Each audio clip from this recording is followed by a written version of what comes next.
Welcome to the treasure room.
Ten, 9, 8, 7, 6, 5, 4, 3, 2, 1, 0. Prepare for vault door opening.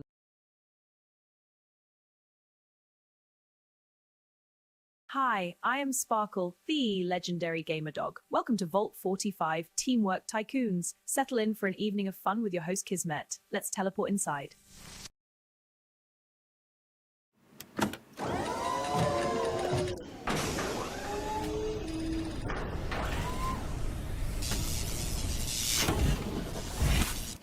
Hello and welcome everybody. My name is Kismet. Let's hope I'm not muted. Go ahead and put a 1 in the chat if you can't see and hear me. You guys will show up right over there. Welcome to the stream, everybody. 7 days in a row. 2 weeks in a row. Look at that, everybody. Double whammy. Streaming all month long to show you guys some love. Got a little fate decided, hey, Kismet, you need to rest. So power, boom, went off. And I'm like, you know what? It's just too much effort to turn it back on again for like an hour. I was going to play some Star Seeker for like an hour, but then, nope. So I said, you know what? I'm going to do it that hour. I'm going to rest. And so I laid down for an hour and then I was going to work on a bunch of stuff. I got up and I got the happy news. That streamer weekend is coming up this weekend. An early birthday present for me and for any of you who also have a birthday coming up. But for me, it's an early birthday present. So we're going to get in there. I'm going to have some fun with the crew. Let me hydrate. And man, my voice going out because I've been having so much fun. And we're going to have some fun with the crew this Friday, Saturday, and Sunday. So complete stream override for that. And then I'm so obsessed with Satisfactory, everybody, with just doing it like in the hardest mode. I love that about it, everybody. But I love the fact that that it has inspired me to play the game at that level again. So, you know how I love my Fallout survival mode, the hardest mode you can play it in. And the same thing with Satisfactory. I have to grind, brother. I have to grind and grind and grind just to get past that first stage. But once I get past that first stage, I can just let the rest of it run. I pretty much can finish the game just in a certain amount of time, right? It's all about time and effort, right? So if I put in enough time and effort, I'll get past that first stage. And then after that, I can just let it run and run and run. So we're going to be kind of doing that in the background as well. We're going to be having Satisfactory in the background while we play this game. Boom, 7 Days to Die. And actually, you can see it in the background right there. So as you can see, I got the background ready to go. But we're going to be playing some 7 Days to Die as our primary game tonight. And again, sometimes I do play multiple games at the same time. And then also we're going to try to sneak in some more Star Seeker. I'm bummed I didn't get enough time to play at least a little bit with my crew last night. Again, I apologize, everybody, but I have no power over the power company when they do dumb stuff, which is not as often as they used to. It used to be my power used to go out all the time. It was really obnoxious. And it was funny because just my little group of houses, there was like 6 houses on this end. And all 6 of these houses would go off all the time. Nobody else's would go off. Just us, all the time. And I finally had the city come out on behalf of all the neighbors and fix that wire because they finally found out, oh yeah, some squirrels had chew through that wire. That's why the wire kept going off. I'm like, well, this is like your job. Well, wouldn't you know that? Why do I got to call you out here 100 times before you finally fixed it? And apparently it's like thousands of dollars to fix, but that's not my problem. Their job is to provide me with consistent power. And so they replaced that line, everybody. Stop happening. It's funny, everybody. It's funny how someone has to champion the whole neighborhood. You know what I mean?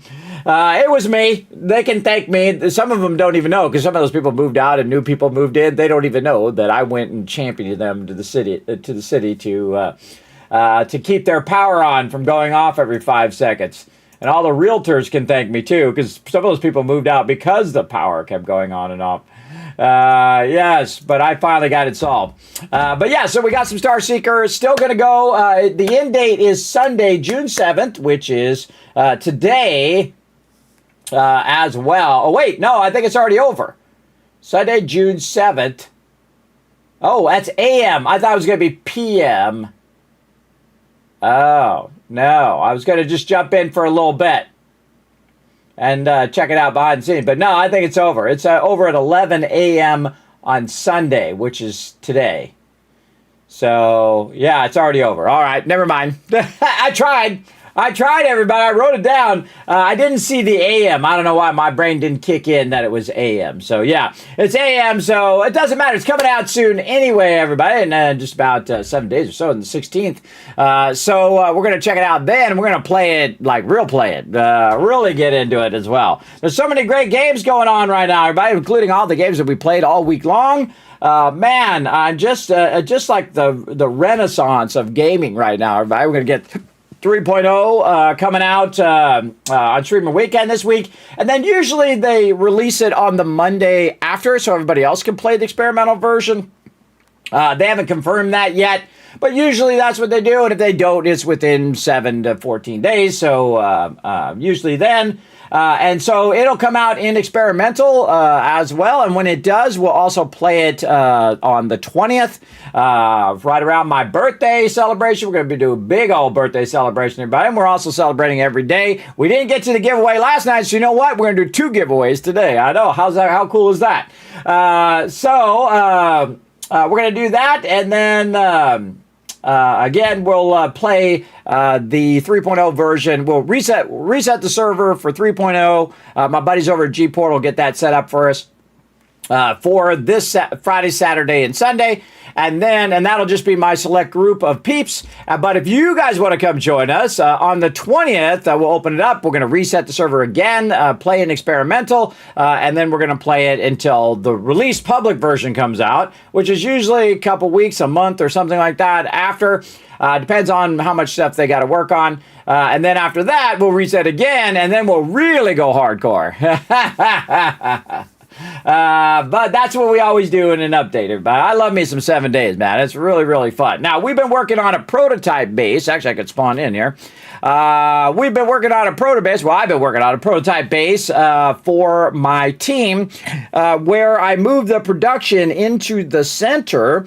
And we use the, as you can see there, the bulletproof glass as an interior protection for the base.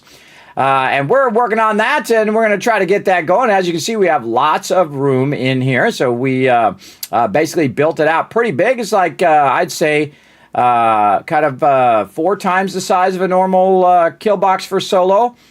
Yeah, so maybe even 5 or 6 times, but very large. So you got the outer kill box here, and then you have this inner stuff. You're like, well, Kismet, that glass is going to get destroyed because it's bulletproof glass, but no, it's not. It's actually the Zillion Tower glass, which actually works as a normal block. I'd like to know if that Zillion Tower works in 3.0. We'll see. We can still grab that thing. Maybe they watched my stream and they said, Kismet, we're going to hose you over. We're gonna make it where you can't get that block. That's a possibility, everybody. They've changed things based on my stream. I'm telling you. They watch my stream and they say, oh, okay, we'll fix that, Kismet. And I appreciate them listening to feedback from the community, everybody, which they do. Now, we will be playing with default settings, except for we will make the map the largest size. We will go in and I should probably pause. We will make the map as big as we can, usually around 12K. But we won't be playing with our normal team mod, which I think should be built into the game personally, where you can just have as many people in the party as you want. It auto balances the XP. So at least you get like a minimum of 100 or 200 XP. Because you have that many people, you're going to be getting a lot more XP anyway, just because you're killing more mobs. I think there should be a floor where you never go below this amount of XP, which would be like 100. I think no matter how many peeps you have in the group, they should actually program that into the game to have a floor. They call it floor and ceiling. Everybody. So floor of minimum XP you get from killing a mob, and then, of course, the maximum amount that you would get stacking them and whatnot. And I don't think there should be a maximum, but there should definitely be a minimum. Because what happens if you do that without increasing the XP on the server, the people in the group will get down to 0 XP. If it's more than 8, they'll get down to 0 XP and no one's getting the XP. Nobody's progressing or anything like that, which is not cool. Not cool. And so on the 20th, everybody, I'm going to see how much the team wants to play on both Friday and on Saturday. Saturday and Sunday. Come on, brain. You know what I mean. I wrote it down. Saturday and Sunday at 10 p.m. It's not all working 100% up there anymore, but it really isn't. It's really frustrating because I know what I want to say, and I'm trying to say the thing, but my brain just substitutes in some other words, kind of like dyslexia in some way. But that's the problem with sleep deprivation, everybody, is if you have really bad insomnia and sleep apnea like me, it feels like 30 minutes every day for 11 years, everybody. Actually going on 12 years now. Every day feels like 30 minutes of sleep. I don't know if you've ever gotten 30 minutes of sleep before, but that's what it feels like.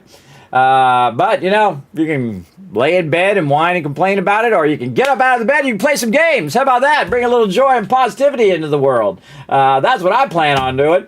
Thanks for coming in and hanging out. Now, I saw Paul there at the top of the stream. Thank you, Paul, for always diligently being here in the chat. I appreciate you there. Before I got my little chat thing working here. There we go. And we also got Wist in there as well. Thank you, Wist, for coming in. Unforgiven coming in, rocking that awesome Teamwork Tycoon logo there. I like it. We got Tab coming in with the hype as well as Tup as well. Thanks for chilling out. Wist with the ones. We got Tup with the one. We got Story. We got Box Kicker. We got H2O. We got Paul. Unforgiven. Tab. All let me know. That's a 7 times combo. I'm going to double up those caps for you right there for being awesome. We got Rotisserie G coming in as well. G helping us out and all my crew helping us out last night.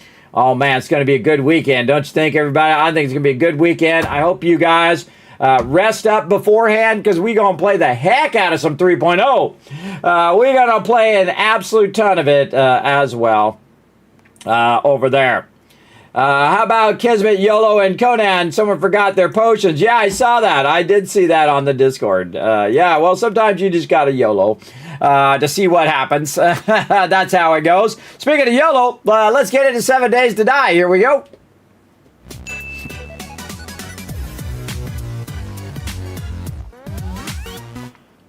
Now, some of you are going to be going, Kismet, that's not 7 Days to Die. Well, you'll be right because it won't be 7 Days to Die. Oh, wait, I got to bring up some stuff. I forgot to bring up my stuff over here. Hold on, I got to bring up the stuff. Over here, there we go. Do I got my spreadsheet up? There it is, 7 Days to Die. And that's not 7 Days to Die, that's Satisfactory. The reason why, everybody, we got to grind. That's right. We are grinding. Oh, actually, I didn't even finish that grind because my my power went out. All right, there we go. So we're going to start this going. Hey, Siri, set a timer for 30 minutes. There we go. Now what we're going to do is just set this running in the background, and then we're going to go to some 7 Days to Die. There you go. And we're going to check in on that every 30 minutes or so and get that going. All right, so here's what we want to do, everybody. We want to build a very tall base in the center here where we are using our little water thing where we can get into the water. And then we can go ahead and get up here to the top with this here, which will act as a little sniping area for our team. They can get way up here on the top. Oh, yeah, that's very effective, as you can see. Snipe all those baddies from on top, and actually pretty good at sniping them on the edge, too. If they get too close to the edge, it'd be kind of a little bit of a lip there, but I could always bring it out for their benefit. But again, a little prototype base. Now, see, I build very square bases. The reason why it takes the minimum amount of resources, everybody. If I'm building fancy, rounded bases and, you know, castles and things of that nature, that does not help my team because it actually makes it more difficult because it requires more resources. What's up, Chuck? What's up, Chuck? If you don't know that term, everybody, that's to throw up, by the way. All right, when's Horde Day, too? We're day 125. Oh, my God, it's tomorrow. Okay, well, we better get cracking here. So what we got to do is we got to finish in this top part, but we got Horde Night coming up, so we better work a bit on our power. And I haven't even brought all my resources over, I don't think. I know I started working on my power right here, and I was going to work on the inside. And then I've got to put my hatches in, so we should probably just start with some hatches. I don't think there's any hatches there. Let's just make a bunch of hatches. Let's just make like 10 of them. Like that. There we go. And we need our electric poles. Did we bring our electric poles? Wouldn't that have been brilliant if I had done that? That would be awesome. I did not bring them. But I did bring some resources and some benches. Now, what I'm going to do is hang the benches up like this. So you can still see out the window. And then you can work here. And then also it spreads out the teams so they're not right on top of each other, which does happen quite often. And then, of course, it leaves lots of room. And you're like, well, Kismet, they're going to hit the back of that. True, but this right here is concrete. So this is 5,000. And I can see mobs coming in. I always like to iterate on things. Now, normally I put this stuff in the ground, but putting it in the ground is a higher risk because if they do come in and blow up, they typically will blow up all that stuff. Not that they won't blow this up if they do make it through there. Or you just don't want them to make it through there is what you want. You don't want to make it through there. Did I double line this already? I did. Look at me go. Look at me go. Okay, I already double lined that. As you can see, I have 2 M60s, and I might make a third one today. Because that's just awesome, everybody. That's just epic level. Like that. I might, in the team play, I might go multiple pistols as well. So my pistols are loaded. Give it some extra thing. Because I'm going to be doing a bow and knife playthrough. And I've been testing it in our current playthrough now. Which is pretty fun. Let's go ahead and look for our electric poles here. Pole. We have the best weapons in Navisgane. What the heck is the name of that thing? Oh, man, I hate it when my brain just will not give me the information. I know it's in there somewhere. We will find it. And it shall be fine. Don't tell me. Don't tell me. No backseat gaming. As you can see, the no backseat gaming light is on in the things down there. Just let me fumble around and have a memory seizure. The older you get, everybody, the harder it is to remember this stuff. I know it's an electric pole, but they call it something else. I personally would like them to call it an electric pole. That would be way easier. Take the hat out of there. Let's see. Why is this not... Oh, that's just because it's in the bench. God, what is the name of that thing? Electric... Wire, pole, probably right in front of me, and I'm just not seeing it.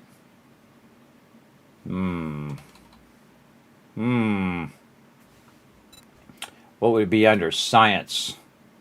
She blinded me with science. That song in my head now. Resources. I like how it just doesn't show up at all. Awesome. Basics. Building. Building would be a good one. Workbench. Really? Not in here at all. That was like electric post. There's a electric fence post. Hey, I searched for electric. I thought maybe not. All right. I knew I'd find it eventually, but eventually it does happen. Sorry for the delay. Hello. Oh, here comes Chuck again. Notice how I keep shooting even when he's dead, everybody? You know why you do that? Because he's going to get back up. Give him a few extras so he can get back up, especially bombers and cops. Don't let him get back up. Getting back up is bad. All right, so we got that, and electrical parts. I bet you I don't have too many of those. We might have to wrench some serious amount of cars here. I mean, we got mechanical parts, but electrical parts I think I left behind. Faster to run back or faster to wrench cars? I would probably say wrench cars. Double radiated feral screamers. God, what the heck, man?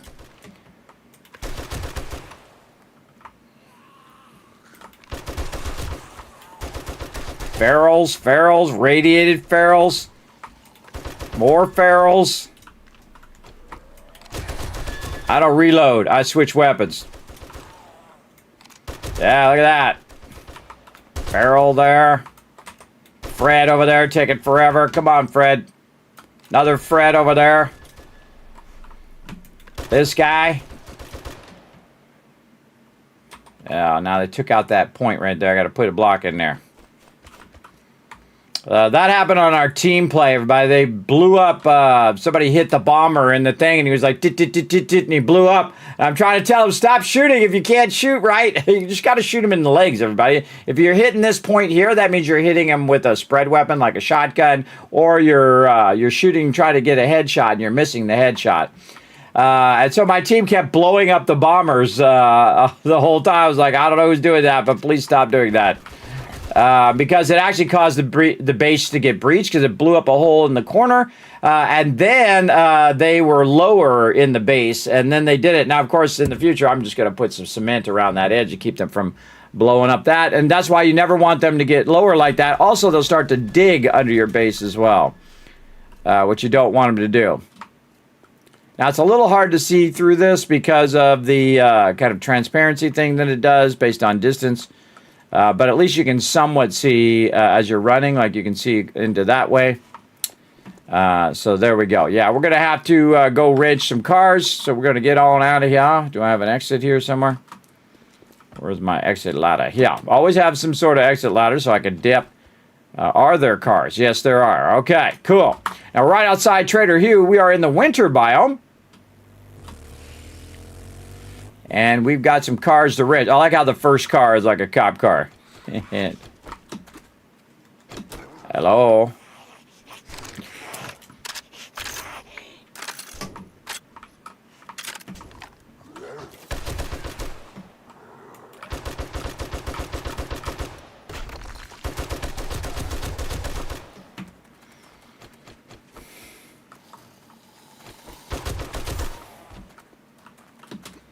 Just try to wrench this car.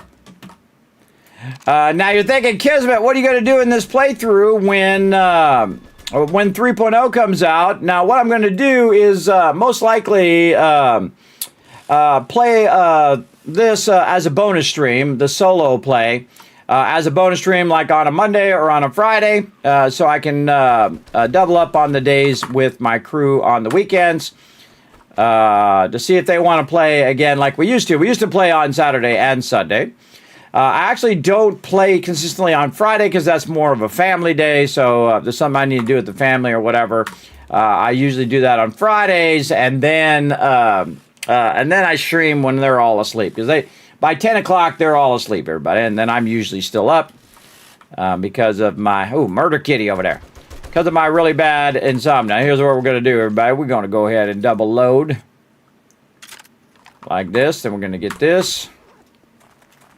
And then we're going to make sure all our other weapons are loaded. And we're going to go for it. And we got our vehicle in case we need to dip. First thing we go for is the feral. Keep moving so the cop, when the cop shoots at you, you'll be fine. Get rid of him. Run after the mobs before they get to you. And then get the ones behind you.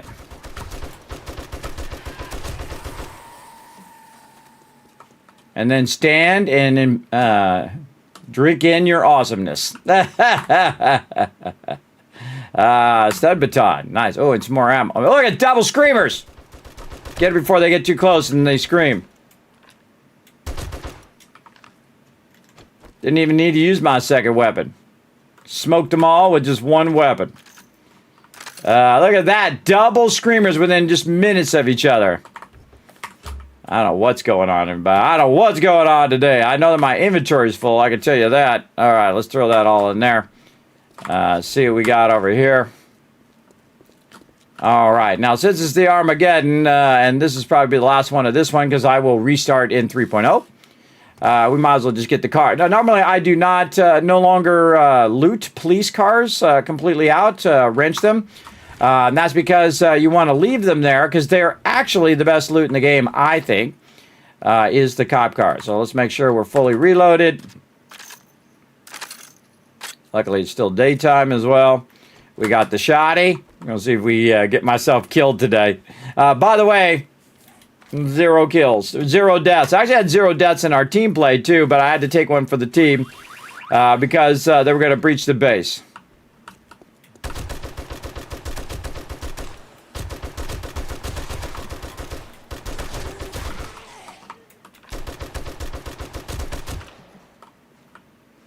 And that is why I love the M60. Anybody else? Too afraid? Take on the man? Like, you got 2 M60s. I'm not going over there. I got some of these zombies are smart.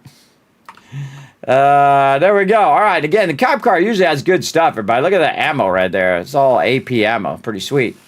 Now, of course, it's all based on the zone you're in and your game stage. I have an insane game stage, everybody. 678. I'm approaching 8,000 game stage and 400 loot stage. Well, on a solo playthrough, everybody, that's pretty incredibly high. And it's all because I haven't died yet. Now, remember, the game is going to get harder based on how good you're doing. Now, when you die, it will give you a little reprieve by making the mobs a little easier. Because it does affect your game stage and all of that as you go. Right now, I just need a bunch of electrical parts, so I'm running around and looting some cars. You can see I can loot cars pretty quickly, and that's because of my perks that I've gotten. I've unlocked all the skill points and whatnot. And I think what we're going to do in our new playthrough, and I should be writing notes down, another cop car. All right. Let's get her locked and loaded. We're going to really run the risk of that first death in this playthrough, everybody. We're going to run that risk. I'm going to nudge over just a little bit there. My green side of my green screen is showing up. Here we go. Let's see what happens. Now, what I do is I wrench until it stops making the noise.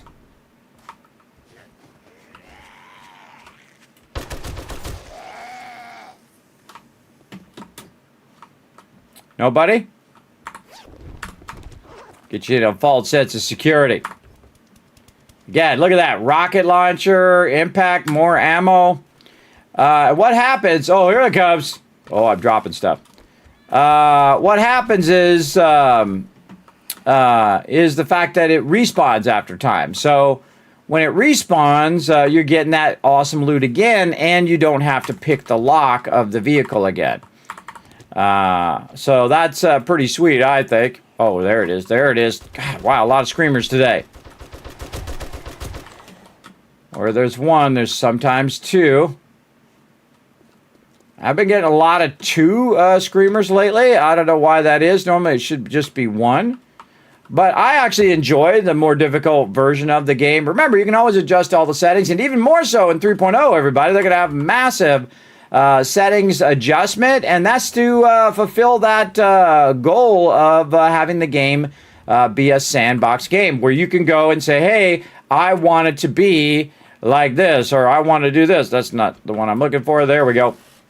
I want the settings to be like this. I don't want quests. I want this. I want it to be like that. You can go in and adjust those sandbox options, and they've already put that out a little bit. But we're going to learn a lot more about 3.0, more than even I know, and I don't know that much. I know the Streamer Weekend's coming up. That I do know, and that I let you guys know the second I learned it as well, like I said I would. Again, we might even have some surprises. We'll see. So I'm going to be co-streaming that this Wednesday at 10 p.m. Eastern Standard Time. They did give approval for us to do that, so we can co-stream it. Do a little commentating on the update. And 100% chance we're going to play, everybody. There's not any alternate universe in which I'm not playing that update. I love me some 7 Days to Die. And have been a huge 7 Days to Die fan for a very long time. In fact, I've given over 150 copies of 7 Days to Die away. Also, I have contacted a bunch of the awesome peeps who I've showed off some games for and asked them for additional codes to give out to all of you. So, during the Streamer Weekend, everybody, I'm going to be giving stuff out, and I'm actually going to give you the choice of which ones you want. I know, pretty cool, right? And it'll be first win, first choice kind of thing. And we'll do like 5 packs of games, and then I will tell you what the options are via Whisper, and then you can choose which one you want. You get the idea. This way we get 5 winners at the same time, and you can choose different games. That's what I like to do. It's very fun. This way everybody gets a chance to win and all of that stuff. And, I work on this stuff for like 6 months, everybody, since like the beginning of the year till now, to set this all up for a fun birthday celebration and anniversary celebration, all that kind of fun stuff we're going to be doing all month long. And my actual birthday is on June 23rd. But we're going to keep this birthday celebration going. We're going to do a double giveaway tonight. That means 2 peeps are going to win, so we'll do 2 Steam random game codes. And it's going to just more and more giveaways the closer and closer we get to my birthday. So you definitely want to hit the follow button if you haven't already done so. Lurk in the channel. You never know. You might be like the 100 people yesterday, 100 plus people yesterday who got a gifted sub. Uh-oh, that's a problem. I'm out of bullets. Yes, we want to definitely put some more bullets in there. All right, how we doing on our electrical parts? I think we got enough to get it started. Let's get back to the base.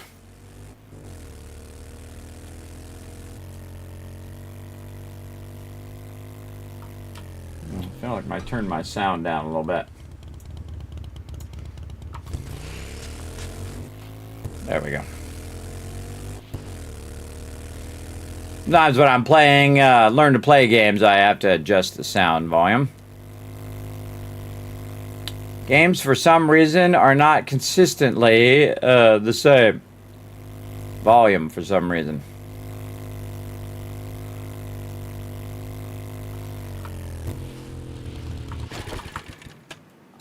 Okay. You might be going, Kismet, where are you going to put your farm at? Well, we're going to be putting the farm up on top of the base. And actually have the dew collectors in the base. That's kind of a wild place to put it, but that's where we're going to do it. We're going to drop all that random loot in there. And since this is what I call Armageddon, everybody, or the last day of the apocalypse, meaning that this playthrough is going to get wiped, I'm not going to worry about sorting or doing any of that stuff for now. We're just going to work on our prototype here and see how it works out. Now, I may not even fully complete the prototype. I'm just going to utilize what I can to get it started. Where did I have more? I thought I had more. Thought I had like 70. Maybe they're still in the bike.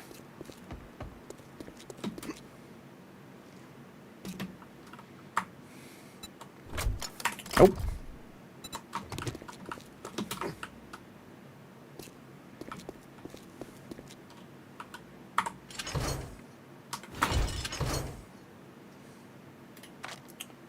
I thought I had more. Right there at 650. Whoa, okay. I must have missed that earlier. Well, hey, now we're styling. Electric fence post. All right, I need to get my forged iron back. Remember I did with that right here.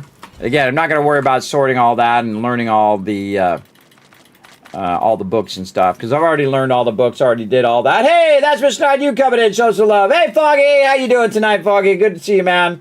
Greatly appreciate you, buddy. Really do. Foggy always backing us up, everybody, both in game and in the chat. What's up, Broodheen? Also, speaking of people backing us up, what up, man? We're playing a little bit of 7 Days to Die solo right now.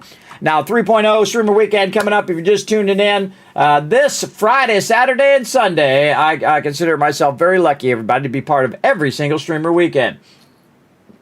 And as a Fun Pimps partner, I get to be part of it again. So I greatly appreciate them over there at the Fun Pimps. I have had the most fun, everybody. It's my #1 most played game on Steam, 7 Days to Die. And I paid $10 for it, everybody. I have over 4,000 hours for $10. That is what you call an incredibly great ROI, or return on your investment. Probably the best return on any investment I've ever done. That's pretty awesome if you think about it. A $10 investment, 4,000 hours of fun. That's pretty hardcore right there. Oh, we got to split this up. I forgot. Those take so long. Electric fence post track. Let's put like 2 in here, and 2 in that one, and 2 in this one, and then we'll do the same thing over here and over here. This way, it's like a minute and a half or so. But we'll let that run, and while that's running, we will go ahead and get some of this ready right over here. Now, right out here out the front, we have our starting and end points, so we're going to put that down right there. And I've made this so this can be accessed from the inside. I'm really considering just making this rounded here so I can access this from the inside as well, but it does cause this to be wider. But I don't know, maybe I can just extend that cage out. We'll think about it. We'll think about it on tonight's playthrough. Now, this is all basic settings, everybody, where we are utilizing a random generated map and a larger map. This is a 10K map. And a team play, if you're on a server, you can, or on just server in general, you can do a 12K map. But on a solo play, the max is 10K map. The reason why I make the map bigger is because I want the team to be able to go further and further. Now, what I would like to do, and I don't know if they're going to add it in 3.0, which I don't know if they listen to my feedback, but the ability to have it only quest in a location once. Now, the reason why is I like to play games like if I was really there. If I was really there, hey, Ozzy, what's up? Hey, Kismet finally worked out how to send smart plating up the Sky Tower. Hey, there you go, hour 40. Nice job, Ozzy. That game's addicting, isn't it? I see you've already got 40 hours in it. You just got it. I have lots of everything except screws, so today is Operation Screw. Yes. Yes, what you do is you just take all of your... I would suggest making a separate line just for screws, and sometimes I go find other nodes and I combine all those nodes together or in separate lines, and they just do nothing but screws. So you just get a bunch of iron and just do nothing but screws there, and eventually when you unlock your dimensional depot, you can throw them in there, but then just run those screws wherever you need them to go. Because you're going to need a dedicated line for screws, 100%. 100%, you're going to need a lot of them suckers. In fact, you know how I'm making my screws? I'm making them old school right here. I'm grinding these out and then making a bunch of rods, and I'm going to have to physically convert hundreds of thousands of screws. I know, pretty crazy, man. Pretty crazy. But we got that running in the background. Kismet does not shy away from a tough challenge. Never. I go all in, everybody. I go all in. And it's actually, that's what you want in a game, everybody. That reinvigorates you to want to play it. And I feel like these sandbox options that are coming up for 7 Days to Die are going to do the same thing. They're going to reinvigorate people's desire to play the game. And I think it's a smart move by them because the community said, hey, we want it to be more sandbox. And they said, okay. And then they went and did it. You know how rare that is, everybody? You know how rare it is that the actual devs say, hey, you want it to be sandbox? We're on it. It was going to push this other stuff back, but we'll go and we'll take care of it because if that's what you want the most, then we'll go and do it. Now, a lot of people are going to complain and whine and say, oh, you didn't do the thing and fast enough or whatever. And, you know, but I don't think they understand the rarity of that, everybody. That is so incredibly rare. I have met so many game devs, sadly, or really it's usually the corporate people, but who said, oh, we know what our players want. Star Wars The Old Republic. Oh, sorry. Had to sneeze there. Who, in their arrogance, thought they knew what their player wants. And I'm just giving them the answers to the test, everybody. I'm just saying, look, you do this. And you're gonna win. You're gonna win. That's it. I want you to win. I don't want the devs to lose, everybody. I want the devs to succeed. You know why? Because we all benefit. When they succeed, we all benefit in that way. And so the fact that they listened to that feedback, I give them huge credit for it. Again, remember, they got a whole schedule of stuff they're working on. They're trying to get this stuff out. They're trying to get them bandits in there. They're trying to get the storyline in there. I know they're over there working very hard at it because, you know, they really increased the size of their team, everybody. They really made their team a lot bigger so they can work on this. Plus, they also got either bought out or they in combination or whatever. I don't know what the financials are. But with Devolver Digital, I think it is. Am I right? Devolver Digital? But see, I don't care about all that corporate crap, everybody. I just care if the game is great. If that helps the game be better, which it usually goes off the rails 99% of the time, but I hope this is the time in which it doesn't. Of the one game I want them to do really well, having a publisher helping them, it's 7 Days to Die. That is for sure. I would love to see it absolutely work out fantastically for them. They get the infusion of additional funds and resources, and they're able to make 7 Days to Die, the 7 Days to Die that they want it to be. Now, remember, it's the vision of the devs of what they want to make, everybody. It's not our vision. We're not paying for the game other than, you know, buying a copy of it, but they're paying the big money, the millions of dollars, everybody. Millions upon millions it costs to make games, sometimes hundreds of millions, and those games then tank because they forgot the one thing that 7 Days to Die had from the very beginning. They forgot to put the fun in. You got to put the fun in first. Put that in first. It's funny. I was just writing to Cloud Paws after we played that game on stream. If you've not seen that one, but go look it up. It's really cute. A little cat that's running around, and then you have the whole story. Very much reminds me of Stardew Valley. And then you get a little airship, and then you're selling stuff on the airship. Retweets are good. Oh, awesome. And so on. So I was giving them, they asked me, hey, Kismet, can you give us some feedback on the game? So I gave some feedback. First feedback, please separate the music and the and the sound so I can turn the music off.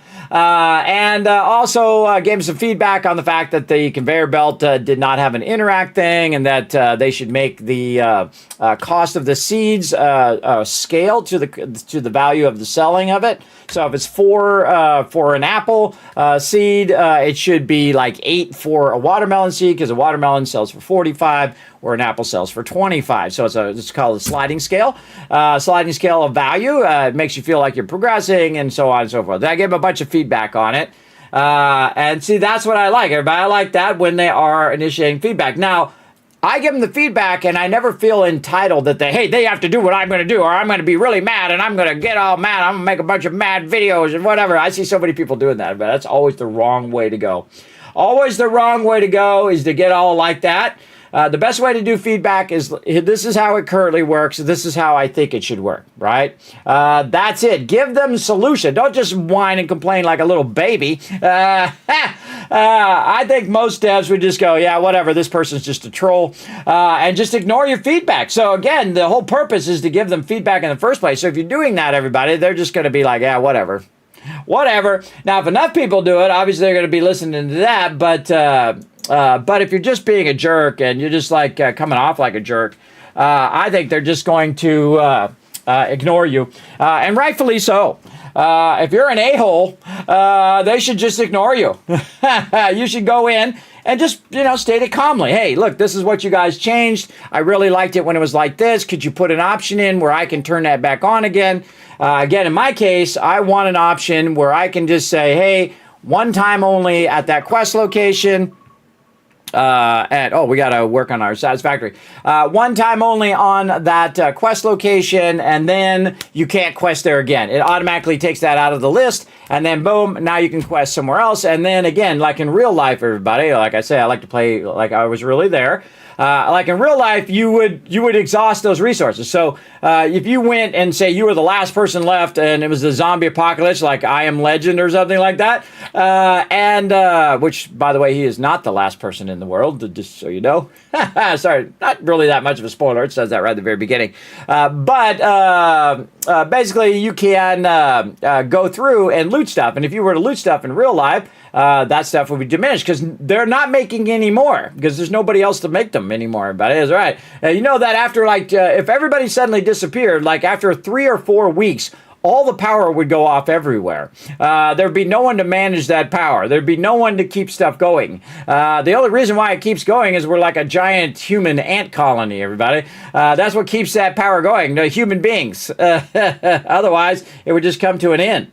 That's how it goes. So we're not that, we're not as important in the universe as we try to make ourselves out to be, everybody. We're just another animal on this planet, though we have been gifted the power of creativity, which I think is amazing. The most amazing invention that we ever invented was the ability to invent stuff, everybody. You can say it's the printing press, which was pretty amazing, the wheel, all that stuff. But the actual process of invention is very rare among all the other animals in the world, everybody. They're not inventing rocket ships and airplanes, and they're not trying to go to other planets. They just chill. They're just chill. They're just, doing their thing. You know what I mean? They have no aspirations for escaping their tiny little planet that they live on. Yes. And imagine all the things we know now that we didn't know 100 years ago, everybody. And now we knew for a certain fact 100 years ago that the world was flat. And then we knew that it wasn't flat. We were alone in the universe and we were the center of the universe. Well, we figured out that we weren't the center of the universe. We weren't even the center of our own solar system. The sun is the center of our solar system. That's just human arrogance to think that we are the center and that we are the most important. I think you have to wake up to the fact that we are just a little bit of stardust, everybody, and to enjoy what you've been given. I still feel life is a gift. It really is, especially if you've gone through a lot of life struggles like me, everybody, that you find that your life becomes a gift, that you're lucky to still be alive, because there's a lot of people I grew up with, everybody. We grew up in a rough time, I tell you, that are not around anymore. They're not around since they were like 20, everybody. So like 30 years ago, they haven't been around. And so many people that have been lost along the way, so many people that are gone now. And again, we're like 300 generations in as humans. As well. So I suggest take it like a gift, everybody. That's what I do every day because I go to sleep and I won't wake up, man. I have sleep apnea, so really bad. I could just suffocate in my sleep. So I get up every day, try to do as much as I can, bring a little joy into your day, and inspire you to do the same. Keep that joy passing on to someone else as well. You have 40 portable miners. It is insane. They produce so fast. I know, Ozzy. See, look, I told you a gaming secret, and now you're crushing it. I'm going to teach you all my gaming secrets here, but I got 50 years of them right here. I think I could spend the rest of my life here on the stream and not tell you all of them, but I'm going to try.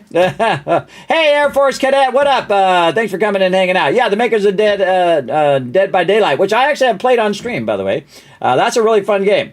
Barnsdale in the chat, give me the thumbs up. Yeah, let's rock and roll. So we're doing a prototype base, everybody. We're trying to get our electricity going. We got one more day before Horde Night. And I think we went around, we got it going. What we need is one of our electric tools, which I think is in here somewhere or back at my other base. It would have been totally 200 IQ to bring it, but I seriously doubt that. I did. Oh, well, never mind. Kismet going 200 IQ today. Look at that. Now, the cool thing is what I can do is I can adjust the electric post from inside the base. So I can right-click it here. And then since I have the post there, I can try to get it. Now, see how I've got this problem of this edge? I might move this edge back a bit so I don't have this blocking corner. So let's go ahead and give that a try. Remember, this is a prototype base, so we're going to be testing a whole bunch of stuff out today. Oh, wait, I got 2 nail guns. I got a level 6 nail gun there. So what I'm going to do is readjust this corner. And this corner has always been a problem where I put this corner piece there. And what I really want to do is have the corner supports back. So we're going to try to rework the corner. I'm always iterating on my bases because I think that's fun. And when you find a problem, you want to try to find a better solution for that problem. So we're going to go ahead and look for pole. We're going to go ahead and turn this on. There we go. And let's see if we can find like an offset pole that both has the bars but also has an offset to it. So, that's going to be a big ask right there. I can tell you already. That's going to be a very big ask. So we use the double pole so they don't glitch their way through there, though sometimes they still do.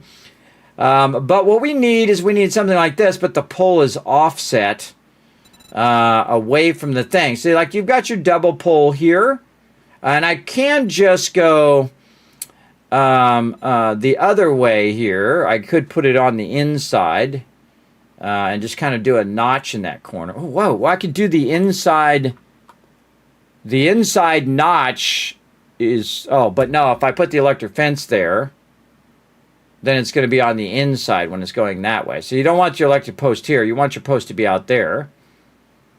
But I couldn't widen this to allow me to adjust that outside post. So basically, so you could stand in the corner. But... how would that... Oh, wait, no, that would widen... Oh, that would fix this problem. Oh, hold on. Oh, Kismet just had a genius moment there. You see that? You see that? You were here to see it. Watch this. It'll actually widen this out so the corner will not be like this, obstructed. Gotta take the steel out, though. Gotta take that out.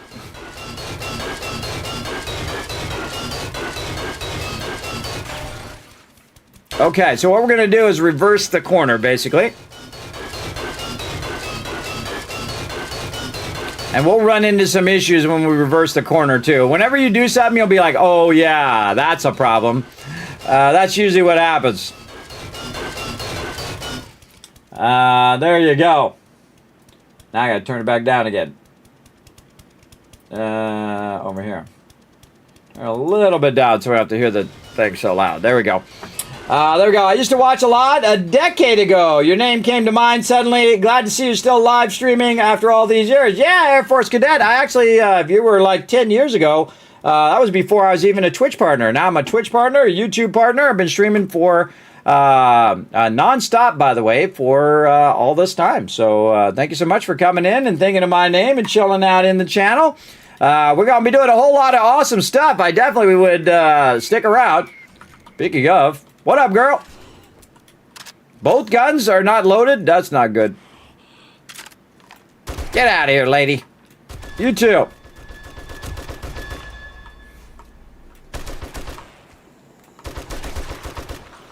Wait till I start to take the base out, and then they're all up in my business. He's not dead. See, tries to get up. Big feral girl. What up, girl? Yeah, I just keep shooting until they stop moving. Another great way to know if they're dead, everybody, is just look at your XP over there. Because if I shoot them, see how it's 500 XP?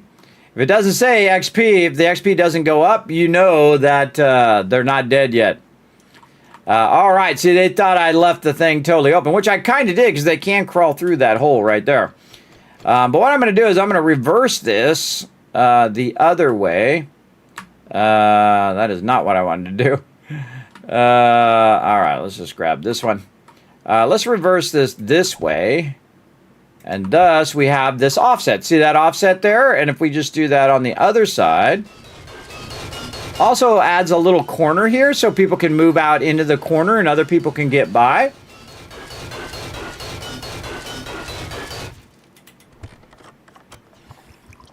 I have a problem with people pushing me around now in 7 Days to Die. It's really obnoxious. I hope that they give me an option to turn that off too, the ability to push people around. Because I've actually been pushed into Trader Wreck. And then like when you're fighting or whatever and you're trying to shoot and someone comes running up, they bump you and then you're missing the mobs because you're bumping into each other. I don't like the ability to push. I don't mind they put it in there by default, but give me the option to turn it off. Whenever you add a new feature to the game, you should consider and try to put in an option to turn it off, because there'll be those that'll be like, no, I don't want to do that. I want to turn that off, please. I think especially pushing other peeps is something that can be done as a troll, and is really obnoxious. I absolutely should not happen, and I think it should be adjusted. Yes, look at that. See how it opened that up?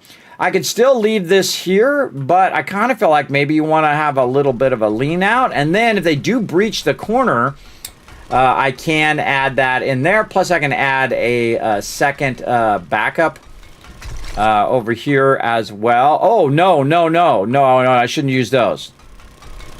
No, we should take those out. Because at the ground level, you don't want to do that. At the ground level, they've been glitching through there big time. So what we want to do is we want to use our bars corner. And some of you were just thinking that. I know you were. You're like, Kismet, remember about the bars? They glitch through those poles. You got to use the bars. So I'm on it. Boom. Now, there's 500 other features you could use as well, everybody. But this is what I use to make it easy for my team to shoot through. And I like to use these thicker poles so they don't just glitch right through there. And I've used them vertically. Boom, they'll be right through there. But I've tested it. It's not good. Don't use those poles vertically. For coal, cannot craft another. Have researched the tech already. Yes, the coal sometimes takes a while to research. I'm not going to tell you how to find the research for coal, but just so you know, it will show up eventually. There you go. Top highlighting his message right there saying, Kismet, we just got done playing our 7 Days to Die game. We had the blob spitters on day 14. Oh my God, base breach, and we lost control, so we had to fight the zombies on the outside. It was so crazy and fun. See, yeah, that's the most important part. Right there, that it was super fun, right? Just like we had to do. I knew it the second they breached the base, everybody, that I was going to have to die. I did not have enough ammo. I did not have enough stuff to survive, but I jumped down anyway, and I tried to pull them away from the base because it's not just damaging the base, everybody. It's all the loot that was up above. So if that loot gets destroyed, that's just so many hours of my team working together. I don't mind if I die over and over again. That can happen all day long. Big deal. But losing the team's loot is actually how you lose the game. If you lose all that loot, then you've lost at least that horde night. Because guess what? If you die and you lose every bit of loot, guess what? You can always go get it again. It's got to be harder when the mobs are tougher, though. But yeah, look at that. Pushing out the corner. Oh, look at these modifications we're doing to the kill box. Very nice. Yeah, I like pushing out the corner. The problem is I definitely have to L this outer corner and L this outer corner also. This way it's protected on both sides, and then I'll have to put some stuff on the outside there. So we're going to have to add some more layers. But I do kind of like that. This way I can adjust that from inside the base. And I'll have to accommodate that push out when I am designing the base. But really what I want to do is open up this corner, because this corner usually has an issue. And that issue is the ability to shoot at the corner. And most of the mobs are in the corner. You know why? Because the people up above are standing in the corner so they can shoot in two directions. And so most of the mobs are going to be right here. Now also, I'll go put a post on that outside, 100% for sure. We'll get that done. We got to go out here and redo some of this on the outside as well. See how we got this right here? We're going to need to take that out. And we're going to revamp that. And again, I love to just test stuff in a solo playthrough, get an idea of what I want to try. And I may change this entire thing, because I might have an even better inspirational idea later. But I definitely want to try this. I do like to have the base double line, though, especially with steel. And the game is definitely much harder when you have a ton of people playing. Yeah, there we go. Just do some of that, and then we'll take this pole here, and we'll just reverse it this other way. Eventually. I don't know who thought up this rotation, but they're mental. Whoever they are, they're mental, everybody. And there we go. Okay, so but this part right here is not double lined. So we're going to want to double line this part. We'll pick up, oh, that one's an L shape. No, we don't want that. We want this. There we go. And then we put this glass edge on this outside corner. It makes it where we can't shoot mobs in the corner, though, but it does protect our electric fence. So I might stay with that, but again, if they do hit it at an angle over here, we're going to have a problem. But there is no L-shaped thing there. So we might want to just go ahead and pick this up and put this on the outside to protect that inside edge. Or we could put an inside edge there. Then that's going to block our access to it. Maybe just have the hatch on this side. Let's go take a look. I feel like I want to put an inside block there. An inside block to protect it being hit. Yeah, but I can't because I got this L-shaped here. And this one does not have an L-shaped block in this stuff. I can't put it there without an L-shape there. See, this is where you find these issues. So the smarter thing to do is just to make this an L-shaped thing, which is going to make it hard to shoot the mobs there that are down below. But you can go up above and have the people up above shooting as well. Just keep that in mind.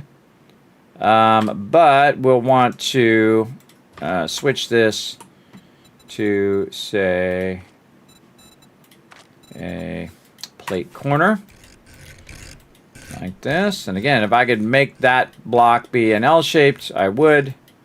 But I don't remember the Zillion Tower having that L shape. See, more like that. And that'll protect from cops, because someone would be standing right here, everybody. Someone would be standing right here. Cops going to shoot. Boom, hit that electric fence post as well. Ah, we're on fire! Fire! There we go. Dino coming in. I'm the only one who's got full screen fire, everybody. That you guys can enjoy. Yes. Yes, you will eventually get the ability to get that coal, though. You will get that scanning coal. Just keep working away at it. All right, so we're going to do this.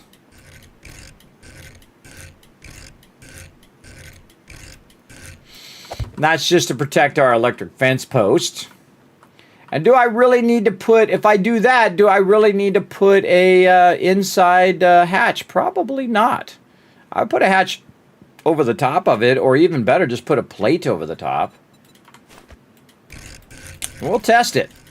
We're just going to put a plate over the top in case the mobs do hit right here. It doesn't, most of the concrete takes the damage. But I'm going to leave that open as like a little stand station so that you can stand in the corner here and do this. And then while you're standing in the corner hitting the mobs, someone can be right here shooting the mobs. If you're melee, you'll be here and you'll be here. If you're not melee, then you'll be back here, right? So that the melees can get in there and do what they need to do. In fact, you should probably stand off to the side a little bit. And the reason why is so the melees can get up there and do that. So, all right, I like that. We're going to test it out. We're going to see how it goes. It may go horribly, horribly off the rails, but we'll find out. All right, now we can go ahead and right-click here, and then we can go over here. Now, watch this, everybody. This is going to turn red, which is one of the dumbest things in the game. I think they should just turn that off, because you can see I can obviously run it that far. If I can run it that far, just turn that little red thing off. That's dumb. It should just let me run it over there, no problem. Same thing here. And then again, as long as I can see the thing and it's not red, see if it's not red and I can see it, boom, it can go all the way across. And that's 16 distance. Again, much easier. Look how much easier that is from inside the base. Very awesome. And then you're able to see whether your stuff's knocked out from the outside of the base and then the inside of the base. And again, I might just leave that open on the inside. as well. And man, that really does open up the corners. Yeah, man, I really like that. I think the team is going to like that as well. Let's go ahead and work a bit on the outside edge. Now, obviously, I don't want to put the edge in now that I just took it out. But I do want to put it in at the bottom so it adds a little bit more security. So we can go ahead and do that. But you don't want to do this because then it's blocking again. But you can put this up here and up there. Especially if you just want to finish it out so that it is cool looking. Sometimes that's all that matters. But so you can finish it out and basically make it a little bit stronger. But I feel like you'd want to leave that open just to give it a nice look. And again, if I had an L shape there, I would make that L-shaped. But that's fine. I probably just plate this out. I'm not going to take it out now, but I just plate that out. This one here, this we would want to be a plate, so it's double lined.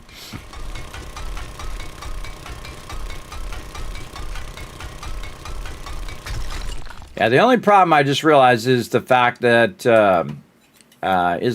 this would not be double lined. So probably best to put those hatches in if I can. Now, there's always a downside to everything that you're doing because, again, you can only put so much stuff down in blocks and whatnot. So there's that, and then this would be an L-shaped bar. Again, just trying to double line that so it's double lined. But where the glass is not going to be double lined. And the reason why it's not double lined is because there's a post there. And that post is going to prevent us from double lining that section. So they're going to go right for that section. Which is fine. I don't mind if they go for it. It'll make it easier for me to know where they're going to go. But I definitely would want that to be double lined in case they did breach inside there. So let's go and think about the interior in here. And again, I would just test one corner first and then go around and work the other corners. So yeah, if I do that, it's going to not be double lined this way or that way. Yeah, that's a problem. That's a problem. I really like this kind of leaning in. The problem is also they're going to hit that electric fence. So probably not good they hit that electric fence anyway. So I should probably just double line this like this. But if I put the other one there, it's going to have that post block. So if I do that, then I guess I'll just go bars. Then it's not as bad. I mean, it's already kind of double lined because I do have this block here. It's just not double lined at the bottom. I don't like that there. The whole point of what I'm doing is trying to get this to open up. I think probably something like this. And again, it dawned on me you don't want to go in there, but you're going to get electrocuted. Get electrocuted by the fence post. It's funny how you figure that stuff out later, right? You go, wait a minute, that's not right. Someone's going to get electrocuted the whole time while they're standing there. That's funny. But there we go. And again, the electric fence is really for this outside part. Here, this is for my convenience, so I can run the electric fence. I mean, is it going to get, if a cop hits here, if a bomber blows up, it's going to penetrate that block and hit it anyway. So even if you had it completely covered, it's still going to get through that block. It does penetrate through blocks as it goes through 3 blocks out. So even if you're, if you put blocks in front of you and you're standing 3 blocks back and it blows up, boom, it's still going to hit you through the blocks. That explosion will transfer through.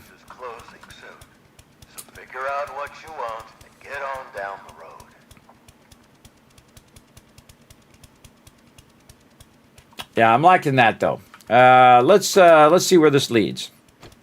Just let your imagination take you there, everybody. Just go down the road and see where it takes you. All right, so we got that double lined. This is needs to be double lined.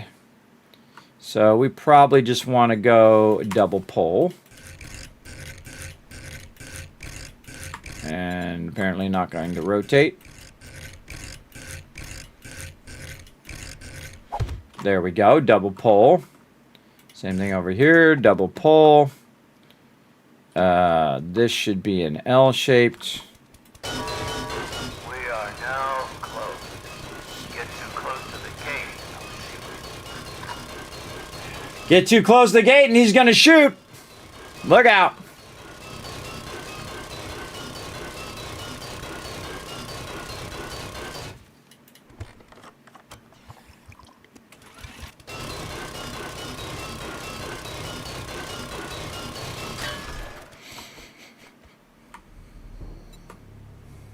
Okay. Yeah, something more like that. Now, these posts are still going to be in the way in this direction. Again, it's all how it plays. Now, of course, it'd be nice to have the dual post without the post in the center, which I don't think they have. Again, you'd want this without the one in the center. You can turn off the favorites. I don't think they have that. Doesn't matter how many shapes they have, everybody. It's never enough. It's never enough. Yeah, see, they don't have the just the double edge on both sides. I mean, they have the single one here, the pull two-way corner, but I would like that twice, and then that you got to have it all in one block. If you don't have it in one block, they'll just get through that block. As well. I have this really nice offset pole, but that doesn't help me because I would want the line in between and the double line. See, I'd like this one, but with the pole that goes this way and a pole that goes that way. That would be awesome. I would totally use that because it would have the built-in corner edge that I need. But sadly, no. No moss. Trying to think if I can jury rig some of these other pieces. My voice is having trouble. Yeah.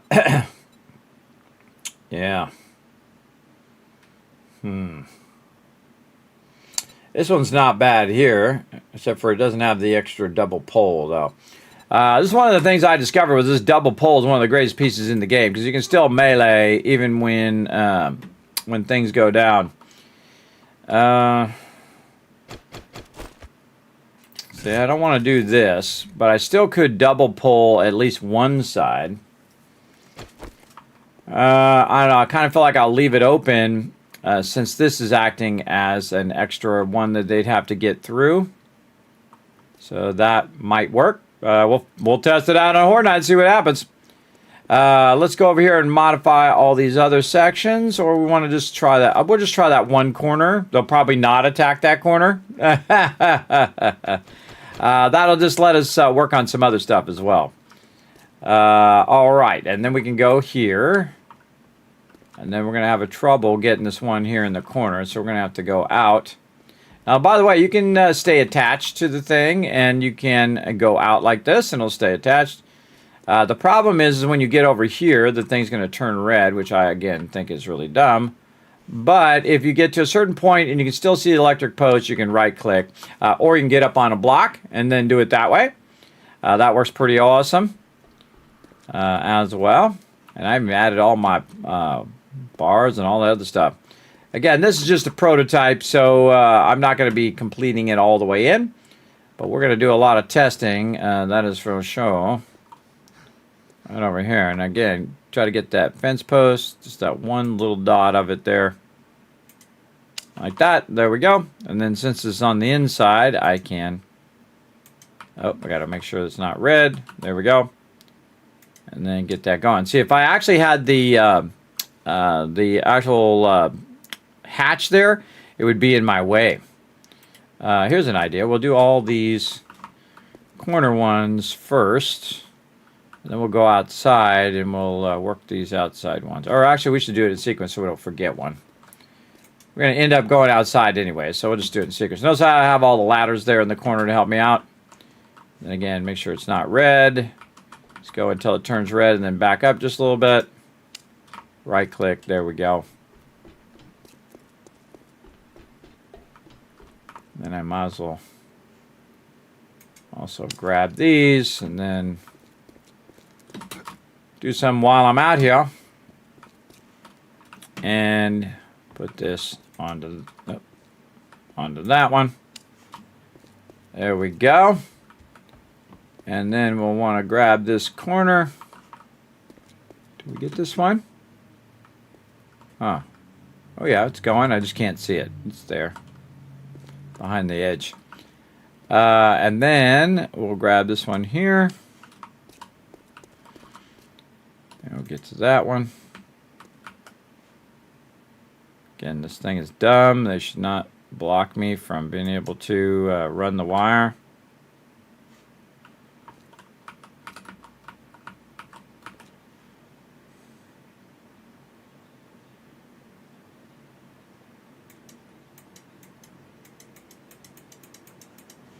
Come on. Oh, this one offset differently than the other side. Interesting. So this one seems to be a little tougher than the other ones. Telling me that this might be offset differently. I'll get it though. Boom, there we go. Tells me that that one might be offset a little bit. Oh no, it's exactly the same distance over there. Interesting, maybe this is offset further. 1, 2, 3.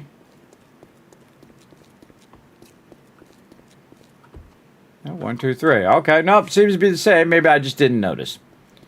It's possible I didn't notice when I was doing that other one. All right, and we're going to have our electric fence going here. We got to hurry up, though, because it's like horde day.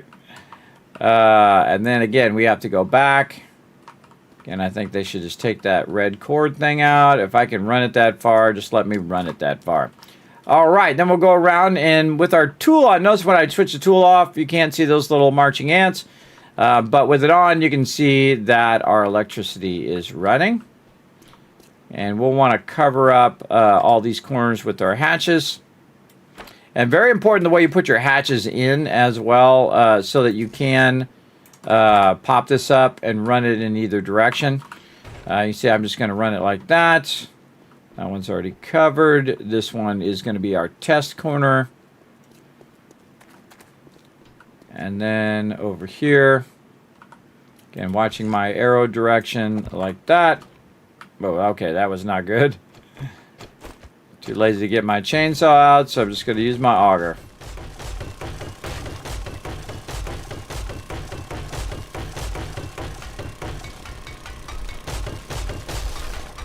Have a box of it next to every power gen. Yes!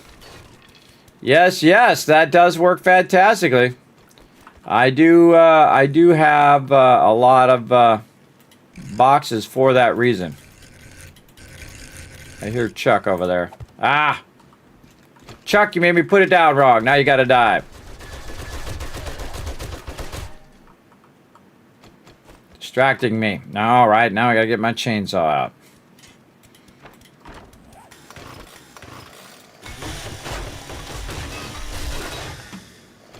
Try it again. I think I've messed up hatches this much in a long time. Sometimes hard to see. Like, look, there's the arrow. Right click. Okay, there we go. Now it's doing it.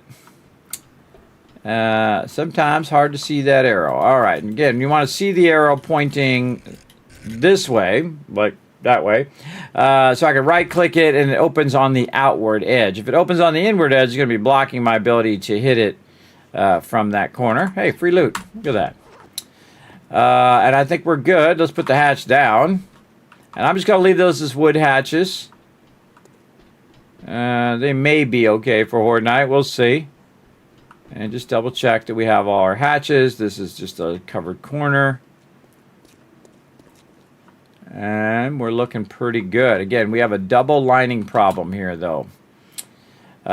So we do want to put some hatches on the inside. over here. And if you never knew this, but you can go advanced, and you can actually turn the hatches sideways eventually. Like this. Now again, if I put the arrow up and I right click, then when I do it, it will open downward, which is what you want. So it opens downwards and moves out the way, right? You don't want to have it open upwards, or the hatch itself will be in the way. So we'll go ahead and close that down. So that's double lined. And then the same thing on all of these. Of course, this is going to be as incredibly awkward as it possibly can be. There we go.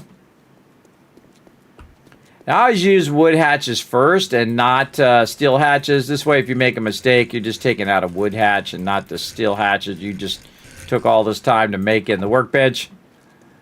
Because that sucks. Yeah, I don't know who came up with this rotation, but such is the way. There we go. And we already got those. All right, awesome. So now we have all of our stuff protected, and if we needed to, we could access them or repair them on Horde Night. That's one of the other things. The reason why I want to bring this in a little bit is so I can just go over and repair whatever needs to be repaired on Horde Night. And again, this gives them double breach here, and then double breach, double breach. In fact, this is like triple breach here because they'd have to get through this one as well. But this top part is open, so they can still get through that top part. But it really does open up the corners. Like, I can just go ahead and reload. Let's test it out on this slow sign. Oh, look at that. There's a bunch of mobs over there.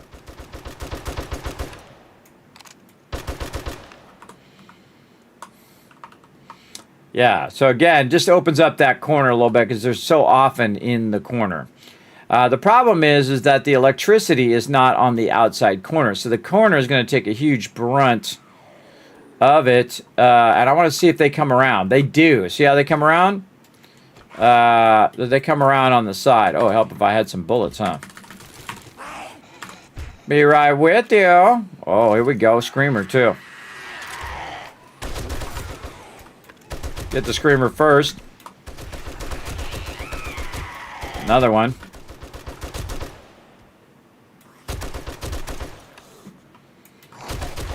Currently being very effective. A little pre-Horde Night test. You might be thinking, whoa, there we go. Yes, bringing that fire. One of the things that you might be thinking is, hey, Kismet, why is your electric fence not working? Well, I haven't plugged it in yet. We'll get to that here in a minute. But how about we just mow these mobs down first? Look at those radiated feral zombies. And charged. Yeah, pew pew. Straight off the rails we went. All right, very nice. And I forgot to close this hatch. There we go. Go make sure all our hatches are closed. Looking good. And again, we can put this stuff here in the corner, which we'll go ahead and do. Where did my blocks go? Wow, right in front of my face. There it is. We're going to fill these corners with these blocks like this, just to prevent them from access. Oh, and it interferes with my ladders. I see there. Okay. No problem. We can still at least get the first two levels, which is normally the levels in which it's going to hit anyway. But we definitely want to watch these corners just in case they manage to get through there and they're hitting our primary loot or people that are trying to hang out in there and hide. So I think that should be enough. All right, looking good so far. So yeah, we're going to definitely test this out on Horde Night coming up. But we need a generator. So let's get over here, get our generator going. Also, always suggest to make extra electric fence posts. So we'll just make a few extra there. So we'll have those as well. Generator, bank, and I have some on my inventory too, but we'll make a few extra. All right, electrical parts. Luckily, we brought a lot of our parts and stuff over. I don't think we brought everything over, and we probably won't because we're just going to run out of time eventually. Generator, bank. Speaking of time, how much time's go by? Oh my God, hour and a half. Feels like 5 minutes. That's when you know you're having fun. All right, we'll go ahead and make a generator. Get that going, and then I've been neglecting my conversion over here. Let's go ahead and get that going. Hey Siri, set a timer for 5 minutes called rods. If you didn't know that you can actually put a name on your timer. I have a lot of timers running all the time as well. A lot of stuff that I'm doing where I need a timer for it. So if you're like cooking stuff, also really good. So you can like have this thing going for this long or that thing simmering for that long, and then you have multiple timers running. One of the greatest things I think they added to the iPhone is those multiple timers. All right, so we got that. We got this here. Any extra ones in here? No. Okay. That's just in case we lose them. But during Horde Night, see, we could, in theory, put the post back, put this here, run over here, put that one back down and do it because there will be nobody blocking it. See, that's the thing. If it was outside and they had the ability to destroy it, which is, that's pretty fragile, that thing. So you want to make sure that they don't destroy it, as well as have the ability to replace it if you need to. So yeah, I think that should be good enough. And again, I'm just trying to open up these corners a little bit. Now, of course, it's kind of messy up here, but you can always just move over a little bit and shoot stuff. It's really the corners that we want to strengthen. For sure, for sure. Yeah. Especially the lower part of the corners. So all that's good. What up, guy? Give me some more bullets. See where he goes. Right here, huh? That's your spot, huh? Why is that your spot? Oh, because it's not double lined. See how he's going right to the weakest spot? And you can do that on purpose, everybody. You can have them go to that one spot where you forgot on purpose, and they'll hang out there. Got to get them out of the way, though, if you're going to put a block down. Yeah, that could go really bad on Horde Night. I don't think I have any stone or steel. We should get our steel and all that stuff going too. So we got to get our forges up and running. And again, this might all get destroyed, everybody. We're going to find out here in just a little bit, aren't we? And then we'll take this out, and this will give us the ability to hang our forges up here. Again, that's the whole point of this base. Always try new stuff, everybody. Always try new stuff. Iterate on what you've done. I can tell you I have a whole bunch of bases that I built that would win every single time, especially my giant modular base that I made, where you start with the smaller part, and then you make the larger part, and you make it bigger and bigger as you go. Very, very useful, and probably one of the ultimate bases that I've done. Very, very effective. We're just going to go very heavy clay on these here. Let's go. Let's put our mods in there so that'll melt down faster. Very heavy clay. And we'll just go ahead and take half of this and half of this and have that start back up. So we can get all of that going. You never go wrong with clay, because clay is both used in ammo production and also in iron production.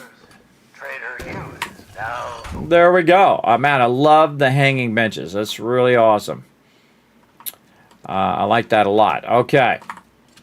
Let's see. Did we bring any steel or anything like that? I don't think so. How about our crucible would be awesome. Crucible. Any crucibles in here? Don't see crucibles, so we might have some problems. I would think I would have grabbed a couple crucibles along the way. Maybe up here in these drop boxes.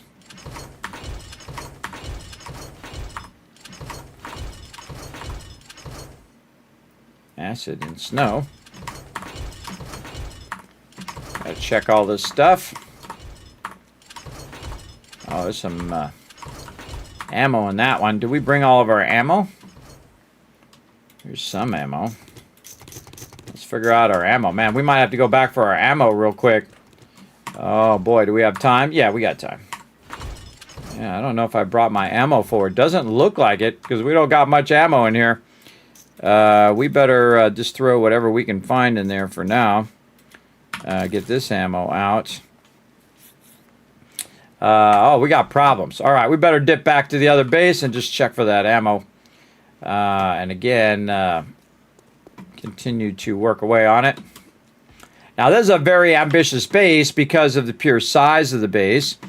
Normally, on a solo playthrough, I wouldn't bother with a base this big. It's just takes more resources to repair and all of that.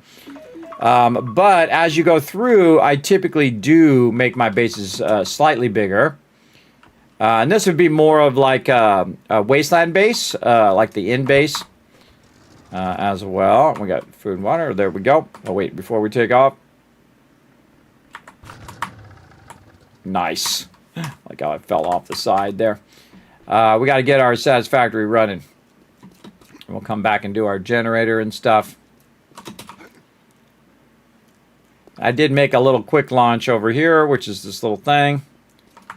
Right over here. Put this back over there. We'll pause for a second. And we'll dip over here. Okay, so again, we're going to be running our satisfactory in the background.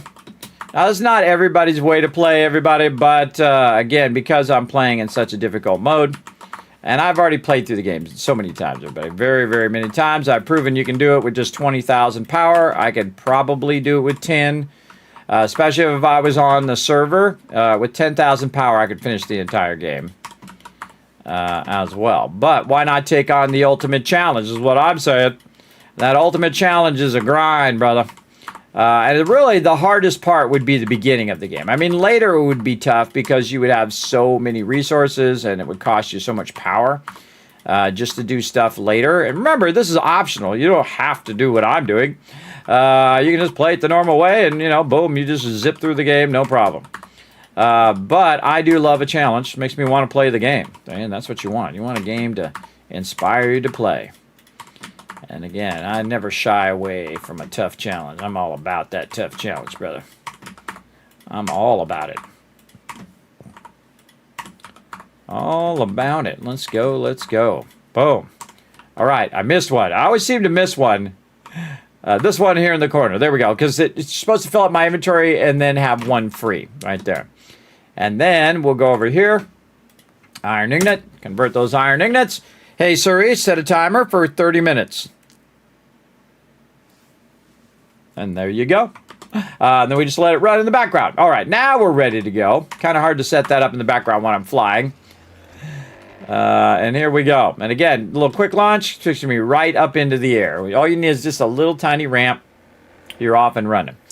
Just watch out when you're coming back, because if you hit the back side of that ramp, it's going to knock you off the side. But you can also use it as a landing if you want.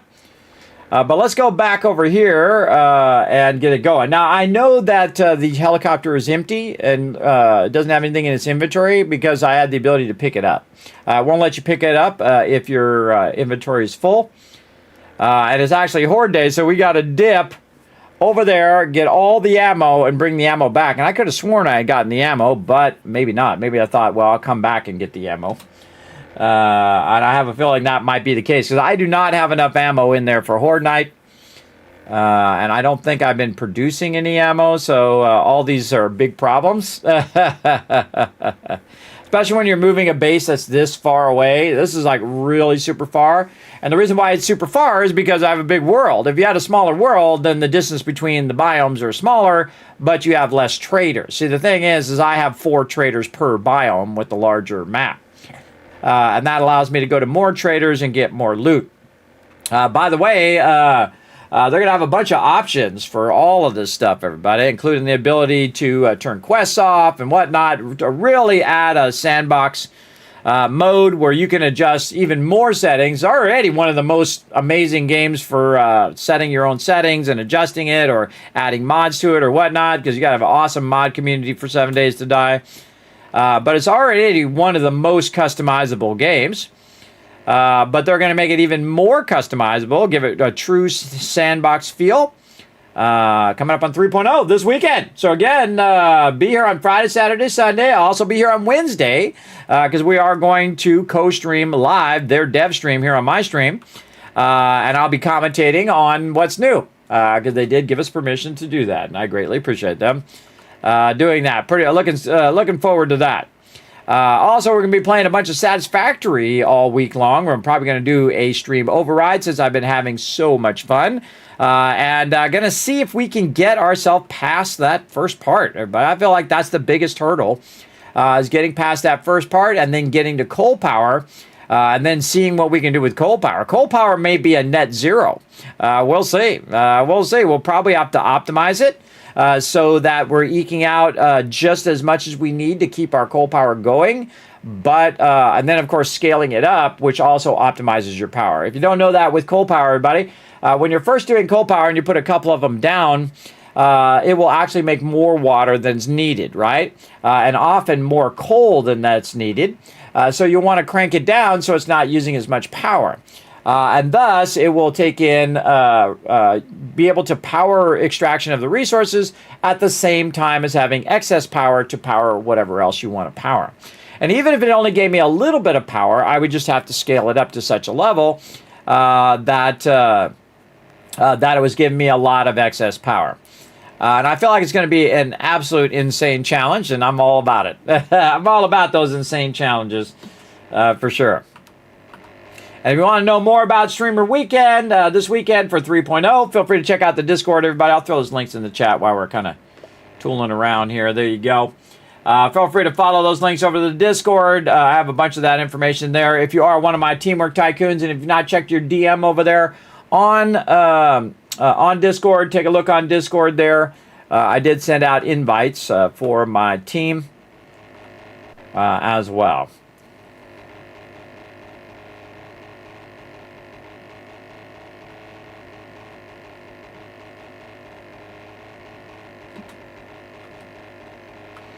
This is way over here, man. It is way, way over here. And this is the fastest we can go, too. Other than taking the motorcycle and driving across there. I would think the desert biome probably one of the easiest to just drive. But for some reason, I keep getting these maps that are super mountainous, everybody. I don't know what the heck. And again, I have no, I don't go in and actually control where the zones are and how much stuff in there. I don't like to look at the map. Some people do. I see people, they generate the map and then they look at the map where everything's at. I don't want to know. I don't want to know. That's one of the great parts of the game, is that it randomizes every time. I never know where the biomes are. And so you have to go and discover where the biomes are, figure out where the traders are, figure out where the smaller and the larger towns are, where POIs like the Shamway and the bookstores and the clothing stores, you get the idea. All of those things are. So I don't want to know. I don't want to know. I loved it at that discovery moment in which you go, okay, there's the desert biome. Okay, we'll go that way. That kind of thing. It's also really fun for my team who like to do that as well. Hey, Kismet, I found the winter biome. It's over here. And then they'll share the waypoint with everybody. And then we'll have a general idea. Because the funny thing is, when I'm playing the game with my team, everybody, it's very different than when I'm playing solo. When I'm playing with my team, I'll only have this tiny little radius around wherever we made the base and where we first started, where I've gone. I haven't gone anywhere else because I'm busy working on the base, sorting the resources, organizing priorities with the crew, all of that kind of stuff to keep things going. Because as you can see in our team playthrough, everybody, again, in 2.6, you really got to be cooking, man. Because they breached our base twice, which rarely ever happens with a double-line base. Now, if you've never seen this, everybody, this is the one of its kind. The rounded Kismet kill box, everybody, with blade traps. We've got Rameau's Kismet kill box over here with our turrets and whatnot. One of my favorite bases now of all time. Get a little shock. We know the electricity still works. And then we're going to use this to go up and down. Oop, I didn't mean to take that out. Oh, and then I took the other one out. Did not mean to take those out. And you can see my blade traps are running, so if anybody comes up like that guy right there, he's going to get chopped up. All right, and as you can see, everybody, we took over 5,000 blocks out, and we jumped down here. And you can see we got some stuff up here on the wall that we're going to go ahead and take on out of there now. We'll get all of this. We'll go ahead and grab this. You can hear them getting electrified up there.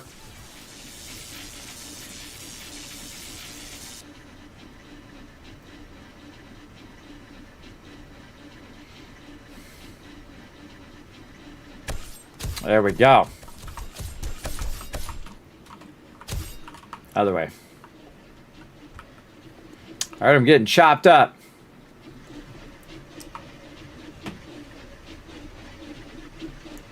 Yeah, right there. Got owned. Got owned. So you can see I used multiple layers of the what I call Zillion Tower glass. The Zillion Tower glass can be upgraded to steel, and you can only go and pick it up from the Zillion Tower itself. You cannot choose it in the options. And so I've been using it a lot lately because it's a great piece. I mean, if you discover something like that that's clear and you can turn it into steel, it's steel bulletproof glass, basically. That's awesome. That's super useful. All right, building box. We need the crucibles. There we go. Let's not forget those. And we need our ammo. Yeah, our ammo. Oh, our ammo's up above. That's where it's at. Up here.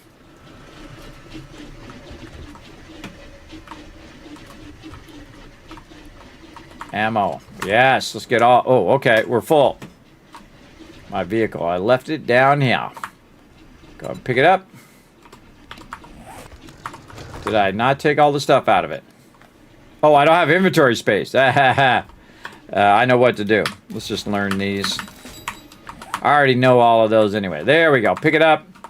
So I like to pick it up and put it up here so that I can then just go ahead and launch. See, I've got this. It's aiming toward my other base.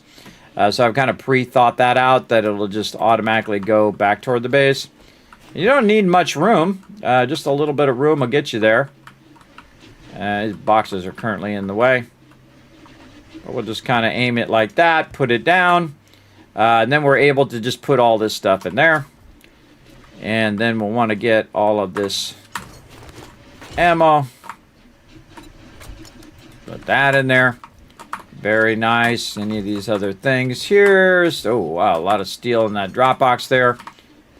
And just try to get more and more of our resources. Since we're already here, we might as well just grab whatever we can grab, take with us, or whatever we want to grab is a great way of putting it. More forges, chemistry stage. Oh, there's some generators there and some dew collectors. I don't really need that. I'm not going to really have enough time for solar power, I don't think. Our dew collector mods. Our crucibles and forge mods. More crucibles. Yeah. You can see I've got lots of stuff because I had them all up on the walls. And I love vertical building. It's something that most people don't really get into. They spend a lot of times doing horizontal building. You'll do the same thing in like Satisfactory and other games like that. You build everything flat because it's easier. It's easier to understand. It's easier to know where your belts are going. But I highly recommend in all games that you learn to vertical build. And vertical build takes up less space, and it is also less distance for you to travel. Of course, the wider your base is, the more you have to travel from one side to another. But if you're going vertically, it's in the same area as you go. Now, in theory, it's the same distance, but when you're going vertically, you can just go up to the next level, work there, go up to the next level, work there. I find that it actually is more space efficient. Big time. All right, look at those. Even more forges and more stuff over here. Wow, okay. So what else do we need? We don't need any of that. Do we need some dukes? I probably got like 100 grand in dukes waiting for me. We'll take a little bit of dukes. We don't need any super corn. We can just bring the seeds and the plots. Again, I seriously doubt we're going to have any time to get to all of that, but we could also bring all of our ammo. Water, we can get that set back up again. Food, probably a good idea. What actually do we have over here? Let's just bring the drinks. That'll save us some time, some meds. I don't know, random meds here. We'll just bring some random stuff. Probably not coming back again because we're going to only have so much time to play today. So we'll just take what we can. All right, I think that's probably good enough. Here we go. I don't know, maybe a trip back after Horde Night. We'll see.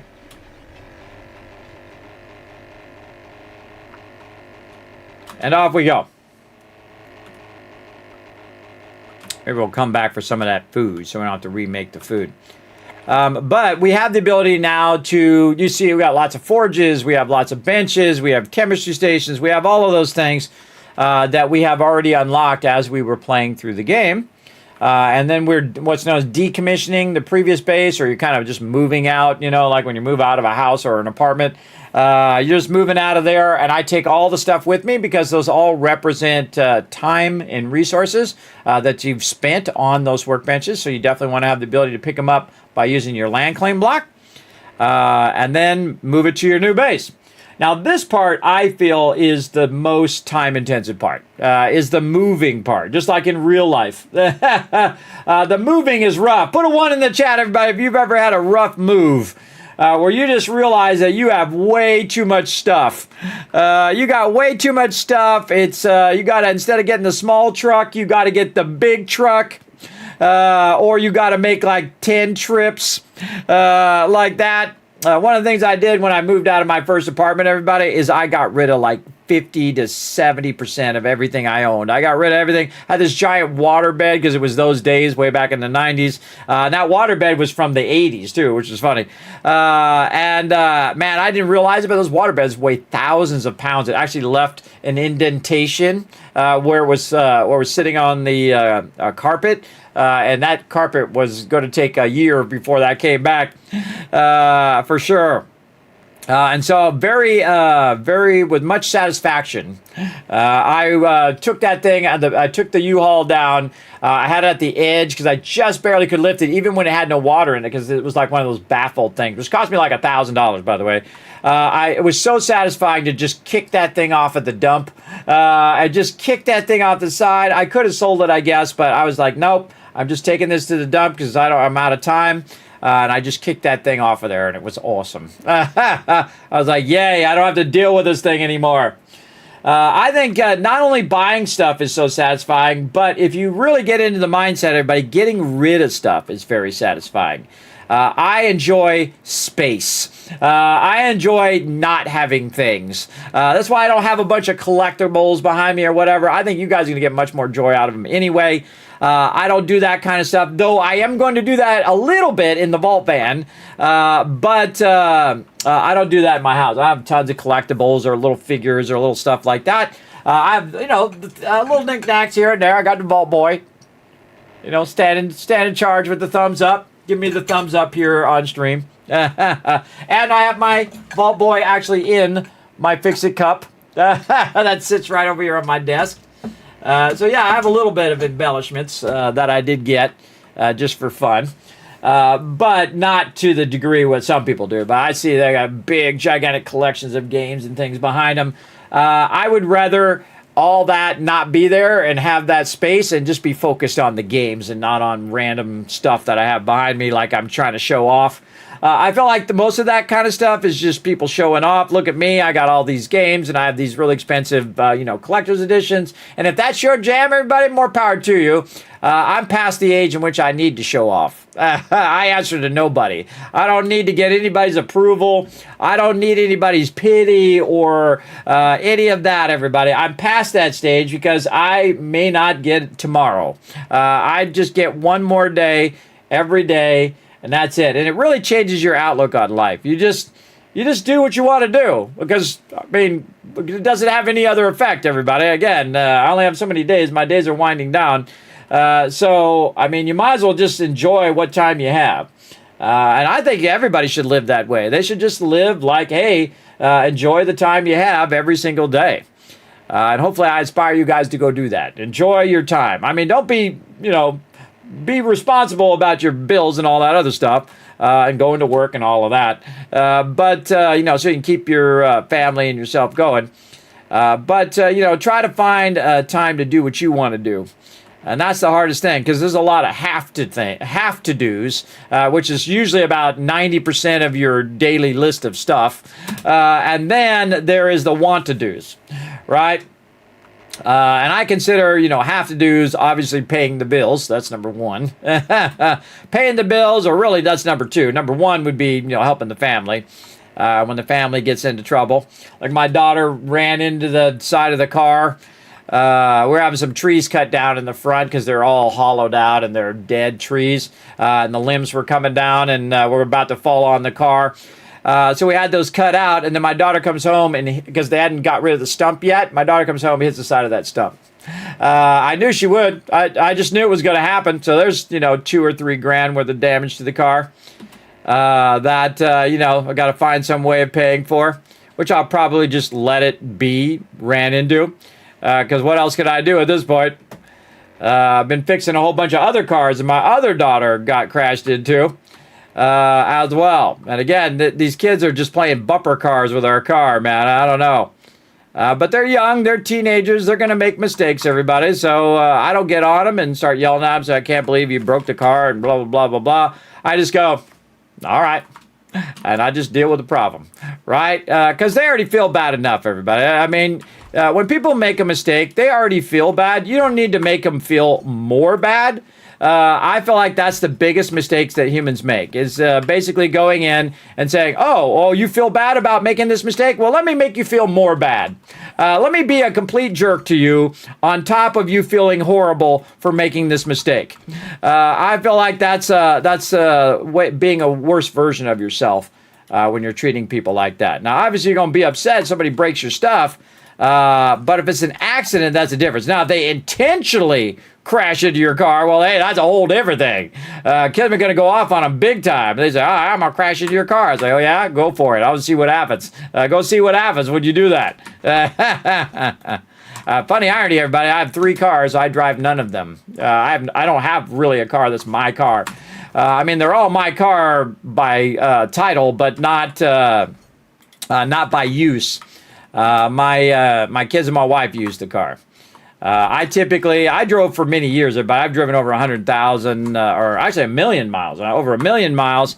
If you add up all of the miles I put in my cars, because I used to love just to drive. I would just get and go 8 hours, everybody, and drive hundreds of miles for no reason when I was young, because I loved to drive. Because when you first get a car, you're making your payments on your car, and I'm always this way about everything. I want to get my money's worth. You know what I mean? Anybody else like that? Put another one in the chat if you want to get your money's worth out of anything that you buy. I'm totally that guy that wants to get my money's worth out of everything that I buy, including computers or even water bottle. I want to get my money's worth out of it. I want it to last. I don't want it to go for 6 months and then be broken, which sometimes does happen, by the way. All right, we're gonna throw all this stuff right in there. All right, now I bet you we got our generator, even though we brought another one now. Let's get our generator up so we don't forget. Oh, and it's time for some more stuff. Oh, no, it's time for some laundry, actually.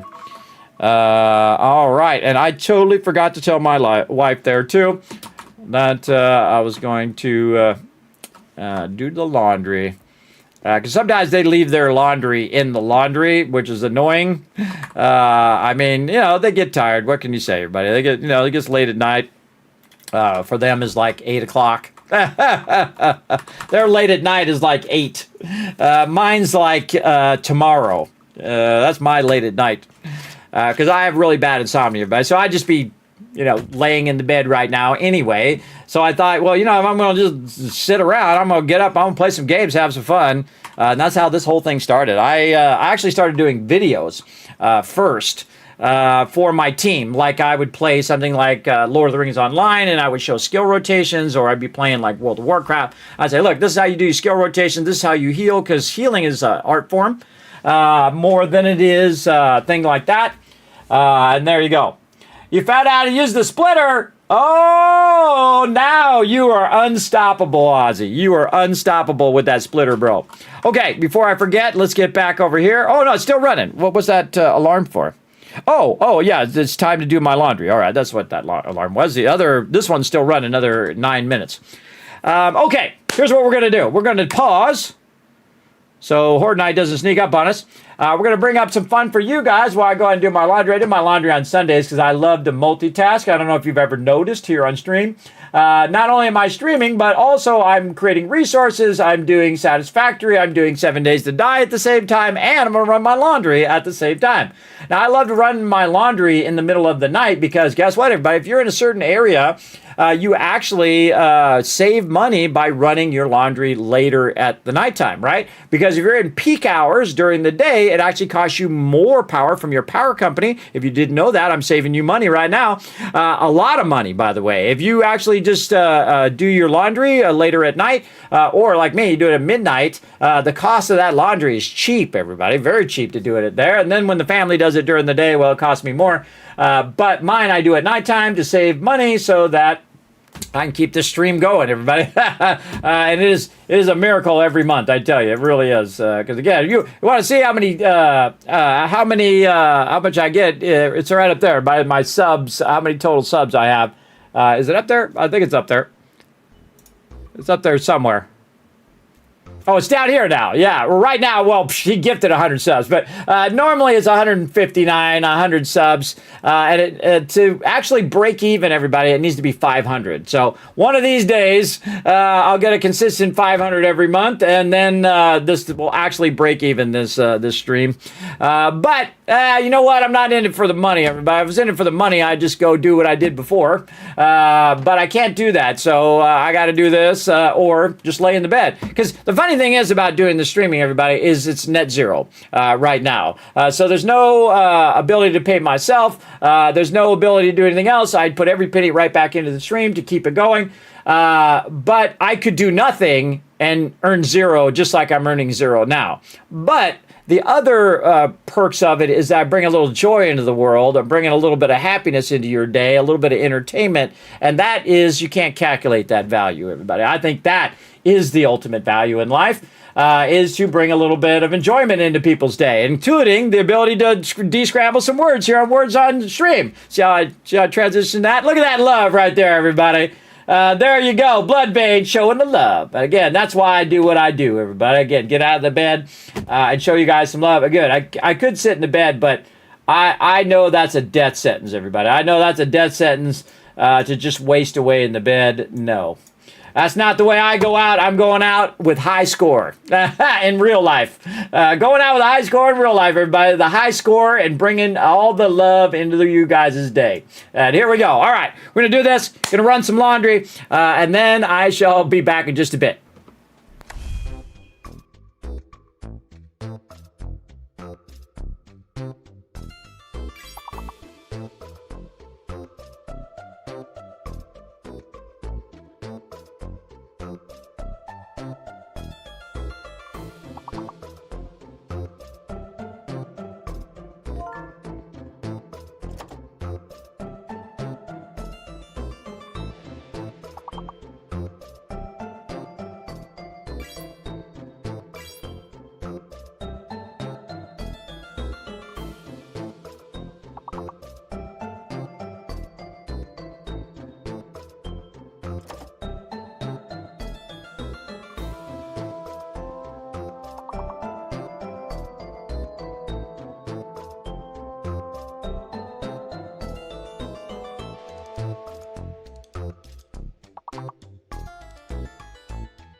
I'm back, everybody. Perfect timing. Let's go. Let's work together. Get this puzzle done. Away we go. Let's do it. What? Oh, man. What are these words? Bore. There we go. I bore the weight of it all. And I did it my way. I did, everybody. I really did. And I'm sure a lot of you have done as well. Rory is actually a proper word, but there we go. Rob with two things. Robe. What else? Some more R words, maybe. No. B-E-B-O-B-E-R-E-R.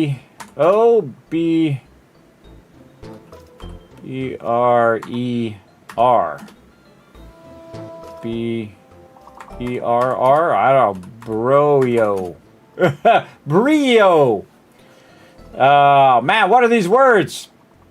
Got to be some more B words or other type of words in here. Berry. Ooh, good one. Nice. What else?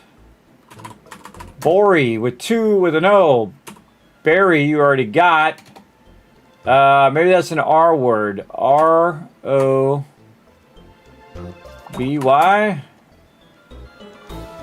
R-O-B-Y-O. I don't know. I'm just trying to... Obey. Oh, well, we know it's a B word or an O word now.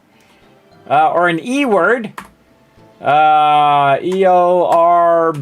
I just throw letters together. But if you don't know, just start throwing letters together. We won't judge you. I don't know. I just got to throw a whole bunch together.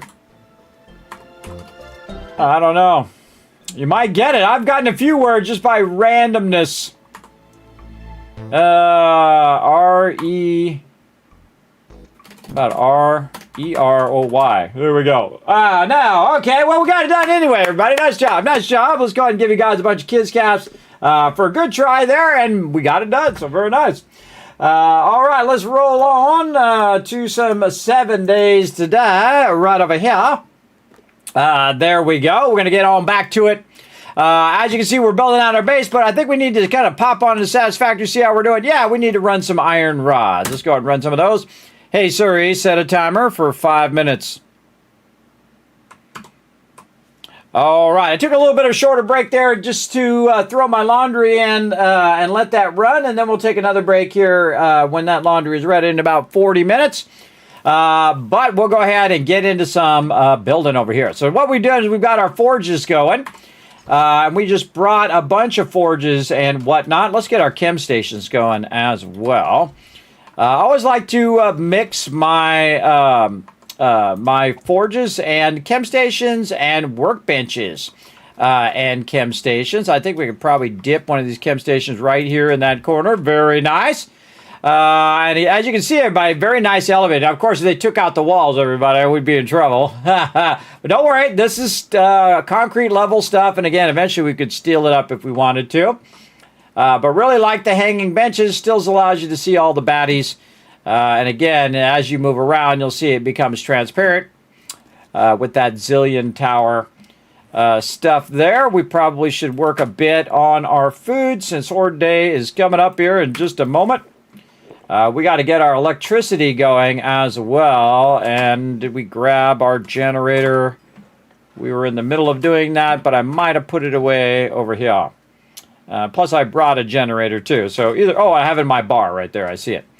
Okay, we're going to throw the generator up on top. Let's just put a ladder in here for right now. Just to save us some time going back and forth. Oh, I can put it in front of the workbench. Oh, what a good idea that is. I'm going to bring this one all the way to the ground. So we're going to take the generator and we're going to put it in our little generator box here. I'm going to put it lower because this way the angle of them hitting it is going to be lower. And of course, we're going to use some of our hatches. Uh-oh.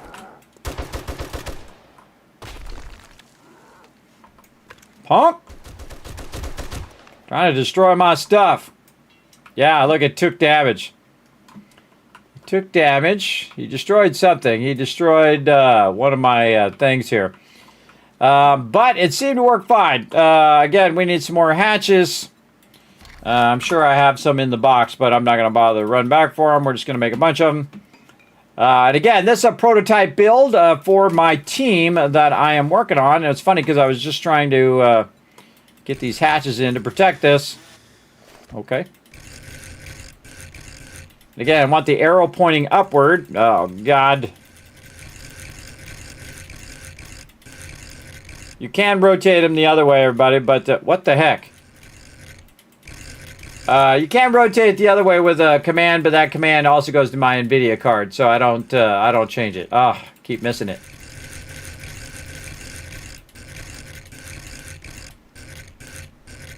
It's always, for some reason, it always seems to be right after another rotation is the one I need. Oh, I didn't mean to put the other one down. My bad.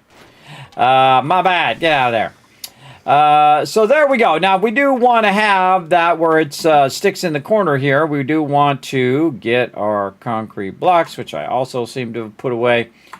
Let's get some concrete blocks. I should have a ton of them all over the place. Yes, right here. Okay. Oh, he took out my ladder. That's what he did.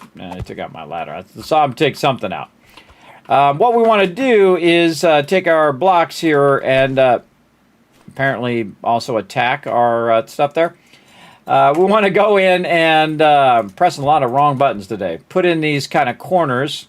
And these corners will hold up the hatches. So that's why you want to have that like that. There we go. And then we'll make some more hatches like this. And I typically will do the same thing on the top. Very hard to get on these edges. Yeah, very hard to get up there.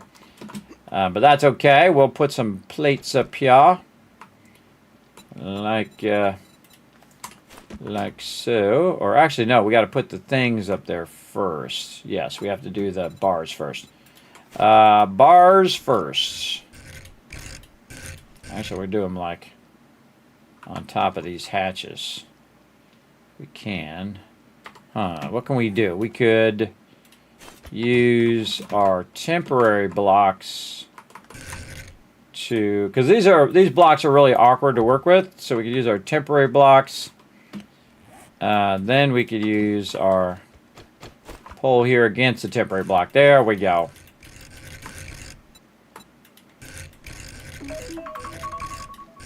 Oh man, our rods are already ready.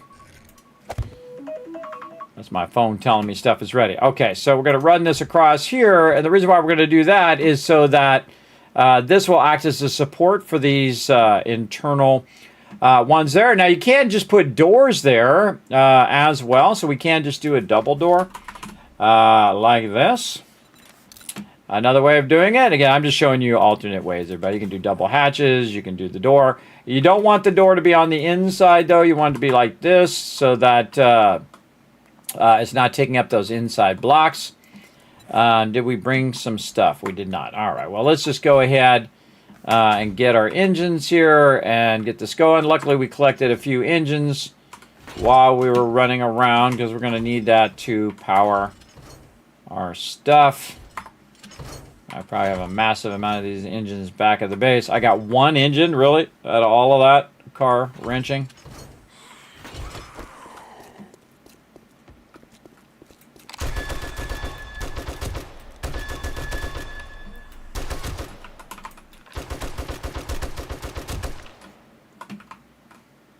This has got to be crazy. This has got to be a crazy horde night, I can tell you already. Totally not prepared enough for this horde night. Okay, we can take this down and see if it falls down. It does. Okay, so this is not strong enough to support those support beams. Good to know. Good to know. Okay, so we want our little electric tool. Man, I keep putting everything away in that box, apparently. We'll put this in here and hope that's enough power to run our electricity. I just keep having to run down here to this box. Taking all my stuff out my inventory. Where is that? Here.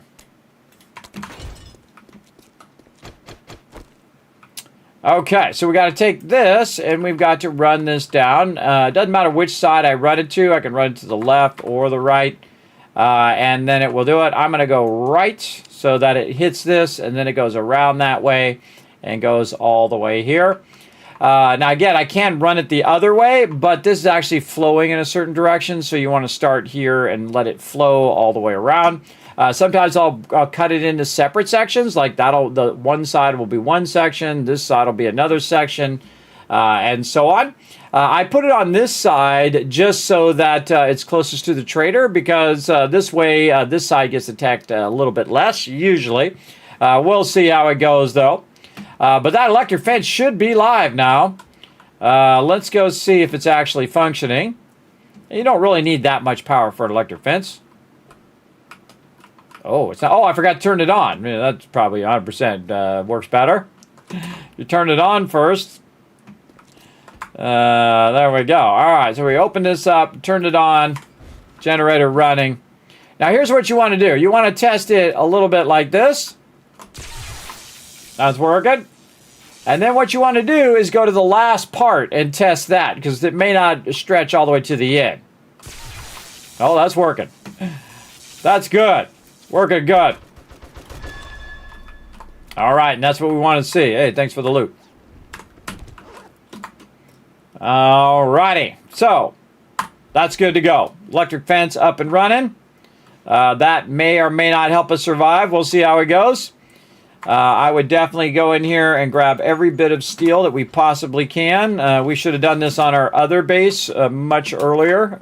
But you got to also think that we're using steel for making other things, everybody. So we definitely want to steal the outside of this if we can.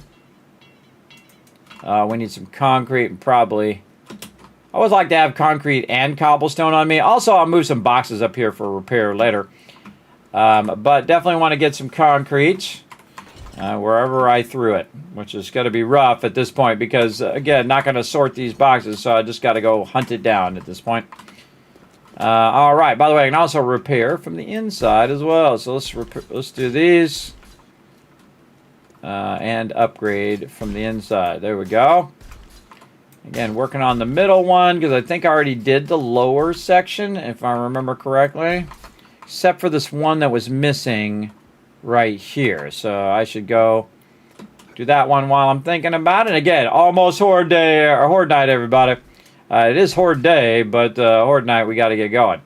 And we replaced a bunch of this, so we got to upgrade this again. We could definitely use a pole in that corner as well.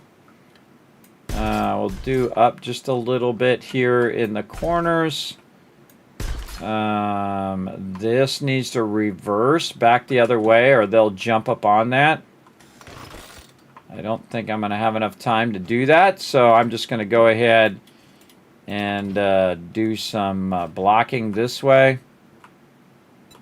Yeah, I don't think I have enough time to... Oh, that is not what I wanted to do.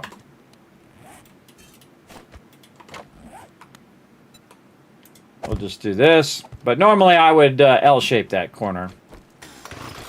But we're good for now. We'll just do a bit of that. Again, get this steel on the outside here. Get that all the way up to steel. Very nice. And again, this corner, we're going to really be testing it to see if it can take the brunt of this. I'll probably be standing there just to test it. But again, I would corner that out in the opposite direction, but we would have to take out that other stuff. And so we're not going to get that into it. Oh, it's already cornering that way. It might be fine. We'll go ahead and update it anyway. All right, we got to do the rest of the base here before we run out of time. Okay, so again, you want to do the outer part, including the glass. This glass is actually as strong as steel. You don't believe me? Here we go. Watch this. You're like, hacks, Kismet. That's mods. That's hacks. Nope, that's in the base game. In the base game, you can find those on the Zillion Tower and update them all the way to steel. You're welcome. It's going to make your base way stronger. And again, just checking where I can go ahead and upgrade. I upgrade the bottom first now because in 2.6, that bottom part really takes a beating. And usually where they end up breaching. They breached twice on our current base in 2.6. and it was both on the lower side each time. So make sure that you get that lower side nice and strong, and then of course straightening it up here on the upper side. Also going to end up putting those corner edges in again just to strengthen it. Go simple rotation so we don't have to rotate for an hour and a half. There we go. Just again to straighten up those corners on the lower side. We got this. It's looking good. Upgrade that or repair that. All right. Now once you have that, you want to go third level. Because they will try to climb up on each other. Typically I go third level or I'll go inside level as well on the bottom. But we're going to do this upper part here. I've got a ton of level ups. I'm always kind of rushing because I'm always trying to push myself to do more and more between each and every Horde night. This could go horribly wrong because we don't have that much ammo. So we'll see how it goes. And there we go. I burnt through all that steel already. But for good reason.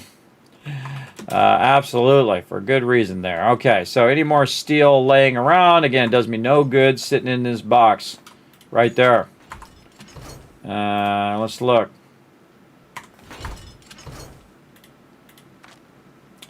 And I don't use spikes at this point. Spikes are more annoying than useful. I can't believe I didn't bring all my steel, or maybe I did. Maybe I did bring all the steel.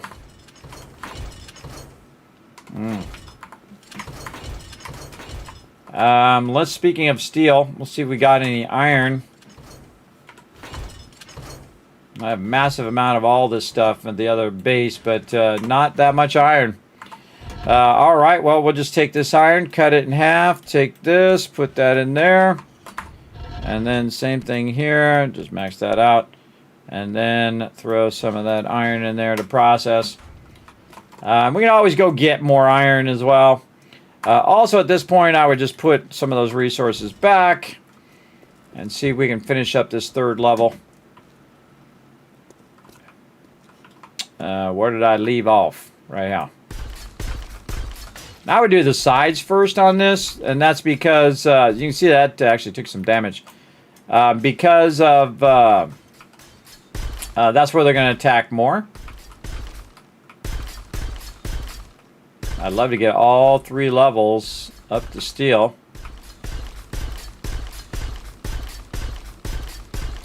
Oh man, did we just get that done? Oh no, more over here.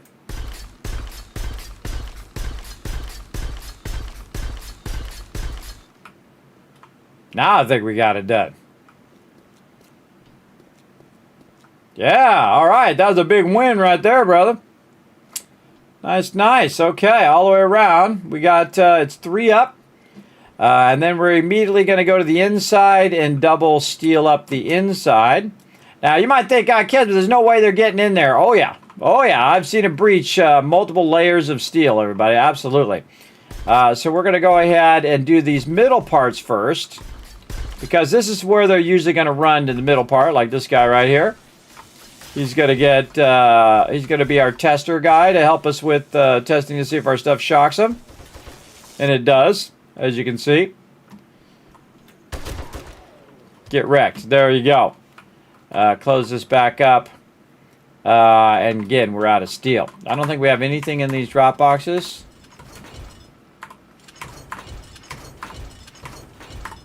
We do. Some stuff in there. Let's get it over here where we know our stuff is. A little bit of steel there. A little bit of iron there as well. Nothing there. All right. Let's do a little bit of sorting.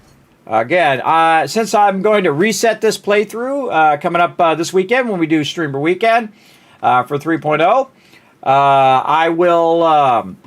I will be running out, and I might even play a solo play. What's up, Tug? They have any info anywhere on 3.0? Yes, they do. They have some info that had come out before on their Twitter. Safety guy. It's basically going to be a sandbox update, so you can adjust the settings however you want. Even more settings than you already do. So there you go. Let's see, Kismet, are we going to be playing 20-minute days on Streamer Weekend? We absolutely are. That's our signature thing. If I missed any of your comments or questions, everybody, feel free to throw them in there again. Just use my name, Kismet. It'll highlight in red. But yeah, they do. It's again, it's going to be a sandbox. But here's what you do: you tune into my stream Wednesday, 10 p.m. Eastern Standard Time. I'm going to be co-streaming the dev stream and commenting on the updates as well. And then we'll make a list of all the changes, and then we'll test out all the changes both in team mode and then in solo mode coming up during Streamer Weekend, coming up on Friday, Saturday, Sunday. So June 12th. Through the 14th. So, again, I'm very happy they invite me. Now, of course, everybody else is going to be playing it solo, but me, everybody, we're going to be playing it team play. So if you want to see some next level 7 Days to Die, set your schedule appropriately for Friday, Saturday, Sunday at 10 p.m. because my team is going to go to it. And we'll decide what kind of settings we want to use. We'll probably try different settings at some point. But we'll go in, probably play it the normal mode, and then come back and then decide the settings when we do reset it later. We'll reset it several times, and we'll try different settings and whatnot. And again, I'll get some feedback from my team as well. Yeah, so again, tune in 10 p.m. On Wednesday. What's up, Tug? Thanks for coming in and hanging out.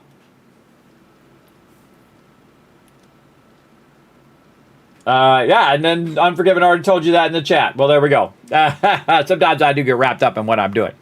All right, and speaking of wrapped up into stuff, we're going to switch back over here to Satisfactory, which we have running in the background. We are manually making a ton of rods like this. Right over here, because that's what we have to do. I mean, I could go collect a bunch of biofuel for endless hours, but I feel like, again, efficiency first, everybody. What's the most efficient way for me to make lots and lots of rods and then eventually lots and lots of screws? This is the way right here, where I just go and have all of these extractors kicking some booty on extracting 1,600 per minute right here. Now, again, I can't convert it to 1,600, but imagine if you had a bunch of people in here at the same time, everybody. You could absolutely crush this goal. Having multiplayer going on, because every minute someone else could grab it and then they could convert it for 30 minutes. So this is totally doable, especially with a crew and whatnot. But I like to see if you can do it solo, because again, I'm going to be mostly AFKing while it's processing, like so. But I know I can do this with my team, 100%. 100% I can do that with my team. All right, then we got these ones over here we got to grab. Again, we're just going to bounce back and forth and let this stuff run in the background. This way I can multitask, doing the laundry, doing stuff in 7 Days to Die, and I always seem to miss one. I'm going to add some more just so I can stop missing that one. What did I put some more somewhere? Did I put some extra ones somewhere? I did. Right, there's one right there. All right, that's it. This is the Kismet forgot to get one extra one somewhere over here, right there. There we go. When I miss one, which I inherently do each and every time, I always miss one of them. And the one that I missed, this one, is the one that's not spinning. It's always the one. So we'll just put an extra one in there, so we stop missing it. There we go. All right, so we set that going. Hey Suri, set a timer for 30 minutes called rods. And there we go. Now to remind me, let that run in the background. Back to some 7 Days to Die. Oh, we got a brand new Teamwork Tycoon coming up, showing some love right over there. Thank you, Reese's Pieces. Thank you for coming up as well. Yes, I haven't taken it off of there yet. But thank you for asking that question. Yes, Reese's Pieces, thanks for coming in again with that 17 months of sub love, everybody. Now, you got one job to do in the chat, everybody. When you see somebody come in and bring the Kismet Love Train in, why don't you throw a bunch of hearts in the chat to take that love, amplify it, send it right back out there to everybody in the chat. Look at that, PETA already on it. Nice job, PETA. Show that love, everybody. You can use my emotes or the global emotes or any random emotes that you want to show that love. Whoa, I got some acid on me right there. Nice. Pretty nice. All right, very nice right there. Okay, so we got that going. And I feel like all we got to do now is just make sure we got repair kits, because that's all we're going to have the option to do. Repair kits here. We're going to have to grab all this ammo out here except for the 9mm. Don't need the 9mm. Don't need the 45 there. We'll have this high-powered in there. We got to fill her up. Now, another thing we want to do is have a little bit of our steel going over here. Forged steel, not enough to do forged. Oh, I forgot to put the crucible in there. It would be super helpful if I actually had the crucible in there. I got a bunch of those. Crucible. There we go. That's why we can't do steel. I thought, wow, man, by now it should have melted some of that iron down. There we go. So we'll run out some steel in case we need to do that for repair. And then, of course, we will make sure that we have concrete. We'll take our snowball out of there. Where did I throw that concrete? Right there. A nice fat stack of 1,000. We've got a little bit of iron there, so we'll leave a spot for that. Oh, I took my actual auger out of there. Look at that. No, no, no. And then more bullets here. Some shotgun in there, too. All right, so we'll throw that up there. We'd like to have a little bit of an empty space. Shotgun. Ammo right there. And I don't think there's anything in there. Nope. All right, we'll take a little shotty. Now, I find you don't really go through that much shotgun ammo. I know I've seen it somewhere. Oh, I got my AK backup in there. Let's take that out, too. But we'll take a little bit of shotgun here. I've got some on me. Throw it over here. We're going to go ahead and throw this in this spot here. Take that lead out of there. I always end up with, like, random stuff in my little slots up here.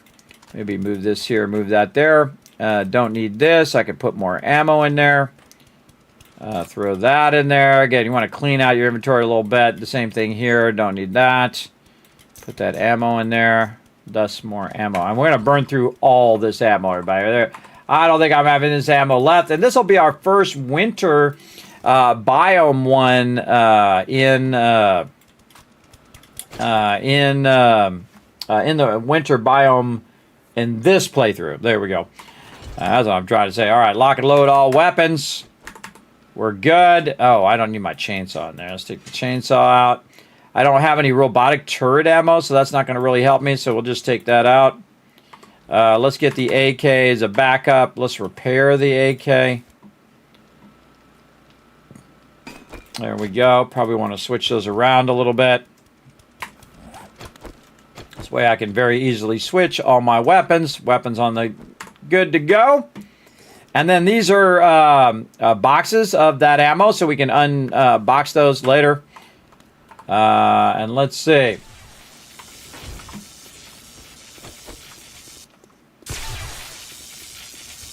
Thank you for testing my stuff. Oh, okay. Totally missed him. He's on fire. I love it. Not dead, though. Now he's dead. Okay. Oh, I should go around and close all the doors,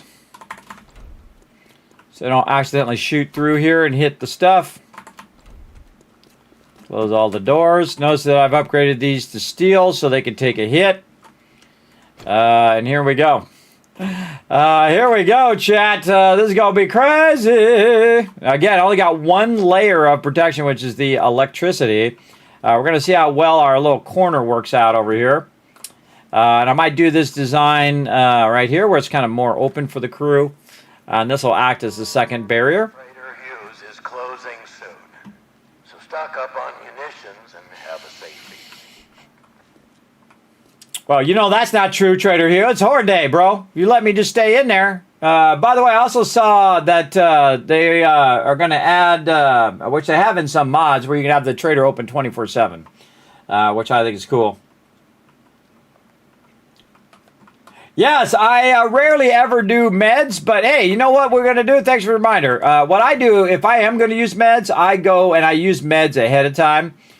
And I just stacked them. I don't even know if I brought meds. Oh, I should probably do my water. That'd probably be a good idea while I'm at it. And my food. I don't even know what I did with those meds. I did bring some. Oh, right here. So I would just stack them ahead of time, especially like vitamins. You can do 3 of them, and they'll last you all horde night. But we definitely want to get our food and water up.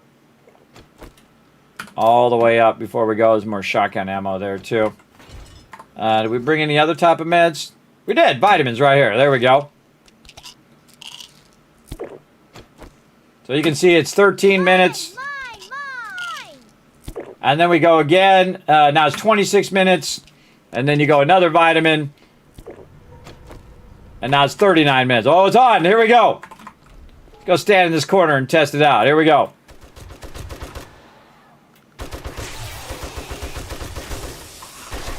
Already bringing in the cops.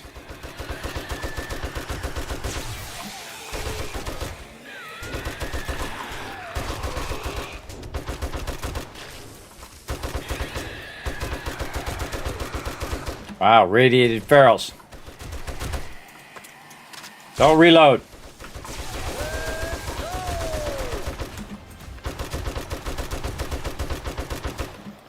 That's right, here we go.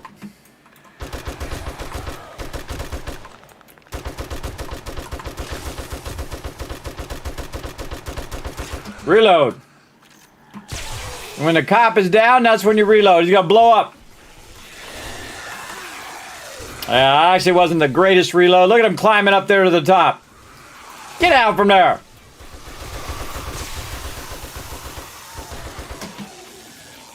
But he's still twitching, this guy.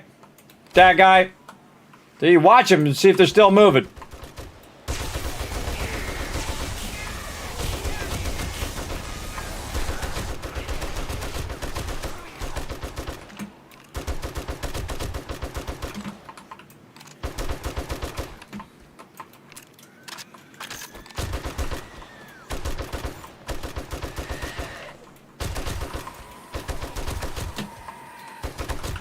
Ooh, lined up. Shoot through one, hit the one behind it.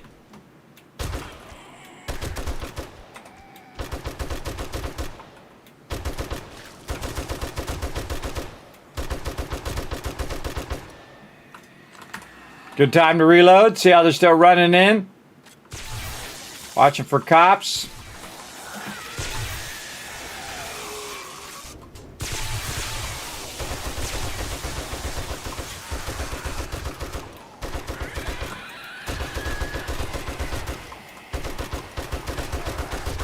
Yeah, they're focusing in that corner right there.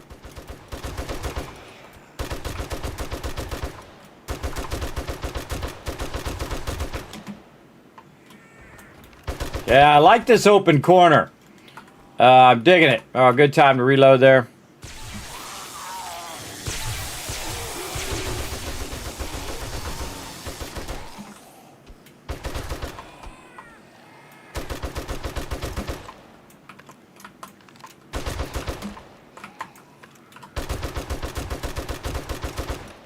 Cop over that way.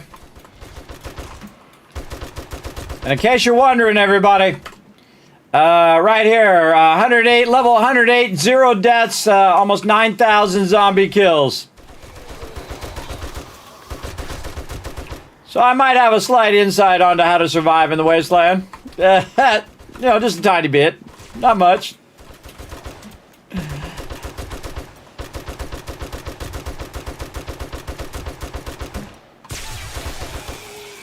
Trying to shoot him right here. This way, if I miss their head, I still hit their neck. But if you hit them in the head, they're going down. Good time to reload. Notice I'm ignoring these mobs, going for the cop. Prioritize your damage. Now, these guys are getting stunned. When they get stunned, they can't hit the base.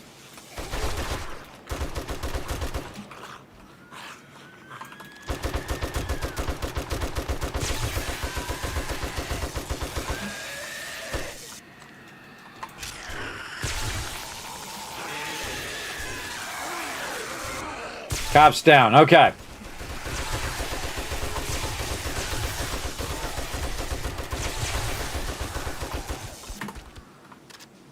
Reload while they're running up. Reload the other one. The point is to keep them off the base as much as you can. They don't breach the base. If they can't get to you, they win. This is my world famous Kismet kill box. It's the ultimate protection in the wasteland, whether you're playing 7 Days to Die, whether you're playing Fallout, whatever it is you're playing. Get those Kismet kill boxes going on, everybody.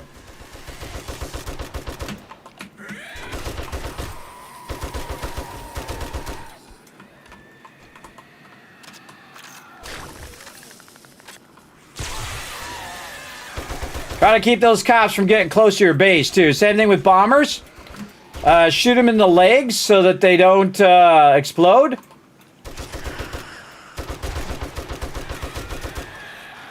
And work on the toughest ones first so that they... oh, look at that. They're really trying to get in that corner.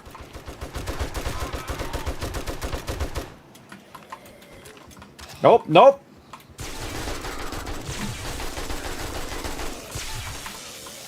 Well, you have a backup weapon so it doesn't blow up on the side of the base.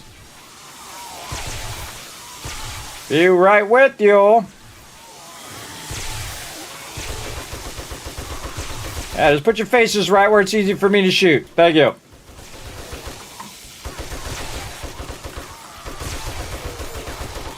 By the way, if you still see them frying, then watch this as I slow these guys down. Just slow them down a little bit, like this. Get rid of this guy. Slow these guys down, then reload. It takes them longer to run over there. I'm level 109 now. This one's already loaded. Nice.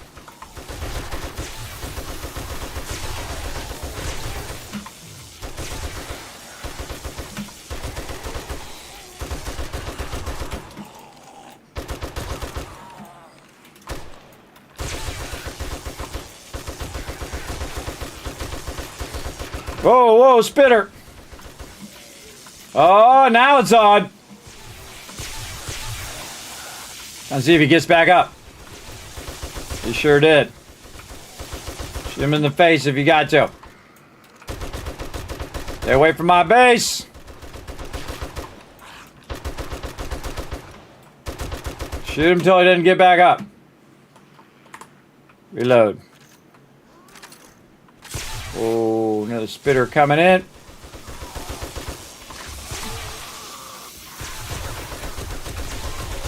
Make sure he's down.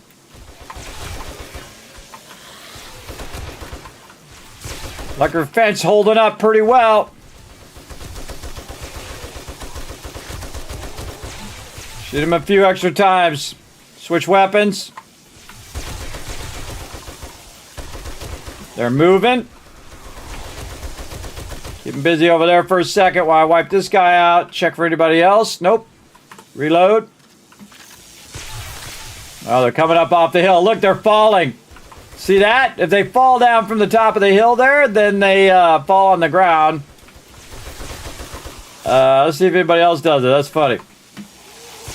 Oh, wait, let's just get rid of these guys first. Big boy down there. Now we'll reload while that guy's deciding where he wants to get electrocuted. Now while I'm down here fooling with this guy, oh, see, more of them are coming.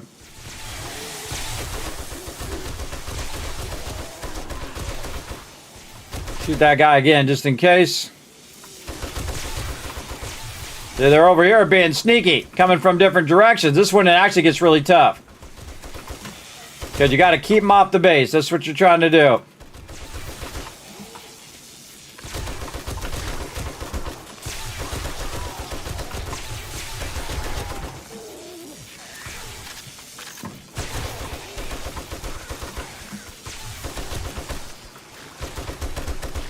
Two of them.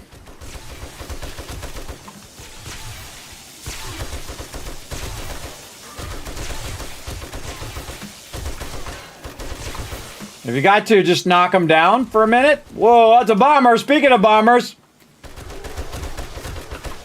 Killed by a shot in the buttocks. Time to reload. Oh, that's getting sketchy there.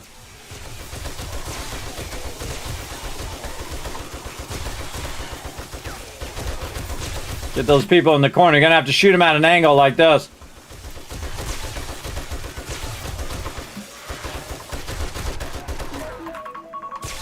I like how my alarm goes off right at that moment. I gotta go do my laundry, but not right now. We gotta fight off some zombies first. We have enough ammo.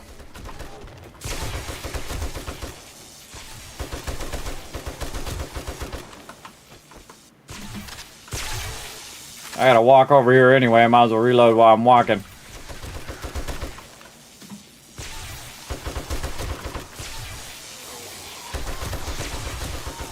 They really try to go for these corners.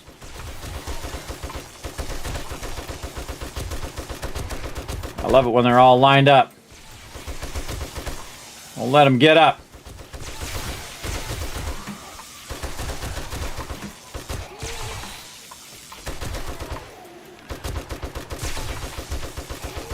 Every now and again, glancing at my ammo. Trying to wait for a spot where I can do this. Open up all this ammo. Come on. Do the thing. Sometimes it's really awkward because it doesn't do the thing you're trying to do. Alright, another 2,000 ammo. Let's see if it's enough to last us. Gonna need to repair our weapons here in a minute as well. In fact, I could be repairing this one while I'm shooting this other one.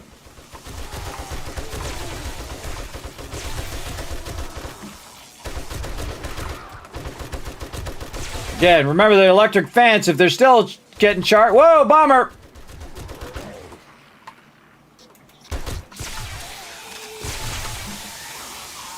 Repair that one while I'm shooting this one.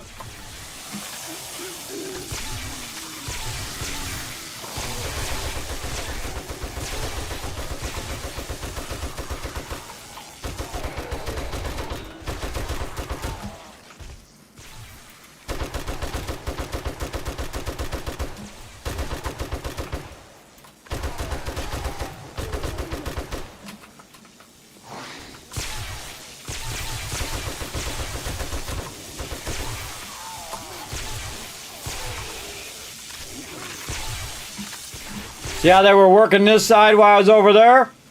This is where you get most in trouble right here, where you're in this transition between reloading. This is why you need the electric fence. Because they're hitting my other side of my base right now. I gotta run back over here. There's still a guy left over here when they switched to attacking from the other side. Alright, we're going to use our expanded corner over here. I'm really liking this corner. Good variation on the kill box.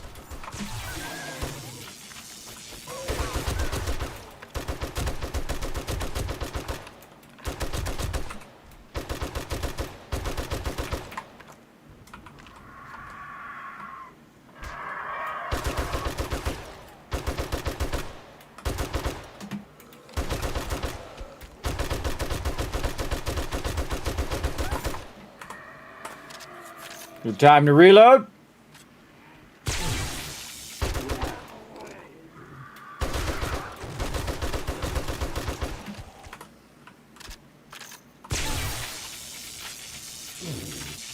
Now move away from the edge so they can't melee me. See right there where you got a lot of low-level mobs running in? Perfect time to reload.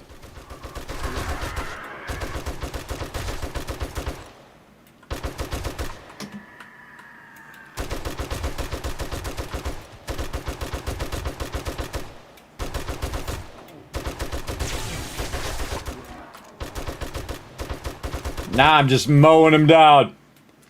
Now it's all me, baby.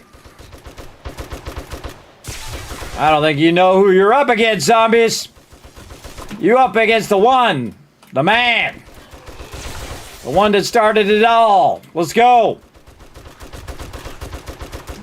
The OG gamer, everybody. 50 years and counting. Let's go. Let's go. Good time to reload while they're getting zapped.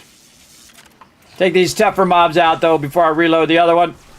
Like that. Bird in here. Get wrecked, bird.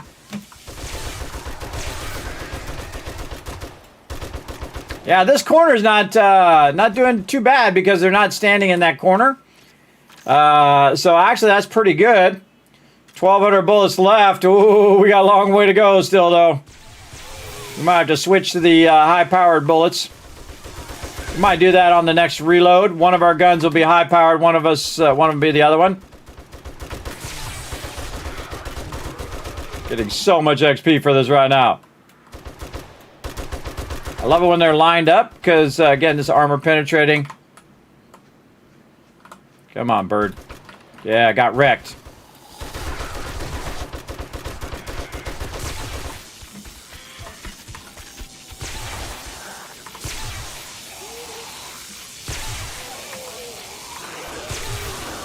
Oh, man, it took a while to reload. I switched it got confused. Using our high-powered ammo now. Get down from there. Shoot him in the legs if you got to. There we go.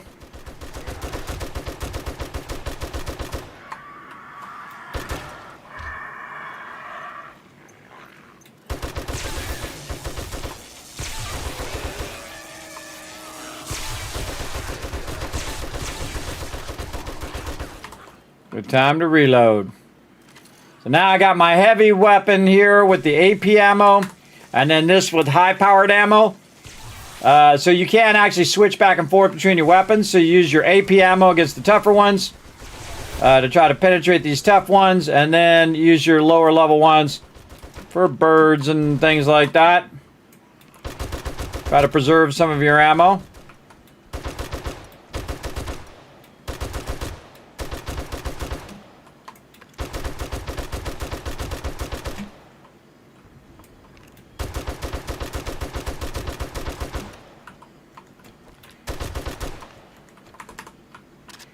Man, I'm owning these guys. Kismet throwing down. Running out of bullets, though.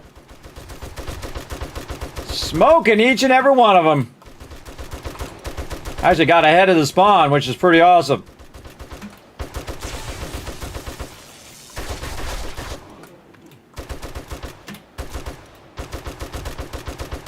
I like how their eyes glow, by the way.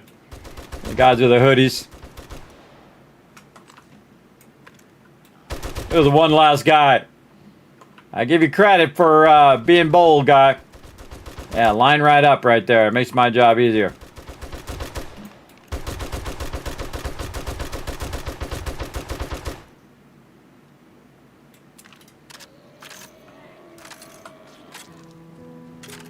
Oh, and that's it. Yeah, around 1,700 bullets to spare. Be right with you. Bye-bye.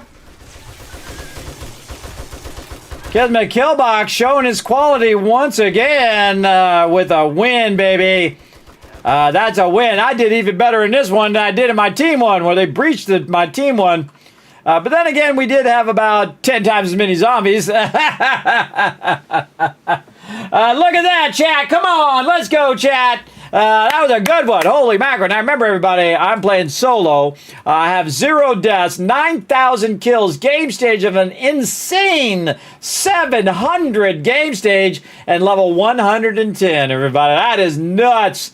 That's crazy. We got to get on some ammo. We can't mess around, everybody. We got to get our ammo popping just in case we make it to another Horde night. We'll see. We'll see how it goes. But yeah, we got this popping off now. All right, we got to get some more forged iron going, or forged steel going there. And over here, we don't have enough iron, so we're going to double up on our clay. So that goes a little faster, so it's not just sitting there doing nothing. We need to get over here and do some gunpowder. Let's go ahead and favorite that, or actually stack of gunpowder. My bad. Over here, I already have it favorited. And we need coal. We need nitrate. Did we bring some of that? Good question. We got some nitrate. Don't see any more coal than the coal that I have on me, which is not much, but it might be enough to get something going. No, no, and no. Oh, and I have to go put my laundry in the dryer as well. Epic. Okay, let's get some gunpowder popping off. If we can, we've got to put some coal in there, which I always find is funny. You put coal in there so you can figure out how much it is. So around 50 we'll put in there, or 27. That's 50 minutes. Gunpowder is going to take 18 minutes. All right, so we'll do around 18. Let's do a little bit extra. There we go. And then we'll do that one. Again, it takes 800 coal to make that happen. And that'll go for 18 minutes. Okay, we got that going. We got all this running. And we survived. But now we low on ammo. That was probably about 3,000 to 4,000 ammo right there that we did burn. And you can see our ammo box is pretty empty. Let's go ahead and actually get our ammo up here, though, where I usually keep it. Right there. All the rest of this we'll put away for now. I don't know what else I had down here, but we're just going to put that steel down there and cover up those 2 slots right down. Let's see. Where's probably my vehicles need to go there. Where the heck are my vehicles, speaking of?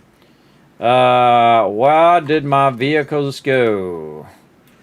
All right. Let's put those down there. And motorcycle. We could take this and put that in there while we're looking for the motorcycle. Apparently not in there. Okay. Motorcycle. It's in there somewhere. Just got to get my brain to cooperate. Motorcycle. No motorcycle. What did I do with it? This is the problem with not sorting your stuff, everybody. You don't know what the heck you do with your stuff. I might have left it back outside. I don't see it on my thing. So usually I do pick up my motorcycle. They could have destroyed it. I don't know. Nope, right there. See, I knew I'd find it. I knew I'd find it eventually. Okay, so we can put this back in the resources, and we need to go ahead and also think about our other forges. So we want to go ahead and get those going as well. Just got to remember to go do my laundry here. But watch this, everybody. This is the cool part where you can just get a crazy ton of stuff queued up. We just need these. And this is the whole point of this base, is to give it a verticality that you can just stack it like this. I didn't want to do that. I just want to put that back behind there. And then this is going to be behind this. Yes. All right. I like it. I like it. And then again, you could just forge this for days, everybody. Now, of course, the other thing is if I had made it just a little bit higher, I realized this afterwards, if I had made it just a little bit higher up, which is 1, 2, 3, 4, 5, 6 high, which I normally do, if I make that 6 high, then I can double stack those all the way around, and that'd be pretty awesome, though this is absolutely a ton of forges right here. So let's go ahead and get some of these forges going. Right over there, right over there. We'll just get these 2 going for now. We'll get our brass and lead in there, including our dukes. Any lead? Oh boy, not much lead. Might have to get some lead as well. Get that going. A bunch of lead here we can do. And again, there might be some in there. I'm just not seeing it, and that's okay. We'll check it out when we come back here in a moment. Bunch of brass there we can use. Okay, so we're going to start with this brass first, and then after that brass, in fact, we're going to cut that in half, cut this in half so we can balance those. We're going to use some of our coal that we have to get that going for about 30 minutes, and then we're going to do this, and then we're going to go over here, use the rest of that in there, put this here, put that there, and turn that on. Okay, and then I put these in the output. And I got to do rods too. So it reminds me to feed those in there. I hate microfeeding these, but that's all you got. That's all you got. You gotta do what you gotta do. And of course, this is miscellaneous crafting here. I guess we could start putting some stuff in miscellaneous crafting, at least to find that stuff. Let's go get our miscellaneous crafting out of here, just to kind of help us a little bit to find our stuff over here.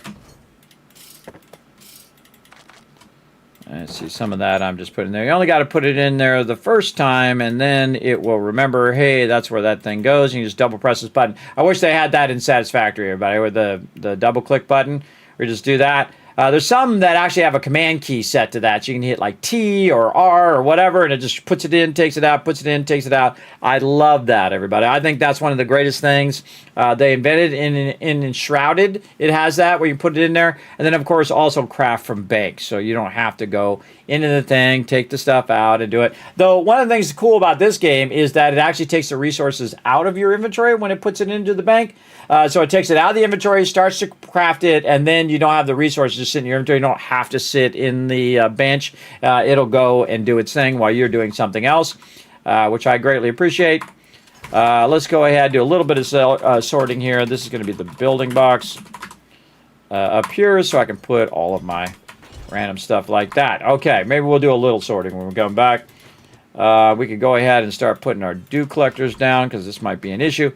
Now, right here, everybody, I have set this up so that I can put a dew collector right here. Now, if I done it correctly, which I hope I did, and I take all that out, fantastic, then this should still work even underneath there. Now, I'm going to probably have to take that top block out, but we're going to try to find some jars. There we go.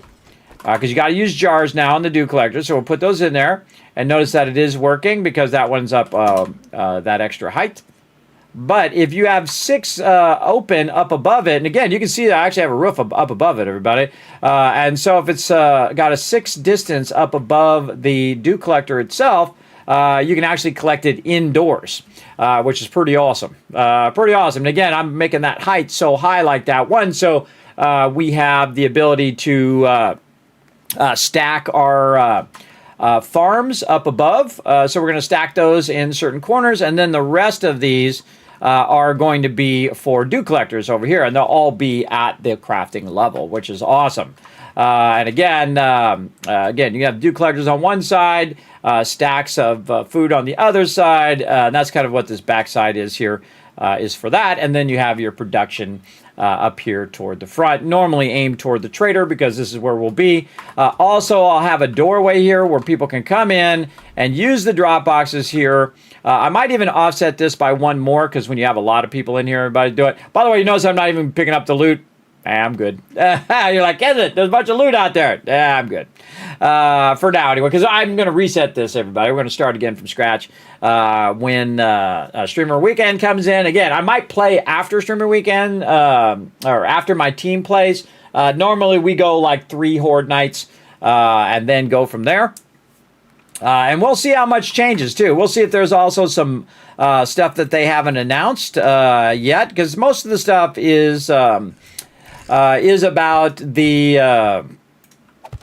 sandbox stuff, but I have a feeling we're going to get a few more goodies along the way as well. I want to clear up that edge there. But yeah, I feel like I'm going to move this one side further back by 1, just so when people are standing here putting stuff in the drop box, they're going to be bumping into each other as well. So I might move that in by 1. As well. So, but I got to get my team to run to the Zillion Tower as quickly as possible so I can work that inside. We'll see how that goes. I'll probably just use plates to start. But there we go. That looks pretty awesome. Pretty great. We've got our forges running. We've got our chemistry station doing a little bit of that. I think that's a perfect time to take a little break. Go throw my laundry in there and do some stuff. Oh, I forgot to, I guess I can just show you because I'm just going to switch. Run some iron rods while we're at it as well. Hey, Suri, set a timer for 5 minutes. All right, she'll remind me to put some more in there. All right, now we'll go ahead and do some words on stream for you all. Right over here, and away we go. Oh, try it again. Away we go. There we go. All right, back in just a bit.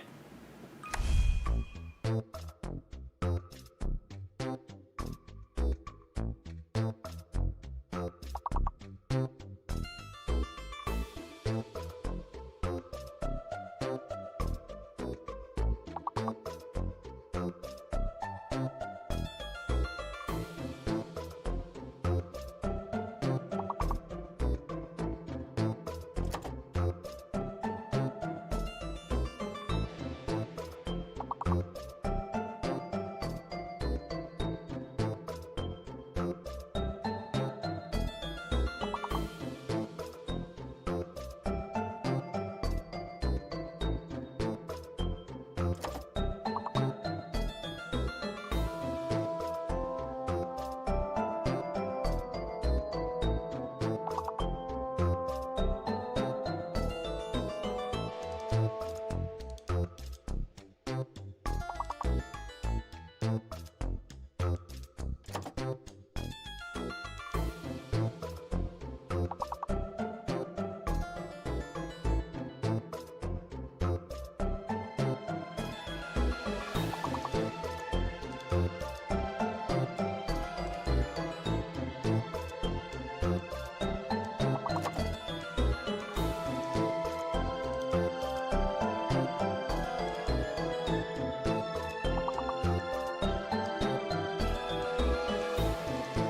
mode activated.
I'm back, man. I've been hitting this at the perfect time. Let's go, everybody. Let's go ahead and get some words together here. What do we got? Wow, these are some big...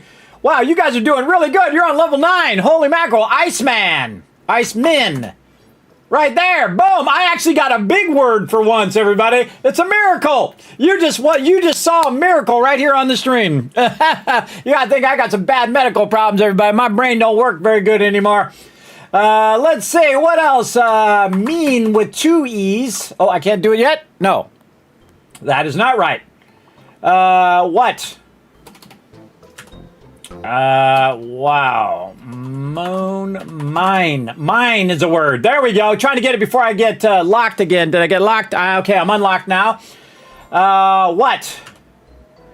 The O is the fake letter. Don't use that. Meanie? Mean. Mine. Mine! Right there, I got it. Okay, now I'm unlocked. Well, I hit it right at the unlocked spot. One more! I'm gonna leave it to you guys. You guys got this. Got to be an M or earlier words. Got to be an M, start with an M, or start with an E or an I. It's got to be one of those. Come on, chat. You got this. I believe in you. I'm not even gonna bother to type. I know it's you guys. I believe in the chat.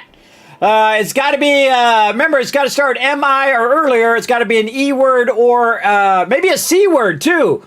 Not coin, because you can't use the O. C-I-N. Oh, there it is. Perfect. Perfect. Both the row and that Mr. None, you got it right there.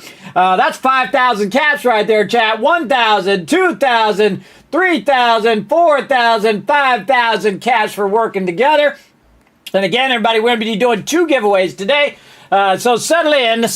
We're going to have some fun right over here. Let's get back to some 7 days to die. So we'll go ahead and press all the buttons and flip all the switches over there. And we're back. All right. Awesome.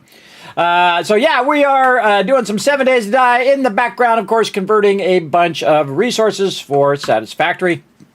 Let's keep on rocking.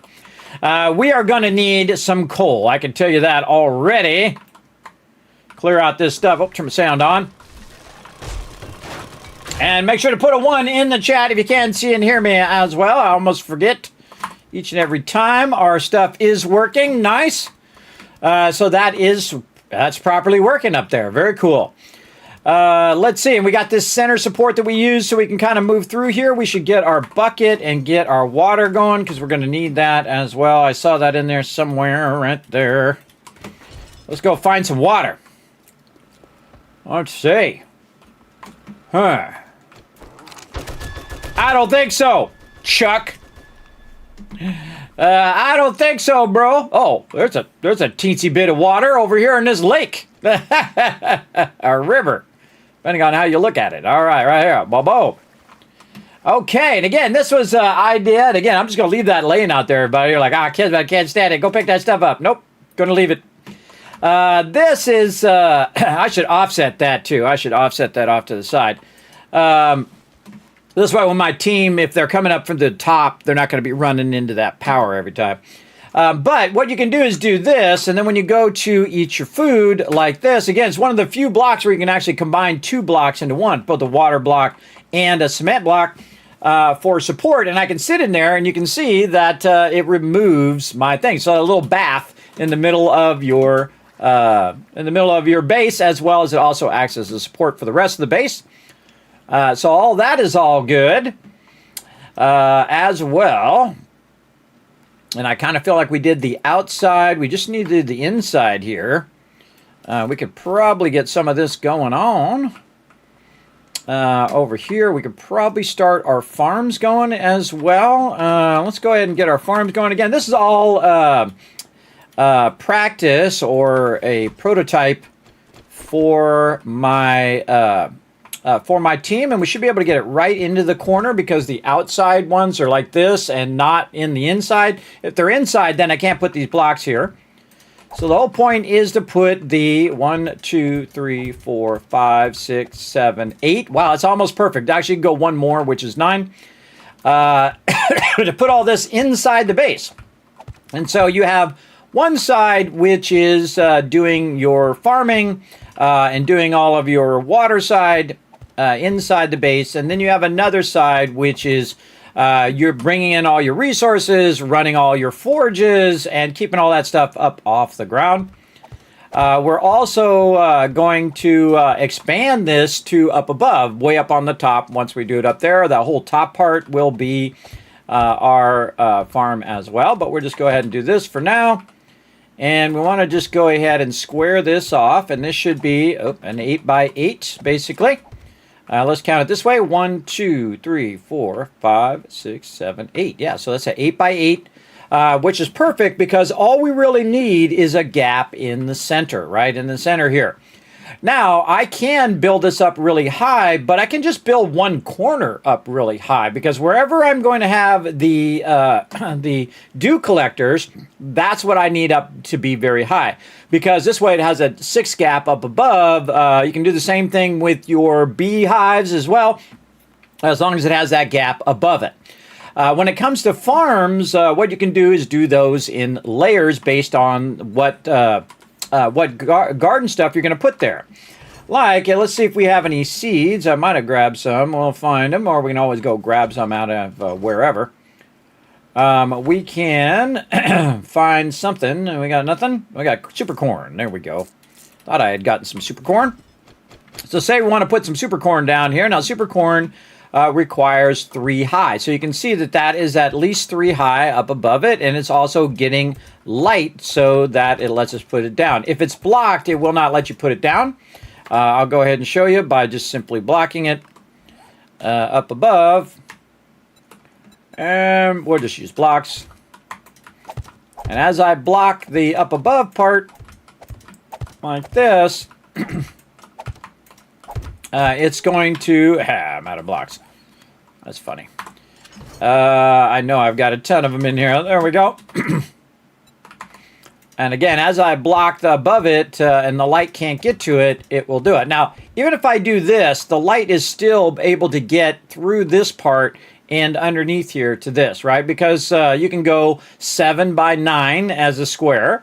And this is actually an 8 by 8. But if I do it in the center, it should have enough to go in both directions. But as I get further and further out like this, and then I go to try to put it down, if I get far enough, well, I can't do it there. Maybe this one in the corner. Let's take that one out. Nope, that one's still good, as you can see over there. Let's keep adding more blocks. And you're like, well, Kismet, there's bulletproof glass right there. It can get through that bulletproof glass. That's true. It could get through it if it was bulletproof glass, which it is not. But I think also this corner right here is helping us do that, because that should be fairly blocked and should not let us go. So let's go check this corner and see if it's the corner that's letting us do the light here. So we're going to try to take this ladder out and ladder here, and let's see if it's now blocked. Again, I love testing this kind of stuff. This is my jam. Yeah, still letting us get that. So it might be this upper edge, so we could just leave an upper edge and get the light in there as well. Maybe not even have to use the center. Let's go see if we cover up that upper edge as well. We'd have to take out the blocks there. We can go ahead and do this. I forgot what that timer was for. I think it's for my satisfactory stuff. Yeah, we can put the block there, but we can't put the block here because we have the bars taking up those blocks. That's a good question. What is letting the light in? I know that this does not let the light in because it is a non-transparent block, because it's not bulletproof glass. It's actually from the Zillion Tower. It's a Zillion Tower glass, which is different because you can make it into concrete. So it's actually a concrete block that's transparent, basically. But that's still letting me do that. That's pretty wild. All right, let's go ahead and go a little bit more and see if it is that corner that's letting me go through there, which would be an awesome find, by the way, if I were to find that suddenly. That you can just leave that little bit of glass gap right there, and that's going to let some light in right there, which will allow that edge, allow you to cover it more. Ah, there it is. Yes, I need to go one more row. I knew it was there somewhere. 1, 2, 3, 4, 5, 6, 7, 8, 7. Yes, see, like I said, it's 7 one way, and it's 9 the other way. So usually I go by 7, and you can see I can't get the corner. But if I were to remove the block, and then now I can get the corner. There you go. Now you know, everybody. Now you know. But here's the easiest thing to do. Just take out the middle block, right? Just take out the middle block, and you're all good. You just go ahead and center it as best you can. Oh, look at that. Can't fit that under there. But don't worry, everybody. We're going to put some smaller stuff under there. We're going to go ahead and put our super corn down just to get a vibe of it. Again, I'm not going to put it all down, but you get the vibe. And so now we've gotten this, right? And then we can go in, get all these blocks back out of here again, like so. And we'll just get all these blocks back, like so. There we go. And do this right here.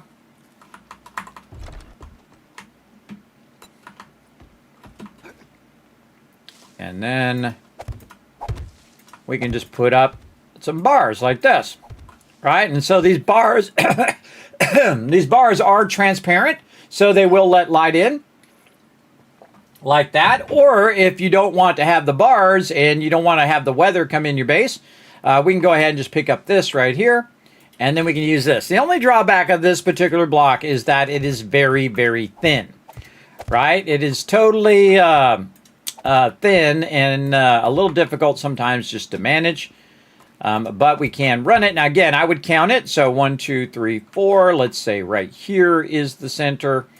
So I'll just go ahead and put some blocks in just to get around that center spot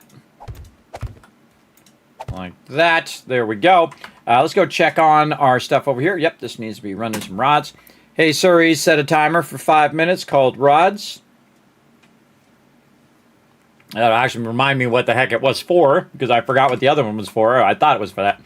But there we go. We left that open. Now, the next thing that we want to do, of course, is to make it so it is actually transparent. Normally, I just use the bars like that.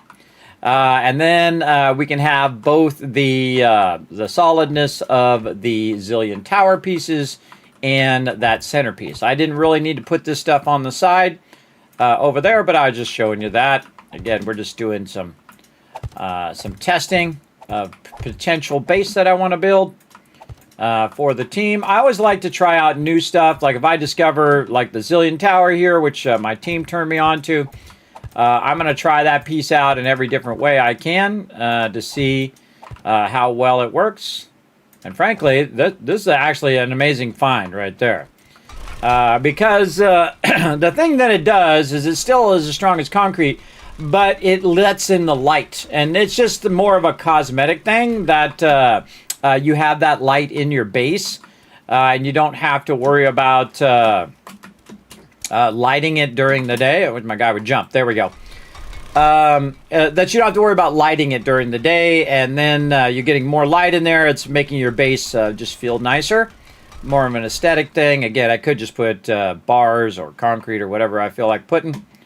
Go up a little bit higher here, and we can use our box to help us line up. Again, it's really thin, so that part makes it awkward. But if we did this right, we could just keep going like this and fill this in with glass. Now, I don't really need to fill this in with glass, and I'm going to show you why here in a second.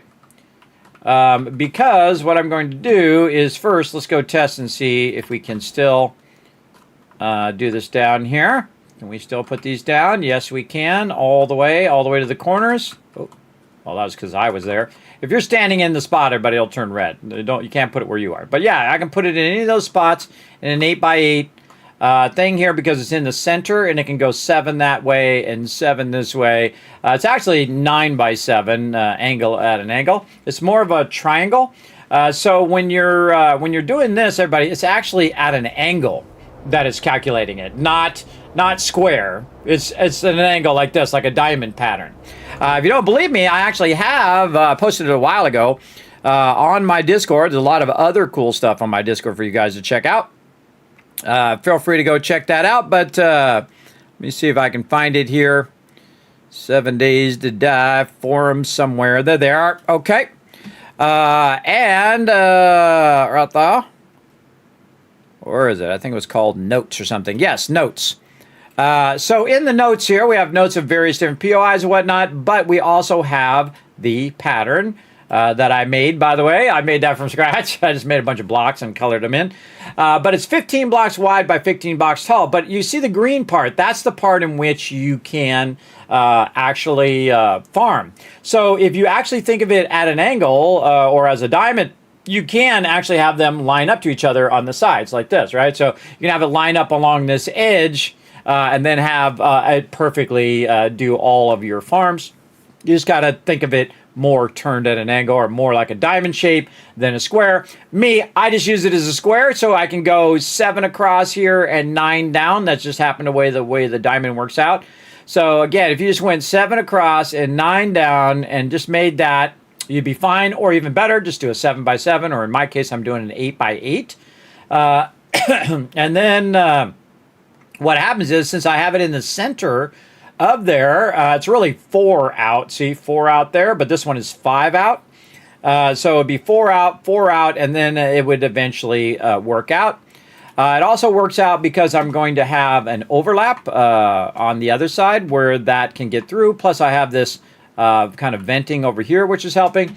But you get the idea. You can basically just use a single vent to line all that stuff up, which is super useful. You can find that on the Discord, everybody, in the 7 Days to Die forums. And I'll throw all those links in the chat for you to check out. Second, I find out where that button went. There you go. There you go. And again, everybody, thanks for throwing those ones in the chat. Let me know everything's working. Let me give you a bunch more Kiz Caps for going. Now, if you did say hi earlier and I missed it, feel free to say hi again. I never mind, everybody, in the chat. All right, here comes some snow, but now we're going to cover up from this snow over here. We're going to get busy filling in this roof. Oh, we're ready for more. Our rods are done now. Again, everybody, we're going to be switching back and forth. I do multiplay, and I multi-stream. I do a lot of things, don't I? I really do. I am the king of multitasking. Let's see. I know I put those plates somewhere. All right, plates, where are you? Man, I'm making some big moves on these rods here. Come on, plates. Man, I could have sworn I put them somewhere. Right there. There they are. Okay, so I need some plates to make some more boxes. Again, I'm just going to keep throwing these boxes down, and eventually we'll have these boxes channel all of these things all the way to the end. But for right now, we'll just put that in there. In fact, we'll take this out, and we're going to move this to this front box so that we don't have to search for it later. There we go. And then we'll put all this in here. All right, and again, we're just kind of setting it and forgetting it. We're collecting all of this iron, which is 1,600 per minute. And if we had like 10 people in here, everybody, we'd have this already done. 10 people running this for 30 minutes each. We'd have all these resources converted, and we'd be making a bunch of smart plating right now. The smart plating is going to take a really long time, though. Once I actually get enough resources and put it in a bunch of boxes and just let it run and run and run, we'll definitely need a lot of biofuel for that. Because I can't manually do the smart platings. There was a time I believe you could do it way long ago. But you can't do it. You have to have your vehicle or your machine do it. And since we don't have that, we're gonna just do it manually first, and then use our biofuel to convert our smart platings. I think that's a smarter way to go. It's going to be much faster, much easier. Yeah, there we go. Got them all. And left one slot open. Then we're going to go over here. We're going to go iron ignis like this. Hey, Siri, set a timer for 30 minutes. There we go. All right, and then we just let that run in the background. Back to some 7 Days to Die. All right, we've got all of our stuff going here, and we want to kind of fill in the rest of our roof. And again, we're just going to have the one side be our dew collectors on this side, and then this side's going to be a lower side. The other thing I was going to show you was the fact that we can now go and stack, meaning that we can double stack our farms. So we can go, I'll just leave this side open over here, but we can start stacking these on top. And you're like, well, Kismet, you can't see the glass. Yes, that's true. That's true. That's why the glass is actually useless in this part if you are going to stack them. But we can stack more farms vertically. Stacking farms vertically is the best way to stack farms. Because again, it uses less physical space, easier to get to, all inside your base. And fairly protected up here. Again, what happens is, everybody, the people that are standing here are not paying attention most of the time, and the mobs are shooting past them and hitting the stuff behind them. Like if I have my dew collectors up here at the top, I will build a wall around the dew collectors, because dew collectors are very easy to lose. Actually, farming plots, a lot harder, actually, to lose your farming plots.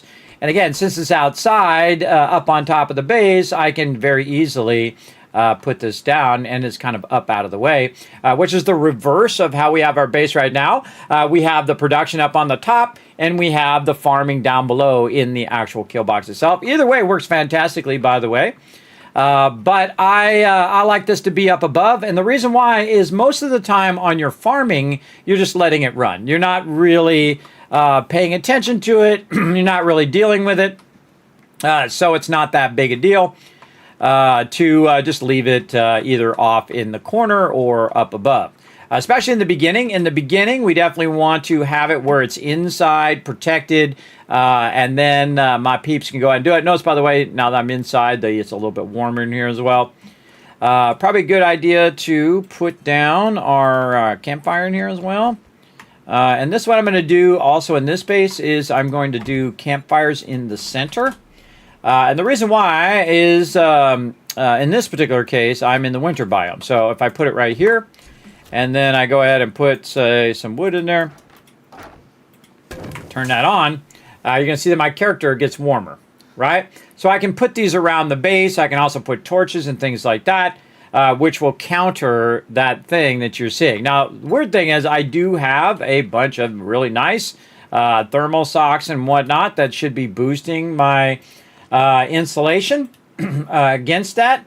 I feel like they got some more work to do on that and more balancing to do on that, because I should be pretty well off right now with level 5 gear in the winter biome. But right now it's 13 degrees over there, so we got to kind of close in the base here. Now, again, this whole side over here is going to be nothing but dew collectors. I'm probably not going to make all of them, everybody. I'm just going to use it as an example. But we're going to make a whole bunch, and the second I find out what the heck I did with them... Oh, I put them in my inventory, no wonder. We're going to go ahead and check our distances here. Let's take this up and see, because we got to watch out for the lip edge there. And I'm going to put that there. I want to inset that by 1 here. Yes, okay. And then I can go back and I can pick it back up because I just placed it down and I have my thing there. There we go. Now, again, we can just put those all the way across. It's inside the base, but we'll just put it back over there. Because the thing is that in the beginning, you need multiple of them because you don't have the mods yet. But the second you have the mods for them, you don't need that many, especially in solo. But in team, you want to make sure that you have at least 2 of them going and that you have as many mods in them as you can. Let's see if we have any more mods for our dew collectors. Oh, man, we got to go get our other stuff. Okay, so what we have is we have the tarp, which allows us to collect increases the amount we can collect, and then this automatically converts it into purified water. Probably the most valuable of all the things here. And again, see this here? This should be running. And you're like, well, Kismet, it's red. Well, the reason why it's red is it doesn't have any jars. So we can go ahead and do this. Cut those in half, say. And then that should start up. Yeah, there we go. And then right here, again, they changed it where you have to have the jars. That's in 2.6. Weirdly, I did not bring the ice things. I did not. Or they're in some box I put somewhere. I know I got a bunch back at the other base. But you get the idea. So that's about 3 of those. I think we can get 3 more. We can simulate how many we can put down. Again, I can make them, but it's okay. We'll just simulate it. So again, if we tuck this a little bit into this corner, getting this kind of empty space right here on this edge, we should be able to go 1, 2, 3, 3 this way, and then this is basically a total of 9. We're going to leave that there. 1, 2, 3. Like this. And again, these are representing. I can put a little thing on the side so you know which one is that one, which one is this one. You get the idea. And then like this to represent another dew collector. And then another one if we want to bring it out this far. I would probably not bring it out this far. This way you have this big open area here, especially when you have multiple players running around. You definitely want to leave that open. And then now you got a whole side back here. You know what would be awesome right here, everybody? Right here would be a really great place for all your cooking. That's right. You put all your cooking down. Oh, wrong thing. Over here. There we go. You put all your cooking right here as well. So you got your cooking along here. Probably leave 2 spaces there so that's not in the way. And then we'll make 4 campfires. Campfires are cheap.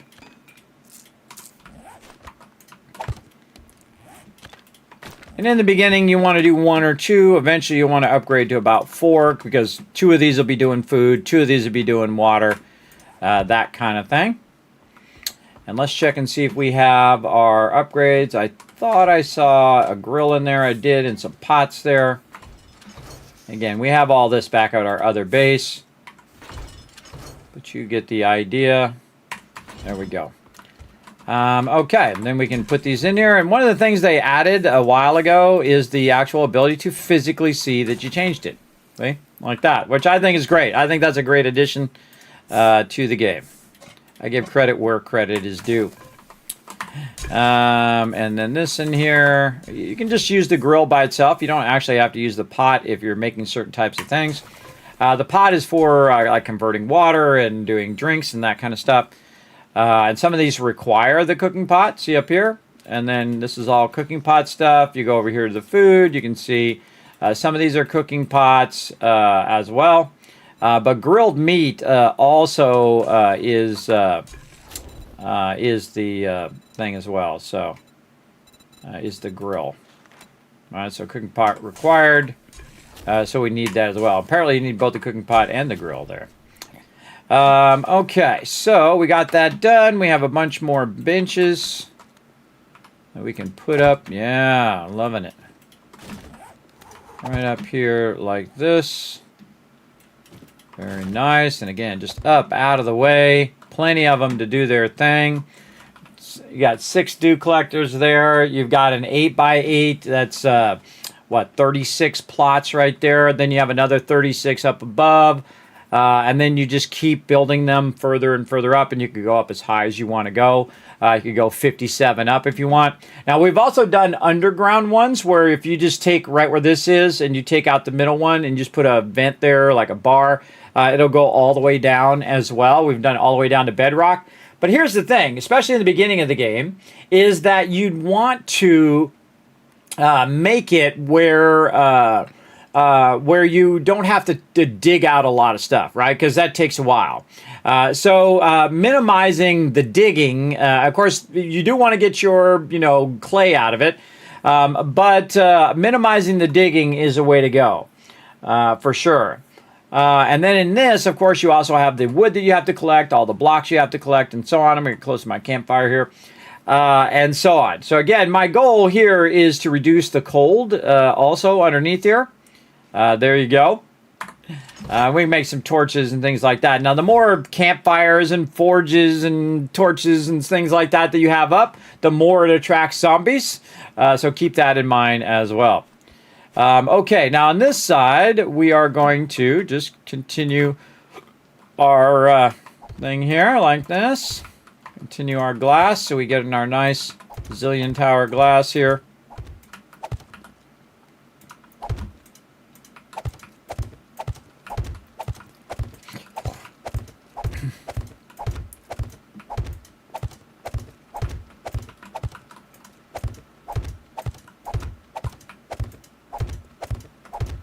Okay, so we got that done all the way across. Now, what we want to do is do this top part up here and try to figure out how we want to do that. I think we're just going to go with what we got.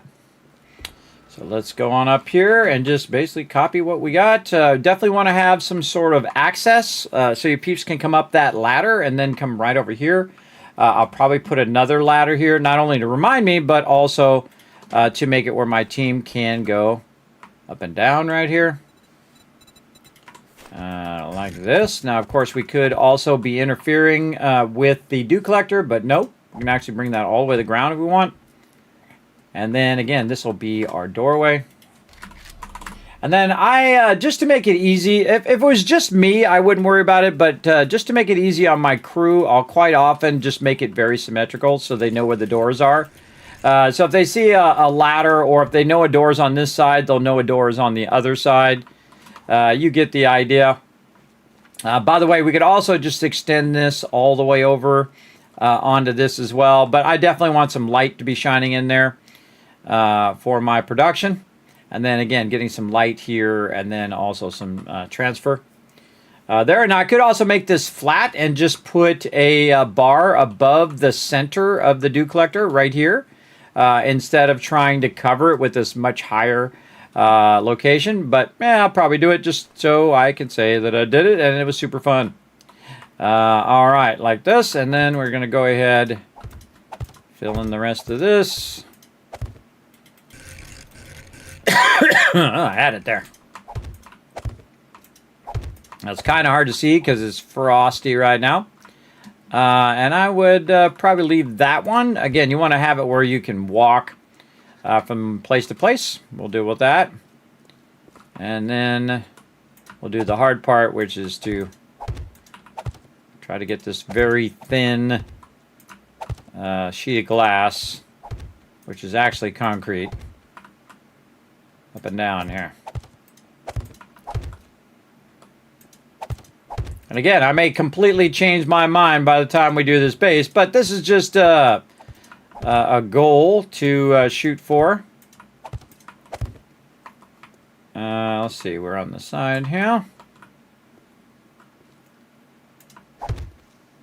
Trickiest thing is getting the first ones in on this, and then of course you're dealing with this really obnoxious cold that's happening all the time.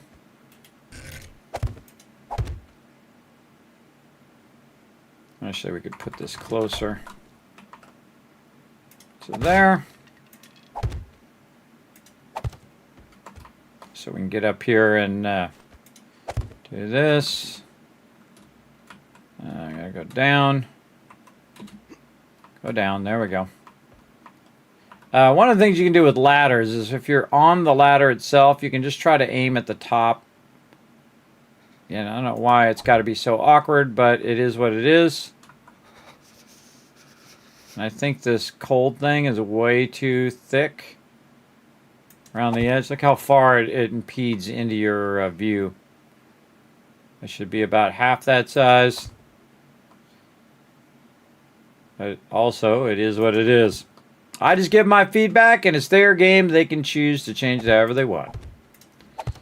I don't feel entitled, everybody. I don't go, I can't believe you did the thing, or stuff, or the thing, and get all the drama and all of that. I don't do that. That's what a self-entitled person does. They get all upset about it, and they're going to tell the devs how much they suck, and da-da-da-da-da-da, and you suck, and I'm going to give you this one last chance to do what I want you to do, and all of that ridiculous self-involved behavior. That's for the young, everybody. It's not for people like me. I've been around. I don't even get involved in that type of behavior. It's very disrespectful as well. That's not me. That is not me. All right, there we go. Now we're good. Building up this nice and high so our dew collectors are not obscured by the ceiling. All right, that's awesome. And then we're going to have a doorway here, so we're just going to bring this straight over like this. Very nice. We're going to get our doorway in. I'm going to try to build this base from the very beginning, which is going to be crazy ambitious, everybody. Crazy ambitious for the team. But we did learn that, again, I never thought about using the Crucible. I did know about the Supercorn recipe. But we did learn that if you go out and you kill a bunch of cops, you can turn in your quest, and it has the Supercorn recipe. But if if a whole bunch of people get the cop quest done, then you have one person turn in, whoever can turn in these, because everybody can turn in the Supercorn scenes, whoever can turn in the Crucible. And then you got the Crucible way earlier in the game, faster than I can even collect the books for the Crucible. And then I don't need to craft crucibles, everybody. I only need 1 or 2 crucibles, especially in the beginning, so I can start to make steel. And once I start to make steel, everybody, then of course we can fast track the auger. Once you have the auger, you can make a bunch of augers with the steel.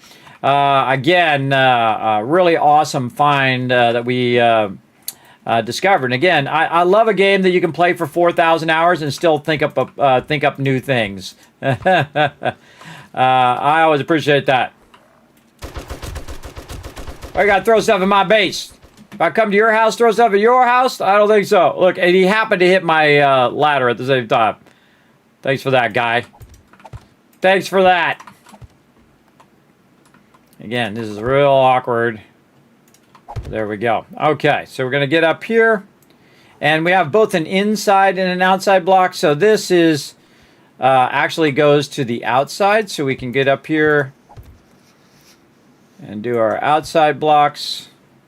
And then this we'll make another, we already have another stack right here. And then we have this inside block, which is going to go along here. And we already have the orientation of it, so it makes it way easier. Like this. And this one already has its orientation. Nice. Then this one here. And then this one's going to be a different style of block there. And then we'll get the rotation of this one. Really, I got the rotation and the shape, but only really needed the rotation. A little too far, maybe. A little too far on that one. Okay, then we're going to take this and we're going to rotate it. There we go, and we'll put it like this. Now this is so you can stand up here and be pretty solid. Also, this glass does not have an L-shaped.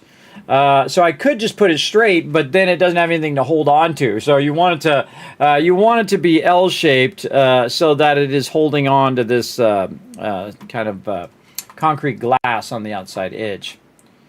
And then there. And then this is going to go right there, and right there, and right there. There we go. And we want to see where we're going here.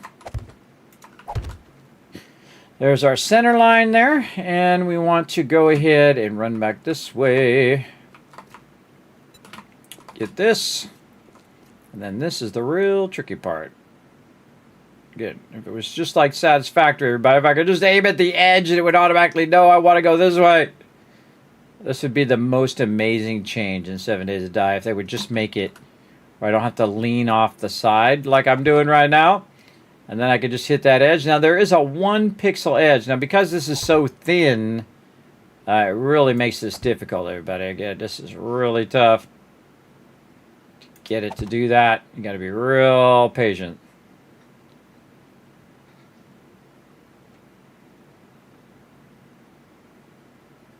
There we go. And that one's easy. I can just aim at the side of that. Okay, there we go. Now we can use the edge of these. And again, a lot of these building games are like this, where you have to be at the right visual angle to put the blocks down. I don't think that should be the case, because once you play Satisfactory, you know that's the way it should be. You know that if I just aim at the edge of these blocks here, right here, it should automatically know that I want to go that way. If I'm in the middle, then it should go up. But if I'm at the edge of the block, it should know I want to go that way at the level of the block I'm aimed at, which is what Satisfactory does, and that's what makes it awesome. And again, the second I saw that they did that, I was like, yeah, that's the way that should work. Duh. I mean, it becomes so obvious. But it wasn't obvious to everybody else, apparently, as you can see, because there are so many games that still do this right here, where you're just like really, trying not to make a mistake. And you do a lot of mistakes because of the way that build system is. And again, I don't know if they can add it to the game. It's their game. They can do what they want. But man, if they could just make it with just that little side block. I mean, you can even see it in the bulletproof glass. Texture, that if they just did those last edge blocks there and just targeted those for just making it automatically go to the left or the right, it would be amazing. Again, this wouldn't take this long. It wouldn't be this awkward. An awkward building just eats up your time. There we go. Okay, so we got that, and then we want to go this way. So we've got to figure a way of capping that off down there and run this up. Now again, I'll probably offset this in my full playthrough. So again, that's not in the way of my crew. Put all that in there. Make myself a ladder so I can get up here to get an awkward aiming at the top of this thing. Get on it. Go down a little. There we go. And I had to aim down, look down while I was putting a piece above my head. See, like this? And then you aim down, and then you click, and then it goes up there. You just got to know that that works, everybody. If you didn't know that works, it'd be pretty hard to figure that out from scratch. Okay, we'll go ahead and pick this up. Putting those down there. We'll have to take those out later. But it's kind of hard to see, but it's putting that in. Okay, and then we're going to go ahead and just use some plates here. And we'll go advanced. Trader Hughes is closing soon. Figure Man, out this what thing you is want. all over the place today. All right.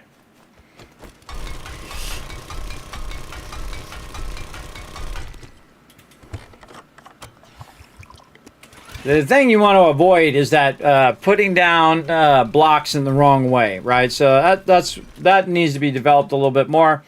But don't worry, they're working on stuff. They're working on it. They'll get it going.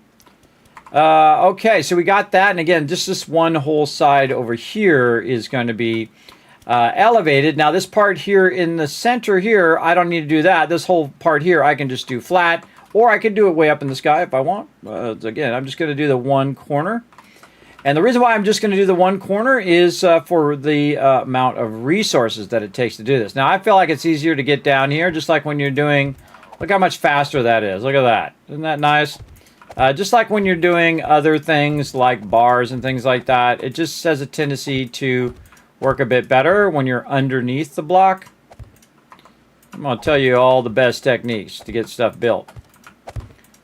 And then like this. Yeah, we're not going to have any vents on this. You can always take it out and make vents later if you want. Just get your stuff in to keep you nice and warm in your base. Oh, add blocks. Over here. Okay, and then of course we'd want our walkway here. Underneath here, take our ladder out. Oops. No, actually, I didn't want to do that.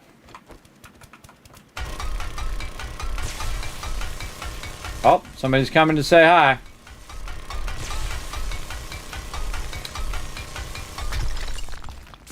Because I need the ladder there. Oh, I love how it turned my ladder around the other way too, just to troll me.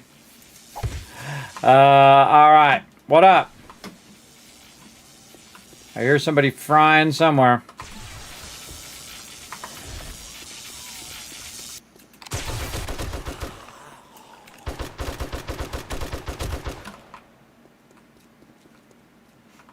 Just leaving that loot laying out there. I know I'm triggering you guys. You put enough portable miners in a large arc, you can collect 100 from the last one. The first one is back at 100. Yes, never-ending ore. Exactly, Ozzy. I already showed you that, bro.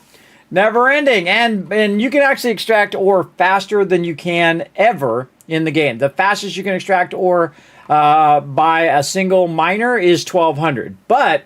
you can do multiple ones. So eventually it does become faster than what you can do. And that's what you want. You want the game to progress to a point in which it's absolutely faster to extract it with the extractors than for you. But at the beginning of the game, that's not true. Because those extractors are going so slow, and you could put tons of extractors everywhere, but then you're also coming at the cost of your most valuable resource, your time. Your time collecting biofuel. And that sucks. As you can see, I spent, I don't know, 40 hours this week collecting biofuel. A lot. I don't know. I might just leave this as like that. Yeah. Yeah, you know, again, if I put this one higher, I could have put this above. I still take this out, by the way. No reason I can't take it out. If I had made this one higher, I could have put the corn under it.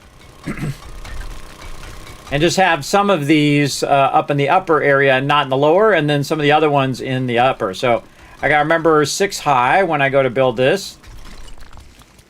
And then again, we can just put in our outside block. We're going to have to go up there to take care of that.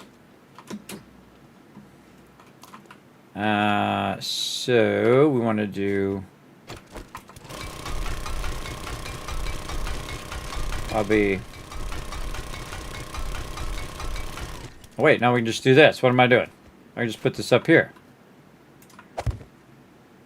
Like that. But, no, we still need the inside block. To block the inside of the base. Like this.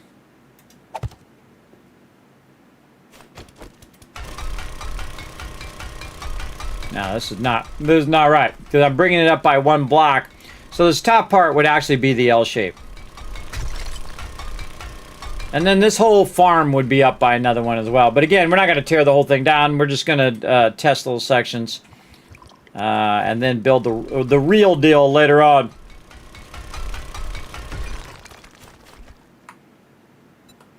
And so we would want this, again, to be up 1. So, oh, we need to have something for it to hold on to. So that's when we want to do this. and this, and then this up higher.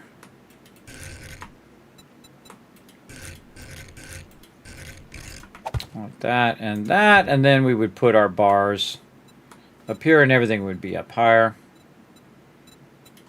Like I said, like this, that would be up another one. But the whole point is so that we can put a forge above there, up by one. We can put it right here. This one does not. Oh no, it's going to need to be. Oh, because of the offset of the thing, so it actually need to be 7 high. Unless we sink these into the ground, which we totally could do. Oh,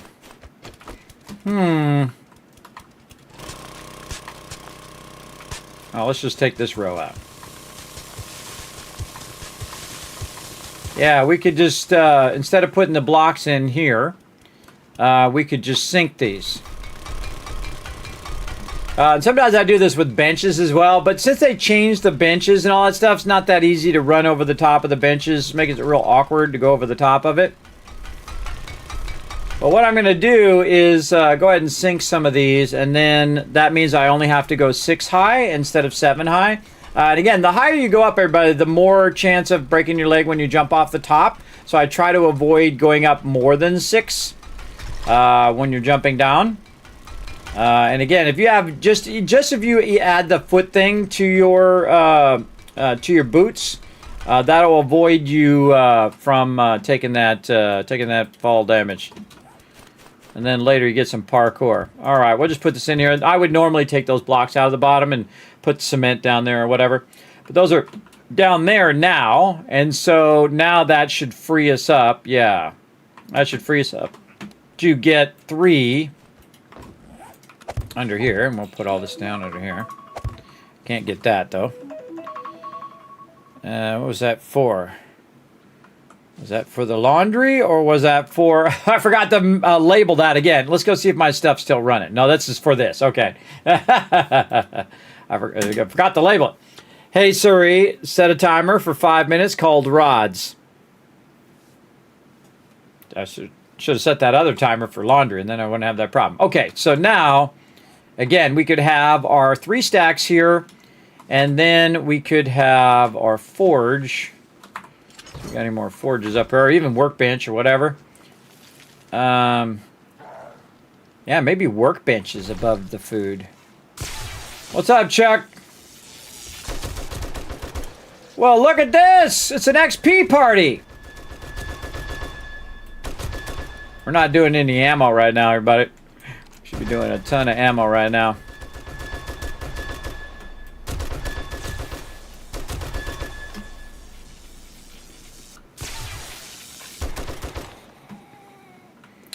Okay.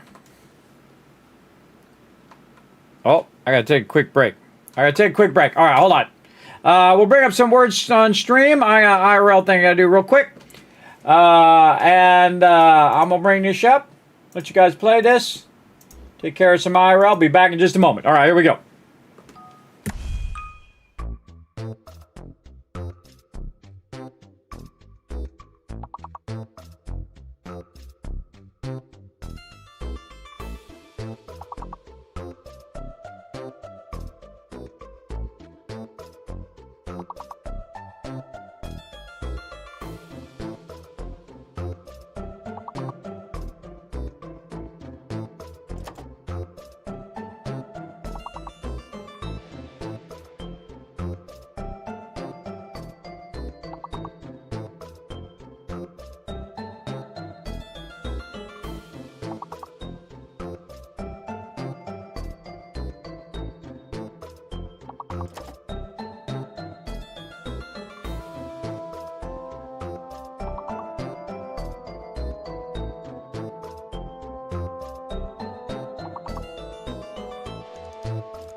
Lurk mode activated.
I'm back, everybody. Thank you, Barterman, for the lurker love.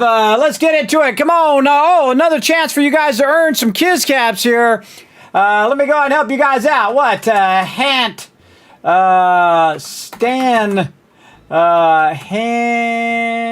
H-A-S. Hast.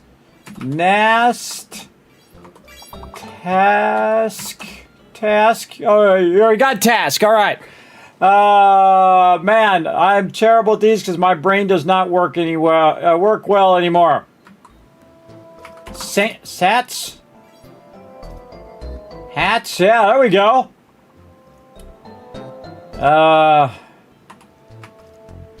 T-N-H-A-T-S. Hats. Yeah, there we go. You got hats. I just saw that. S-A-T-N.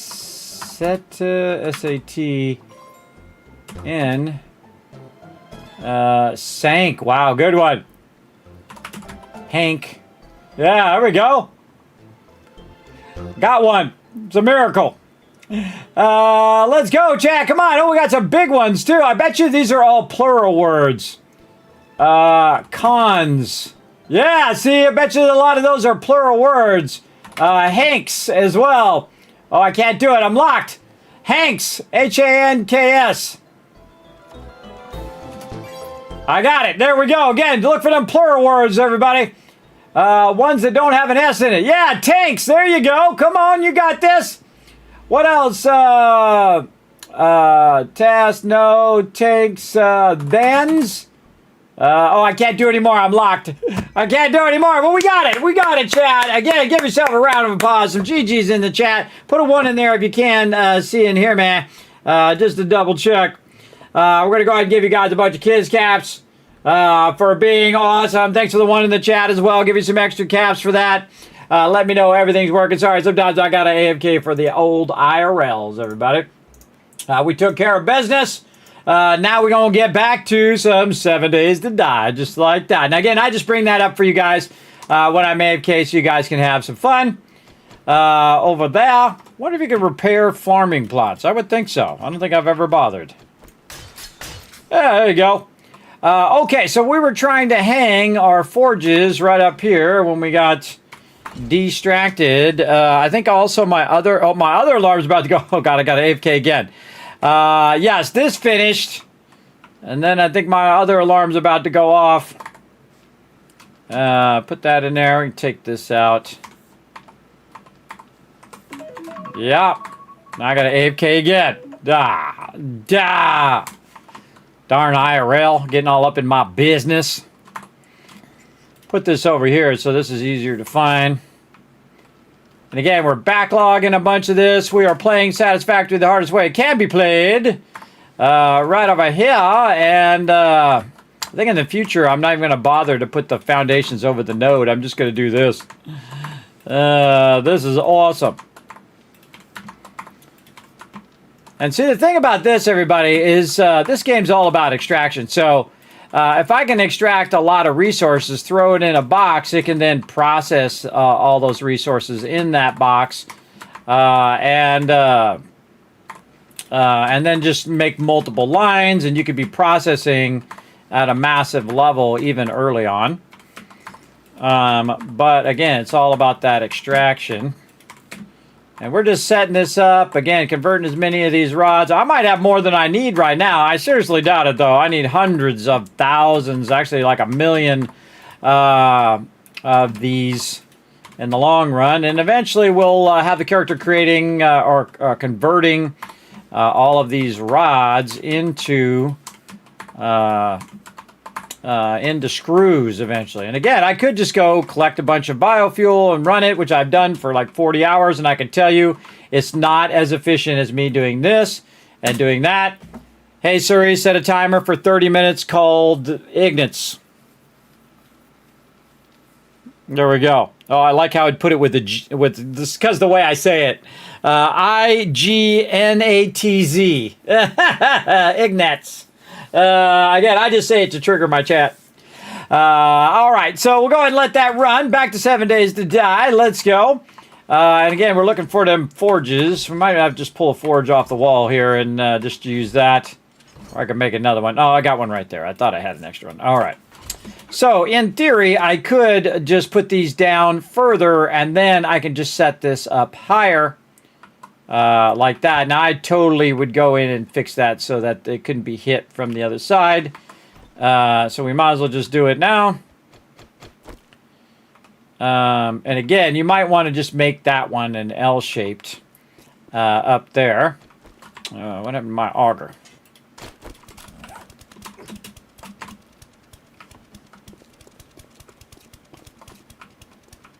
Yeah.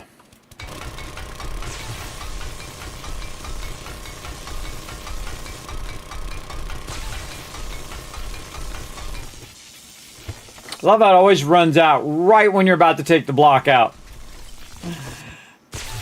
Seems to be a thing. All right, yeah, I put this like this.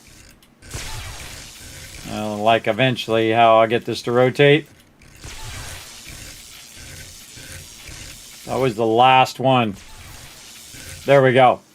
I put it like that. So that it's covering the top part and that part at the same time. What up? Who's there?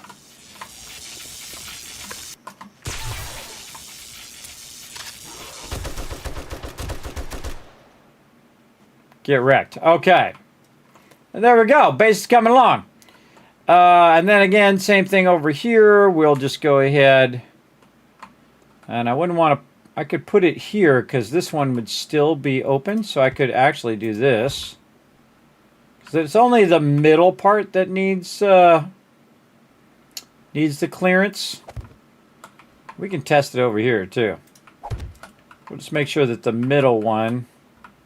Get down here and make this a little easier. Just the middle one is open, which I think would be right there. And see if the dew collector still works. Again, it's like putting a vent, but inside the base, like that. See, normally you just put a vent there and you'd be fine. But in theory, you shouldn't. You could just leave the whole roof open and just build a higher roof. But it's also just as easy just to make a vent here and go in and just put a put bars. And I'll see which one I feel like doing like that. But it's kind of like this also as a sniper tower, so it's kind of like a dual purpose thingy. And then I'd probably make a thing here again where you get up here and you can just sniper the baddies from way up here. Of course, there'll be no baddies to sniper whenever I'm actually trying to show it up. Oh yeah, right here. Look at this guy. Where are you going in such a hurry? I don't know where you're going, but I'm sure you're up to no good. Again, now you're up here and you're a bit of snipey. You got yourself a nice sniper weapon. Wipe them out. All right, and then down we go. Downy, down we go. Again, look at this. Got a dual farms going. Very nice. That definitely needs to move over. But again, then you have multiple farms that you could go vertically with. All right, and again, we could just leave that open. Do something more like this.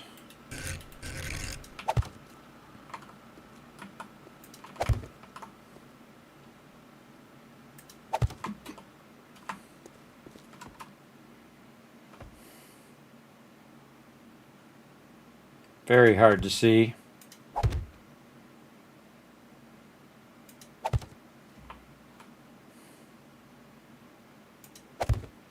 There you go. Once we have that, we can then go over here and use it as a reference. But man, bulletproof glass against bulletproof glass, very hard to see. You can see I'm kind of using a side aim technique here. We just aim at the other block and it uses the edge of that block. If I could have this a little thicker, like the thickness of a plate, I'd be all about it. We just leave that middle part open.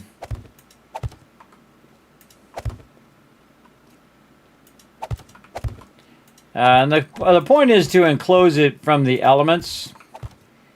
so that, you know, when you're in your winter base, you've got it enclosed. And then this would be a door. Oh, I actually already have one. So the door is an outside door, like that. There we go.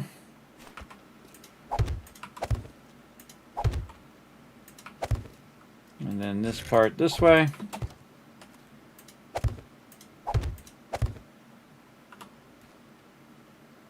Come on, aiming at this.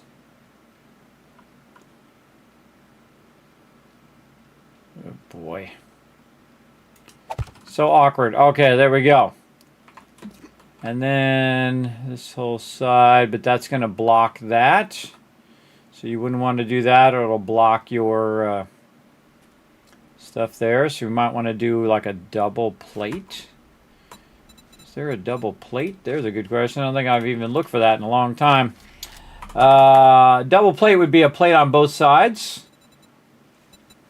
I don't see it, but that doesn't mean it's not there. Maybe I'm just not seeing it. I see we have a plate corner, which is very useful. You think that would be a pretty common one?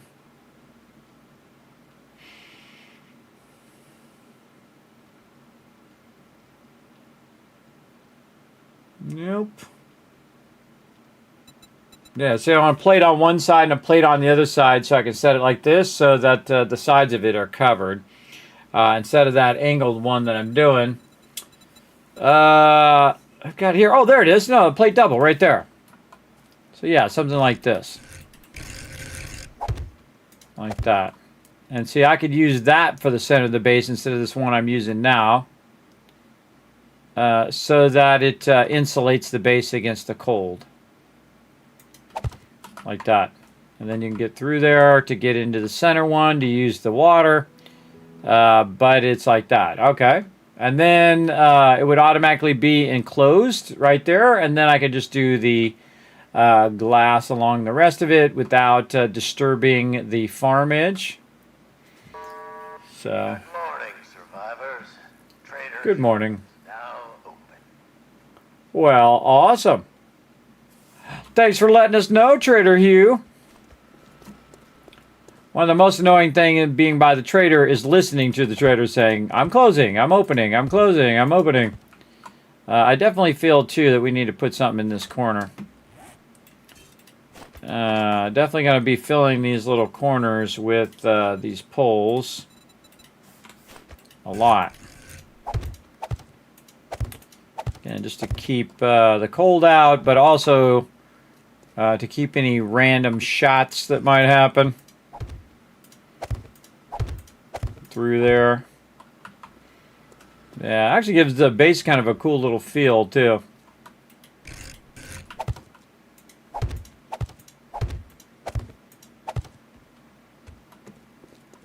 And then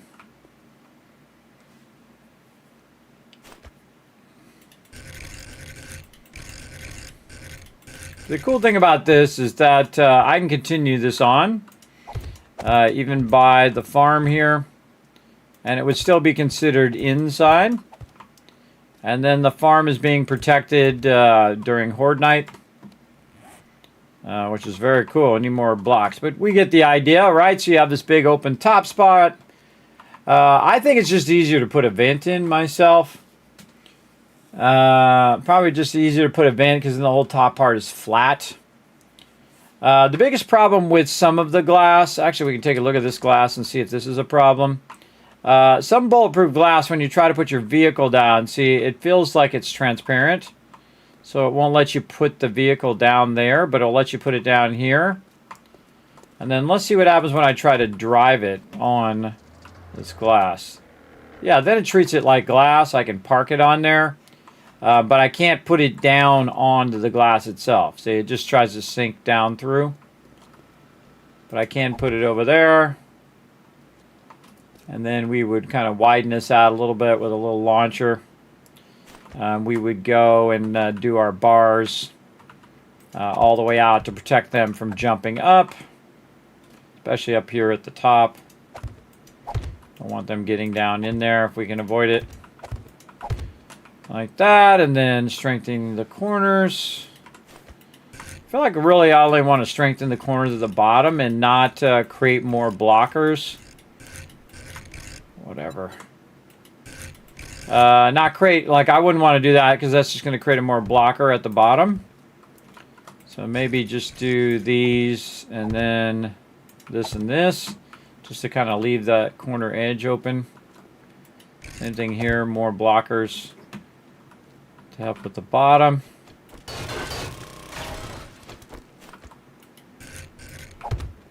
And then, yeah, that would normally come out of there. Be coming out to match this. I really like this. I think this is a good addition, where you just widen out the corners a little bit. And the mobs are not coming up and getting stuck right here, which is great because they're walking around trying to get closer to you. And then they get zapped. And you're funneling them basically away from the corner, which is way better than them constantly hitting the corner of your base, which they typically try to do. So I found a good technique to get them away from that corner and get them into this edge here, because then they feel like they're closer to you. Yeah, I like that. And then it's see-through, so I can see if that's been broken. And I'll probably, on the inside ones, put automatic hatches where I can just flip a switch and it will put those hatches down for me. I can repair or do whatever I need to do, all from within inside the base, and don't have to go outside the base. And so if it gets knocked out, I can just put a new one down, connect the wire inside the base, and be good to go. I see a bunny on the road. Get him!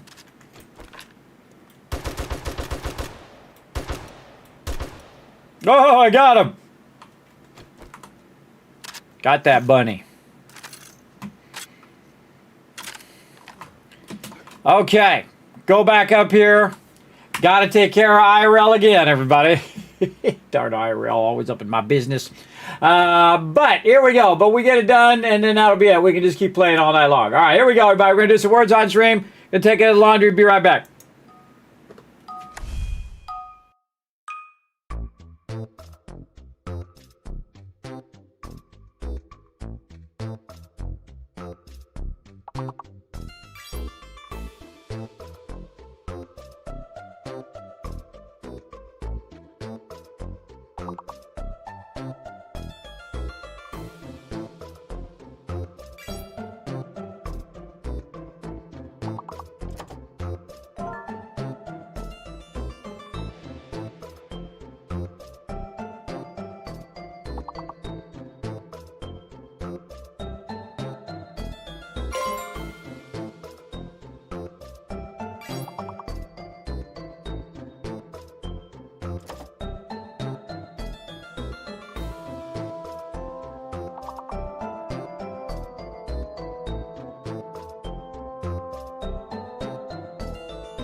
I'm back, everybody. I started it early. Let's go, everybody. Let's go. Let's get it done. Again, IRL taken care of. I get so much satisfaction out of getting IRL stuff done anymore.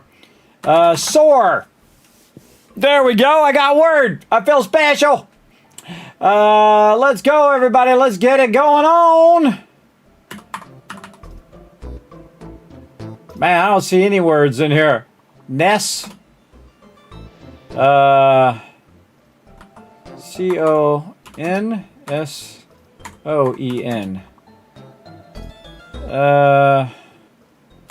Sown. Roan. I see 0 words. Reno, that's a place. No, apparently not on this list, though.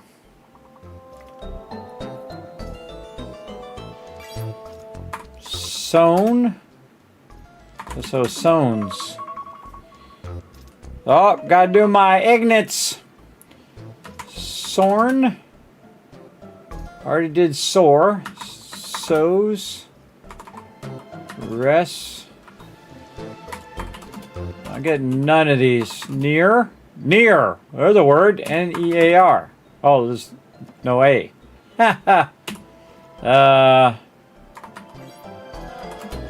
Ness. Res. S E. Nose, we already got. Noses. Noses. You already got noses. Roses. Let's look for some plurals here. Eons. Soars. Yeah, there we go. I was looking for plurals. Oh, we got it done. There we go, Chad. Nice job. Nice job working together. Reese's Pieces coming in, throwing down some serious words there. Nice job, everybody. Let's go ahead and give you guys a bunch of kiss cats. Put a 1 in the chat. If you can't see and hear me, we can get back to 7 Days to Die. Again, very, I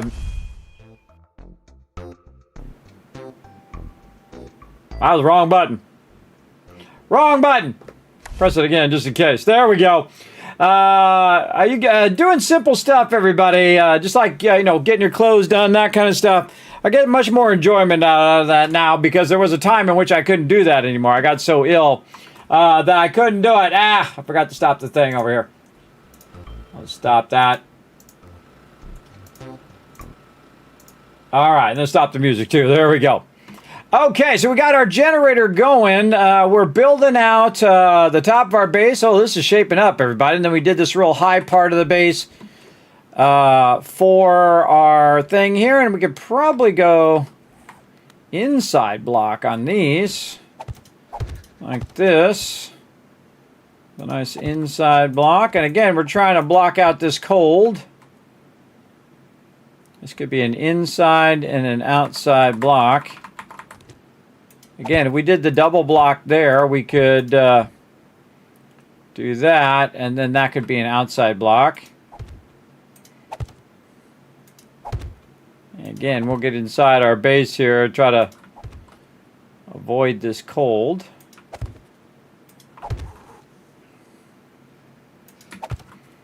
Yeah, I wonder if you have a transparent thing, and even if it's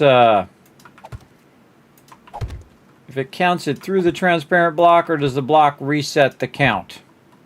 That's a good question.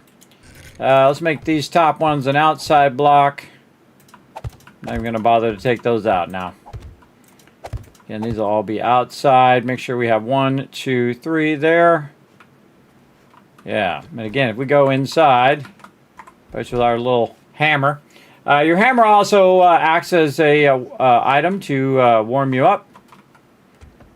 And we'll close the door. Still got that gap there that we need to deal with. Need more blocks. I should have plenty laying around. Yes, I do. Right there.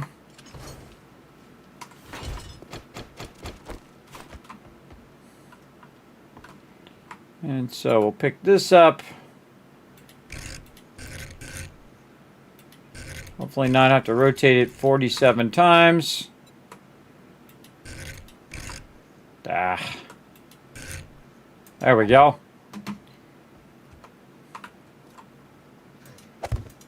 Ah.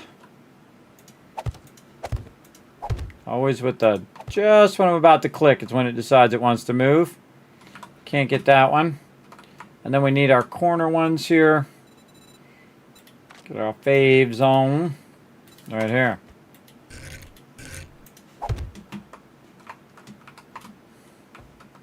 Yeah, too high up. Too high up for me to get it over here. Maybe just run a edge here. All the way around this.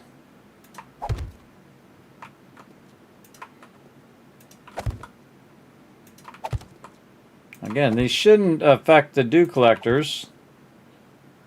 That should. That's going to be right over the top of that dew collector. But should be able to pick up that shape.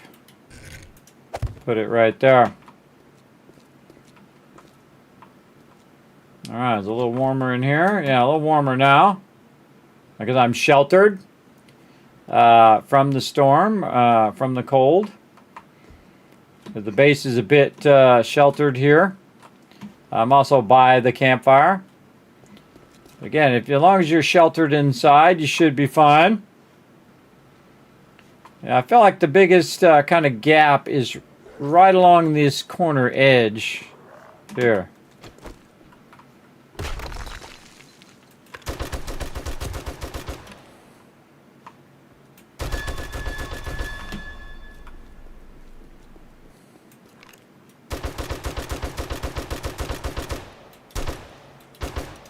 Like I missed her like 57 times first.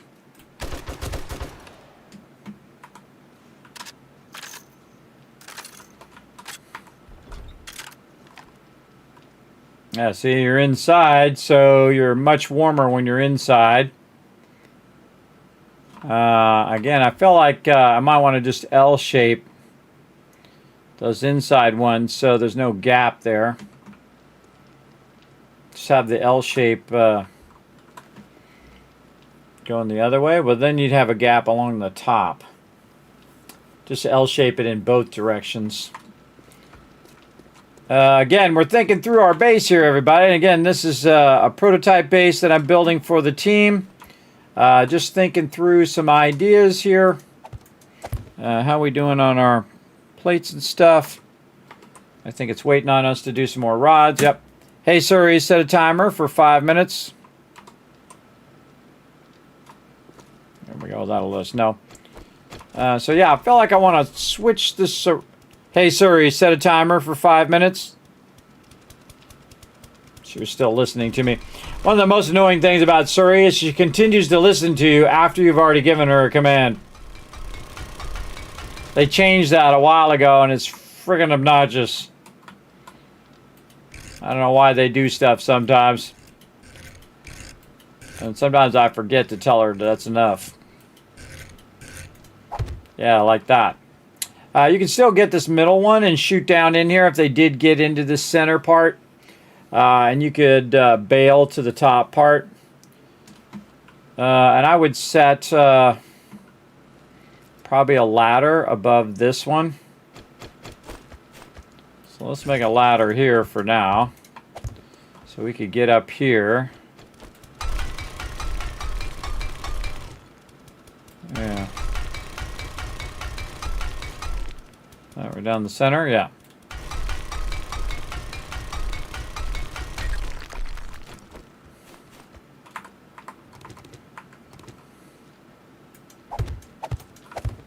And then you can also have a front door and a ladder at the same time. So if people want to go up above, they can. My new favorite thing is to actually solidify these ladders because I notice that they're not actually climbing these ladders all that often anymore. So I can just make them just 2 from the bottom, and then they usually don't bother it once it's concrete, but if it's like wood and stuff, they'll come over there and just knock your ladder out, which is really forward thinking if you think about it. If they knock the ladder out and then you fall down in there, you can't get back up there because the ladder's there. By the way, everybody, you're going to see that that loot is finally gone, but it'll stay there like a couple hours. It'll stay there for a long time now. Your loot from Horde Night and whatnot, and that one will stay for a while over there. So you do have a lot more safety time. The thing that you can't get very often is the animals. Those you got to get straight away if you can. You want to loot those and get their drops as quickly as possible. Take a bunch more of these so we can have our hatches here. And this is so you can bump into this. Except for it's kind of backwards because when you're coming out of it, this is going to be in the way. Yeah, I don't like that. Let's fix that.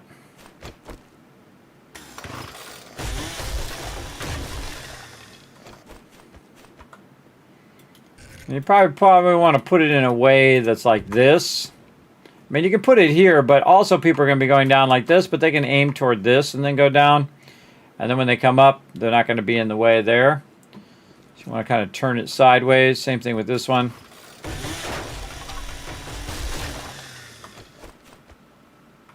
You'd want this to be that way.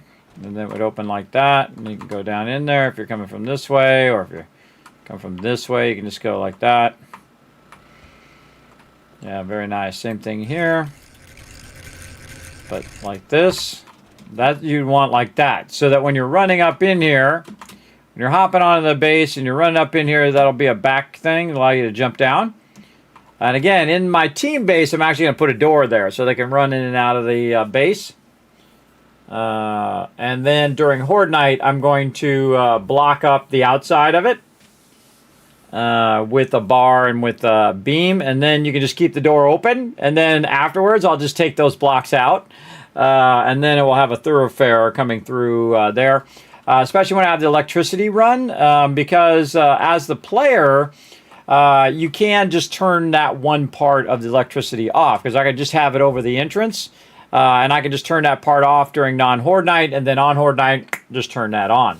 The only drawback is I would have to have multiple things here in the corner, one to go here and then one to go the rest of the way that way, which I could totally do just based on what I've seen so far.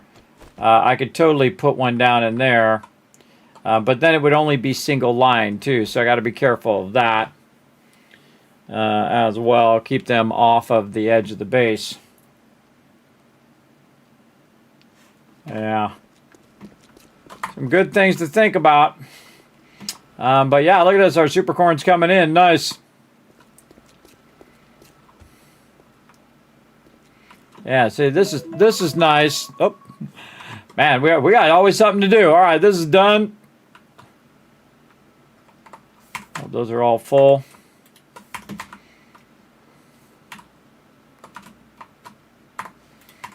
Grabbing more resources in Satisfactory, letting this run. And again, I know some of you would sit here and watch me run this hour after hour after hour. But I say, hey, why not just do it in the background? You know what I mean? Just let it run in the background while you're playing something else. Which is awesome. This is multitasking here. But I have a pretty decent machine. In fact, I think the value of my machine actually went up, which is great because I got like 10 more years of paying on it. A very, very long time. I did get a really nice one, so that would last a bit longer than a cheap one usually does. See, that's the thing about stuff, everybody. When you buy the cheap version of it, you're going to buy multiple of those cheap versions. It's kind of like when you buy a vacuum. You buy a super cheap vacuum, guess what? You're going to be buying another vacuum pretty soon after you buy that cheap vacuum. So now you spent twice as much as you would have made if you got kind of the medium level vacuum. I rarely ever buy the highest end stuff anymore. When I was young, I did. But usually I find the stuff in the middle, and that's usually good enough. It's usually good enough and costs a lot less, and has like a price drop versus the most expensive thing, I think. Hey, sir, he set a timer for 30 minutes called iron. There we go. We'll check back with that.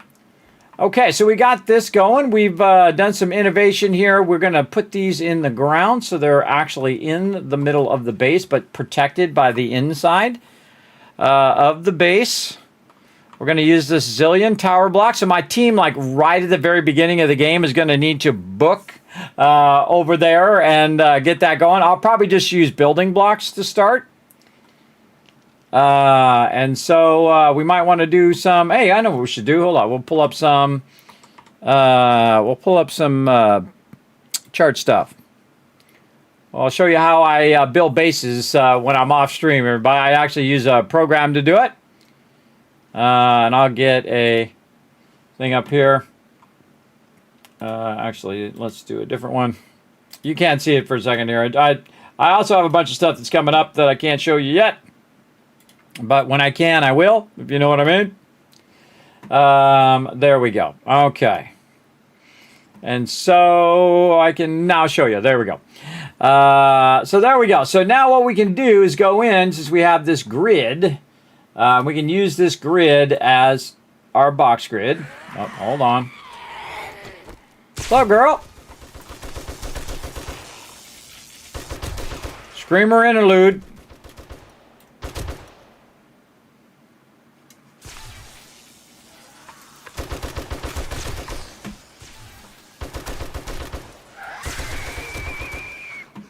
Third one. Sometimes the screamers scream other screamers. A lot of ferals. Remember, they did make the winter biome stronger, so keep that in mind. I don't need to reload. I got a second M60. Forward screamer. They're really trying to make a move on it.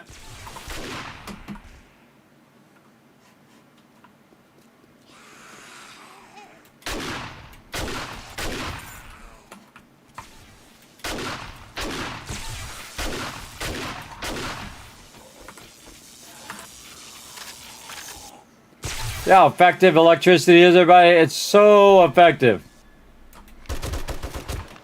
You only need one layer, too. Sometimes I do like 5 layers. Kind of feel like you don't really need it if you have ammo. Now, if you don't have ammo, you're going to be in trouble. Or you get too swarmed. Like, we're going to have to get to electricity pretty quickly on my team base as well. And usually during streamer weekend, everybody, we get really ambitious and usually a little too much. Because we're going to be moving our base much quicker. Every night we'll move our base another biome. And that is really hard, especially with 20-minute days. And we always play with 20-minute days as a team. So it pushes my team to really work together. And they do a great job. All right, we smoked them all. Okay, so we were going to plan out the base. So the first thing I want to do is get the corner here. And let's say this is the upper right corner. And we'll say this is a block, that's a block, and this is a block. Now this corner here represents this right here, which is basically this edge here. But there's also a one out this way. So we just have something like this. And I have a grid already set up from a map I was doing from Subnautica 2. And so I'll just use my little grid here if I can get them to snap. There we go. So that's the corner of the base. Now, what's the distance count is what we want to know from the actual corner. So it's 1, 2, 3. Actually, we go outside and count them. It's even easier. That's 100 times easier.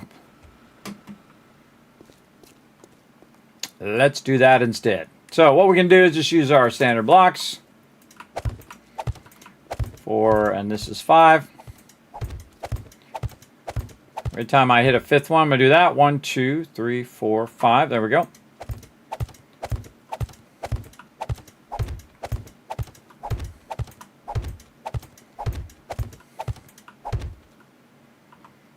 Okay, so that is 10, 20, 5, 26. So it's 26 by 26 to the outside edge of where the electric fence is.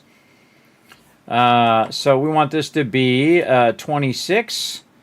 So we're going to say from this corner it's 26. So we'll put this up here, and then we'll go 2. And I might want to zoom in on those a little bit. 2. And then we'll do 4. And then we'll do one more. And then we'll group those because now that's 5. You can see I do the same thing in here. 15, 20, 25, 5, 10. Oh, better idea. Let's do this. 5 is going to be blue. 10 is going to be yellow. And then we group those. And then we'll do that. We'll do it by 10. There we go. And then 5 more, 10 more. So that's 20. And then we need 26. So we're going to take that out. Ungroup that. Ungroup this one. And just use that extra block. So there we go. That's 26 right there. Again, color is a very great visual aid when you're doing stuff. Now's the easy part. Once you have the numbers, you can then just take this and rotate that way. And then just connect this corner. Or even easier, actually, use the same color this way, holding the shift key, by the way. And there we go. We've got a 26 by 26 base. We also have the corner here, so we can just group the corner and do this, and we'll bring the group up over the top of it. And then same thing here. Group the corner.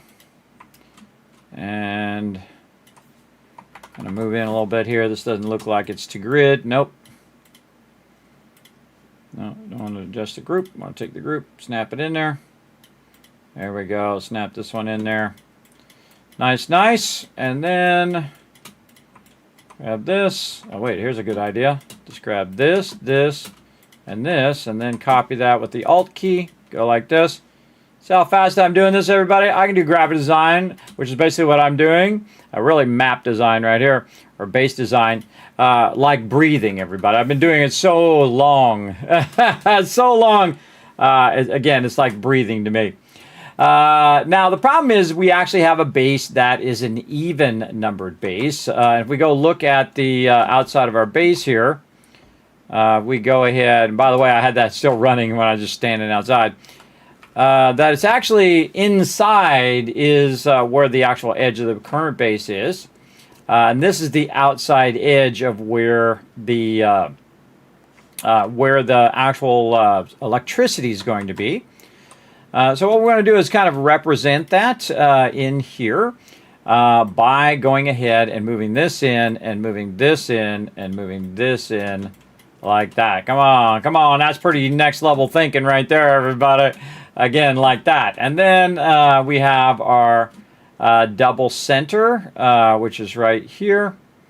Or actually, where is the center of the base? That's the tricky part. Center of the base is actually right here because I can see that the center of this whole group is right down this center part here. So this is the center of the base, and we're going to stick that out that way. And we might create two separate grids, meaning the left side and the right side is our stuff there, and then this one here is going to get ungrouped, done like this.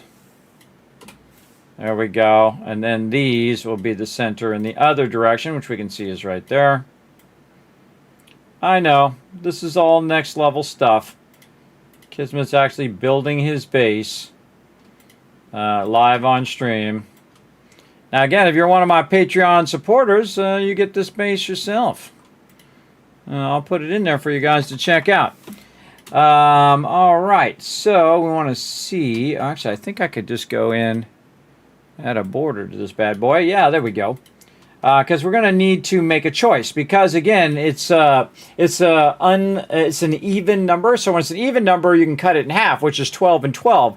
But if you're trying to cut something in half, you have to choose a block one way or another if it's odd. So what I want to do is add probably another one to the front this way. So we want it to be a little bit longer in the front area. So I'm going to take all of this. I'm going to move it up by one block.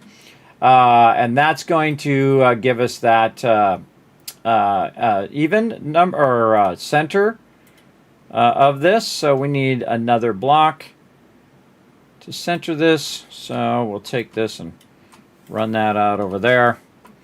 Ungroup that. Take this last block. Zoom in on that bad boy. Boy, okay, we'll take this and it should somewhat snap onto that one. Yeah, close enough. And then we will group this like that. And that should be 2 there, 2 there. It should be centered, and then this is the center in the future. So like this. So we really want to go 27. Again, we might want to go an odd number, 27, 27 on this, just to give us more room on the outside of the base. Or we could shrink the interior part and go 25 and 25. That's a good question. Yeah, we might want to shrink the interior. Then our farm is going to be 7 by 7. So let's shrink that interior to 25. So we're going to do this. And watch this, everybody. This is how you do this. You get the elements that you're working with. You put them up here like this, and then you just remove all of this. And then again, this is 25 over here. Let's check in what's going on over here. Hello. Let's go in here. Let's go in here. So we can go in and do 25 there, and then we'll rotate this. So it's 25 this way. Again, we want to get that on the grid to help us out. It doesn't really matter where it is on the grid as long as it's nicely snapped to the grid, because then you can snap this one to that grid. And then again, we can put this in the corner. Actually, I want it to be outside of the corner, or like this. Like this. Yeah, like we have it now. Over here. That's a 4 grid. One of it goes inside the base, but the other ones go outside the base.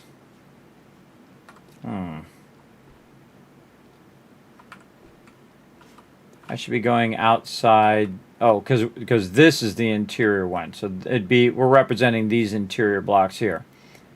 And that would be 3 on the outside. Like this. Yes, because these blocks here are also open. So something like that. And then now we have a center that matches up to our grid, which is this one here. There we go. And then we would want to put this on the other side. We're designing some bases, everybody. Look at us go. I know, pretty fun. Fun stuff. Showing you my technique for designing bases. Now again, it doesn't have to be fancy, everybody. It just has to be functional. That's the most important part. And then again, we're going to take this. We're going to flip this. Oops. Grab that. Go like this. Maybe group that. Flip it around the other way. And line it up over there and bring it to the front so we can see it. There we go. And now we've got that set up, and then we would want to find the center of this, which is right there. Yeah, see, that way it's going to be a problem. So if this was 26, it'd be a little easier that way. But we would want to find the center block and maybe offset this a little bit. Just so this could be the doorway. And we can represent a doorway like a little block here. And we'll make it like a blue color or something. And then just represent it as like a door swing. Like that. So our main door is there. Like so, or we could have it on the inside, but it's really an outside door.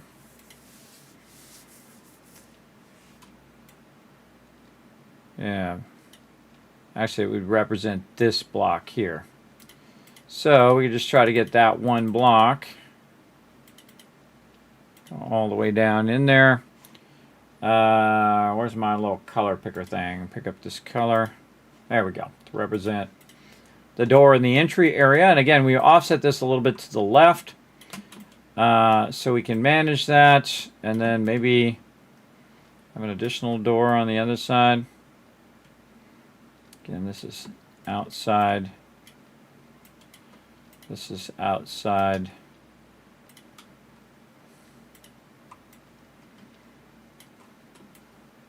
I mean, you really only need a door in the front of the base by the road. Because this is going to have the road out here. I'm going to put it up against the road so that it can do that, and then it would have electricity all the way around. Then you would also have your centerpiece, like so. And again, we got 7 days to die in the background, everybody. In fact, we got 7 days to die and Satisfactory in the background. And we are building a base that we can utilize with my crew.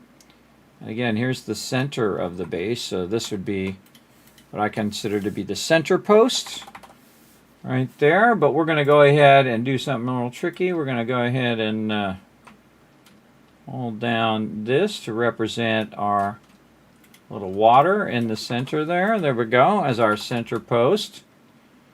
Very nice. And then we can, notate. You definitely want to notate so you don't forget. And so we'll put this over here, and we'll say 25, left to right, like this. And then also, trying to rotate it like this, 25 this way. And we'll put it in the center so we get a general idea. Now, if you're doing drawings, you can also put a line here and put a line all the way there. I like doing that. It's a really easy short notation that it says, look, from here, this whole length of this side is this long, that whole length of that side is that long. And you're like, well, is it in inches or is it in millimeters or what is it in? It's actually in blocks. How many blocks are from here to here to here? And then if we know we take 25 and we cut it in half, it's 13.5. So the center blocks are going to be kind of iffy, but the real trick is you actually want to take the number and make it an even number, and then you have the 1 in the center, right? So the reason why you want it to be an odd number is because you take 24 and it's 12 and 12 on both sides, but then it has a center block in the center that you're using, and that's what we're doing right now. This is our 25th block, if you think about it, because you got 12 coming in this way, 12 coming in this way. That's 24 plus the block in the center, which is 25. That makes doing these kind of splits and splitting things, splitting all your numbers, so much easier as well. So there we go. We got a base built. Now we want to go ahead and say width here, and then L for length. And now we want to decide what the height is. Oops. My bad. Wrong thing. My bad. Keep doing that. There we go. We want to go figure out what the height was again. I think it was 7 on this. Or was it 6? 1, 2, 3. And then 4. And then we wanted this other one. So 5 and then 6. So that would be 5 and then 6 would be up there. So 6 high. At the top. So we'll pull this over here. We'll say 6. And if you didn't know, everybody, there is an actual up arrow. I gotta remember which one it's on. 6. Which is funny because that's exactly how many blocks it goes up. And I forget what the down one is. I think that's an ANSI key. But we'll just use that. And then we'll just say 6. For the height, right? So width, length, height, and we'll say 6 height. Now something we can also do is do what's known as a profile of the blocks. So when it comes up, we can kind of represent what the blocks are. We could make it like L-shaped. We could talk about how we have the top and whatnot. We can also represent other blocks, meaning we could represent in this case, if I can get this to go, we could represent a dew collector over here. Look at this. You guys are getting like free graphic design training here. And then, or map making as well. Something like that. Good enough. And then group that. And then we know that how many of these we can fit in here.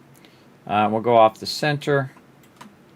Again, we can just do a lot of this preliminary stuff ahead of time. Why does that not fit that grid?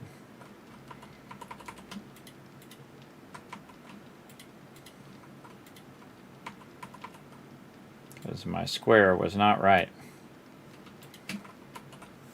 See, that should fit to the grid like that. So it should fit to the block grid. There we go. And then this out here. And then this should fit to this. Wow, perfect. All right, awesome. And then off of that center, we should be able to do this. And this, right? So we can put multiple of these in here, but I can tell you it's not going to do that. And the reason why is because I want to have outside edge of this. Oh, we don't need that. We don't need that. I want outside edge of the interior blocks. And those interior blocks, we want to just snag one of these and paste it separate. We'll want to have some interior blocks that are going to help us here. So I think I'm going to go, even though I made it shorter, we'll go like this. Representing our glass or our plates that we want to do. And then do something like this. I love doing this kind of stuff. Again, it's like pre-thinking stuff out. And the advantage is once you have it down, of course, you can then just copy it. Copy it over. Oh, I don't think we got all of it. There we go. And then just copy it, then you grab that, and then you just copy that, and again, it just gets multiplies. And if you go too far, you can always cut it off, right? Like, it might be a little far. Go back to using just this. And that's 2 there, and we want really 3. And then this we'll just use on the other side. Actually, here, and we'll ungroup that, ungroup those, get this one, something like that. All right, now we're getting somewhere.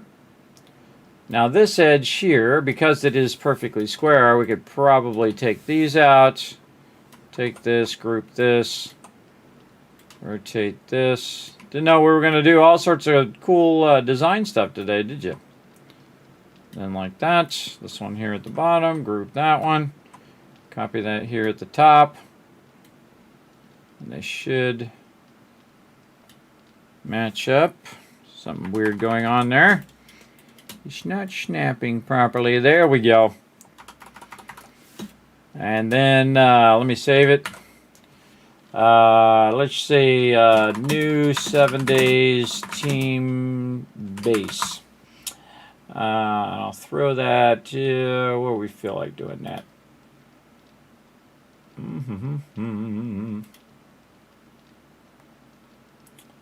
I should make another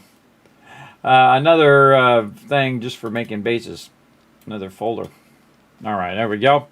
Just in case it shows something that is under NDA right now. Sorry, just try not to get in trouble, everybody. There we go. Okay, so we got that now. So we can put those dew collectors in there, and we'll be all good on those. Oops. And we'll send this.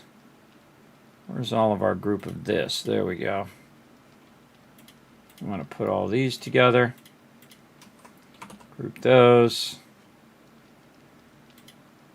Okay.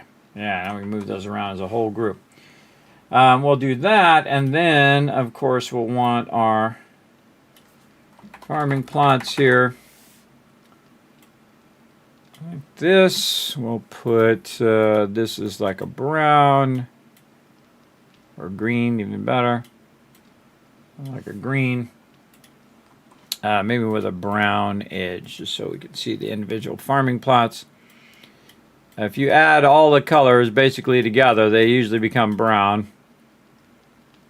Something along those lines, and this way up higher above this, we got some what's known as dead groups or nothing in those groups. And then we can just do this. We take one and we turn it into two. It keeps getting selected.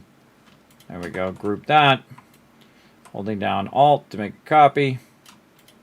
Take that, group that. You get the idea. And then very quickly, we are making a farm. Actually, we could just undo that. Till we get this one separate. There we go. This actually can be really long, so... oh, we moved our thing. Dang it. That's what I didn't want to do. Messed up my thing here.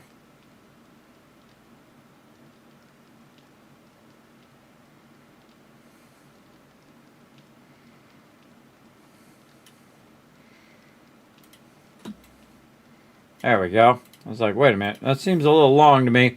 Because I was starting to count the numbers. And the numbers are too many. There we go. So this is 4. This is 8. This is 9. Do this.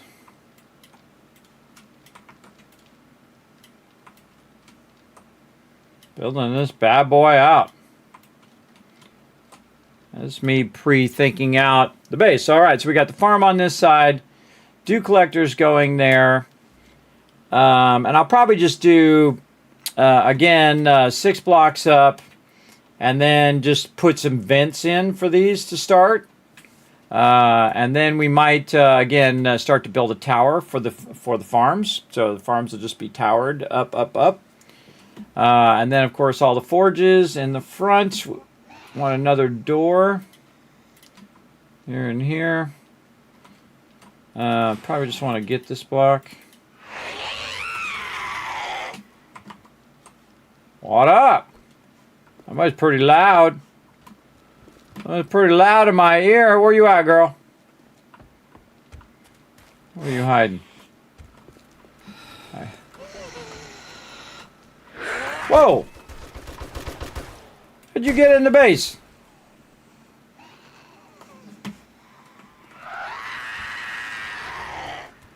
Show me. Oh, you climbed up on the ladder. Very smart. You see how I shot out the block? I shot out that block so she couldn't get up on the ladder. Very sneaky. I'm very impressed.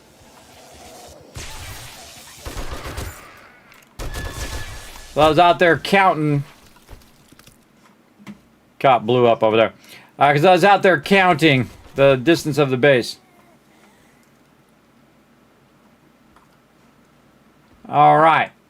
And again, what you saw me just doing is basically this same base that you see right here.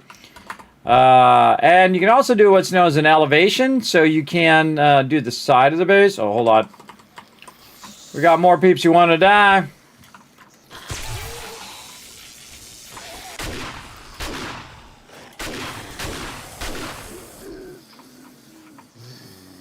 Oh, my electricity is off. Probably ran out of gas.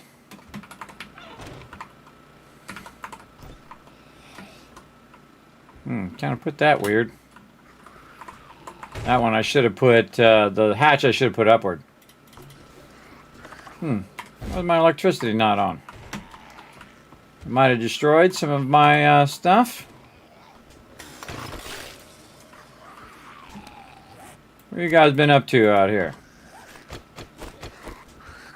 Oh yeah, they took out my other line here.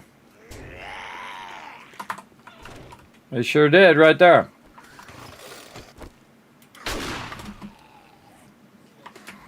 I have another one. Might have put it back in one of these boxes somewhere. Be right with you. Yeah, right there.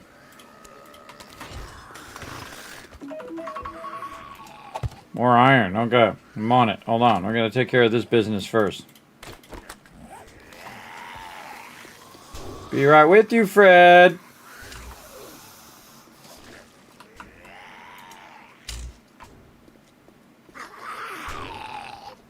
Why are you not getting shocked? There we go. Oh, now you done it. Now you done it.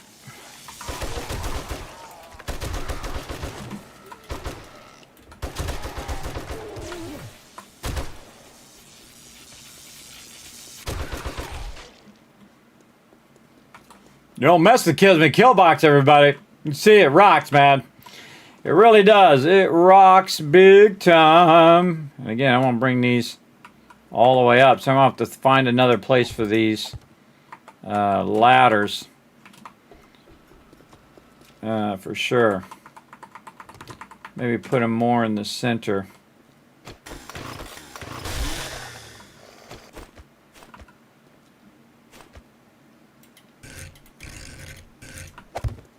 Yeah, just protect those corners.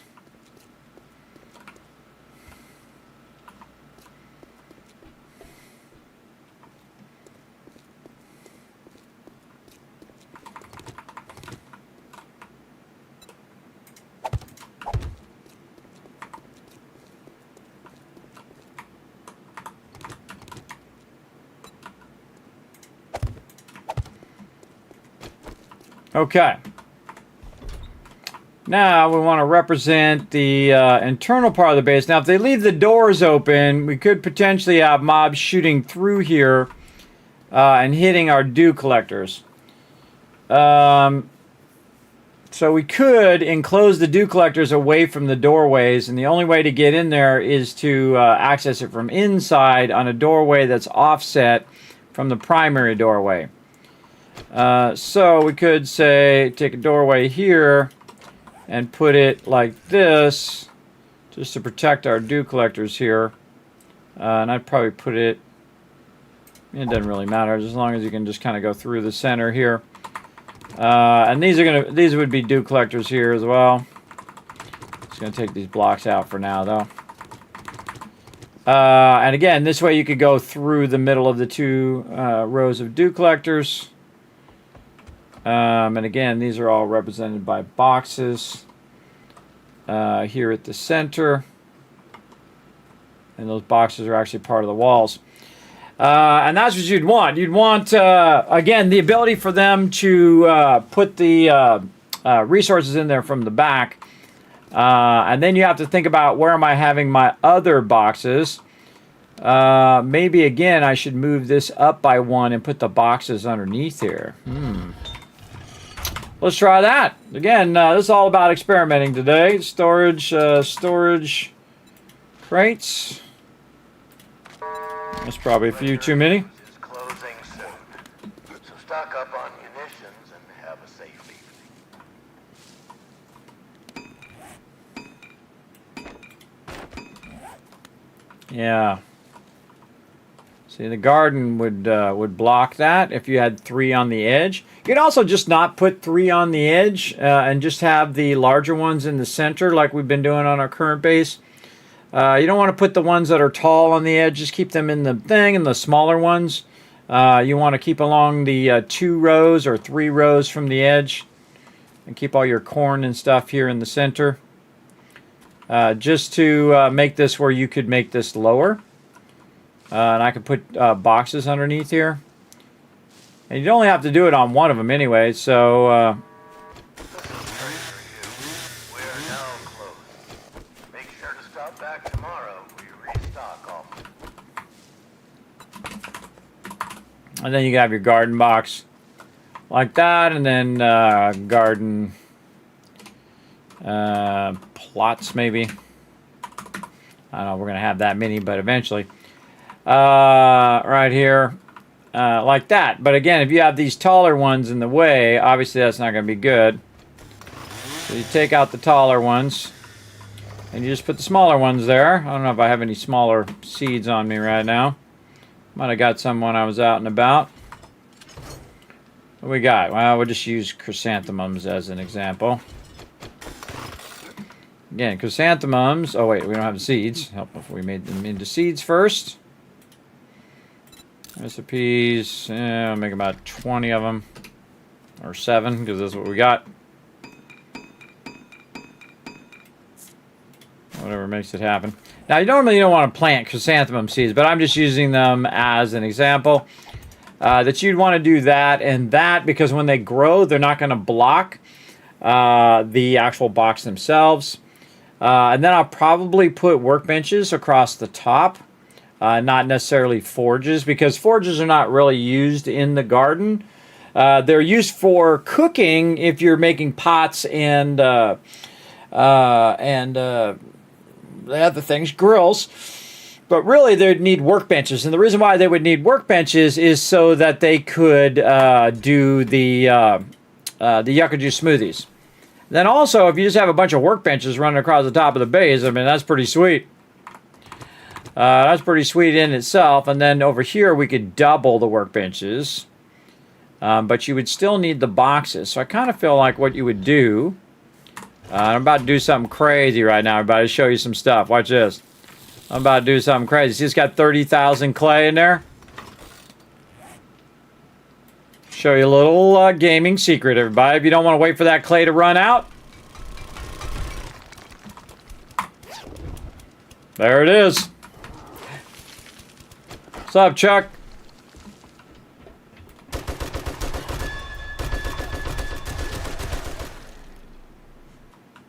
Get wrecked.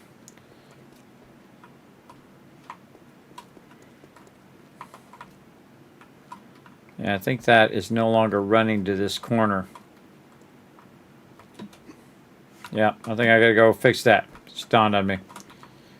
We definitely want to put quick access to the ladders in the center, I'm thinking. Instead of in the corners, we wanted to be in the corner. I have to jump up and down. I guess I could put a block down, but then that would require me to pick it back up again, and jumping's way more fun.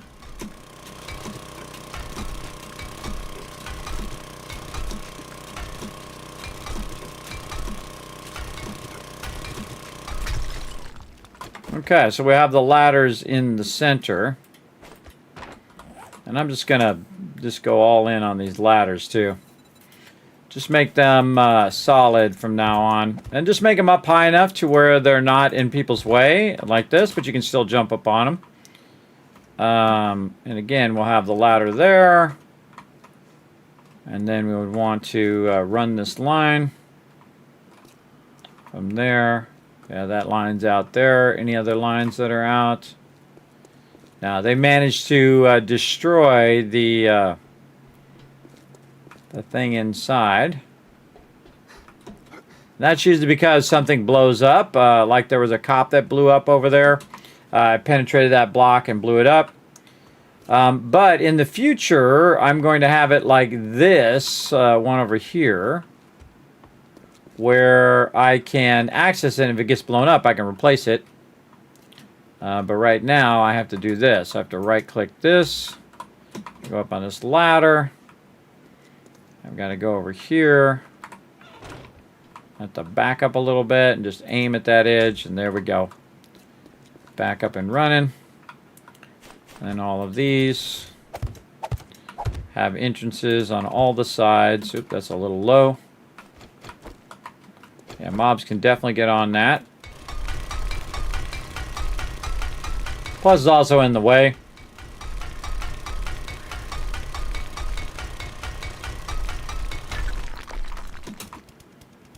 There we go.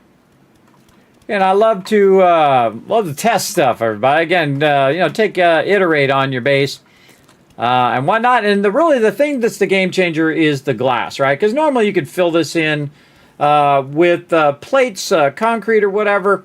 But the glass really sets it off, adds more light in here. You can see we're just getting a lot of natural light at nighttime, even if I have my light off. Well, if I can get it turned off, it's not B, it's H in this game. Is it H? What is it? V? X? What the heck is it? F. I'm playing so many games. See, even in here, you get a bit of natural light just from the moonlight itself. But, of course, if you have a helmet light, even nicer. And not really worried about, you know, really progressing the game at this point. More of what can I do to make this awesome. I kind of feel like what we want to do is also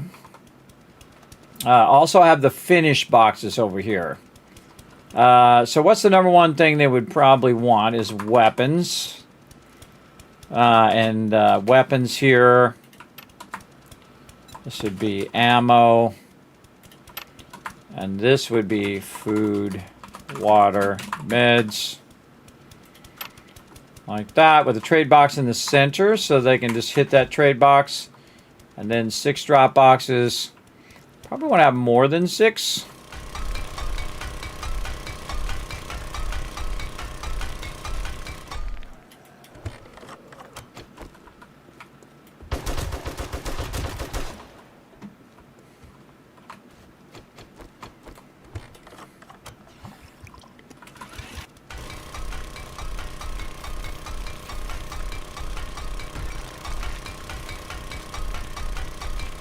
We'll get this done. Yes, 3.0 coming this weekend as well. And thanks for that retweet. What are we at? We're at 3 retweets, everybody. Go over there and show some love.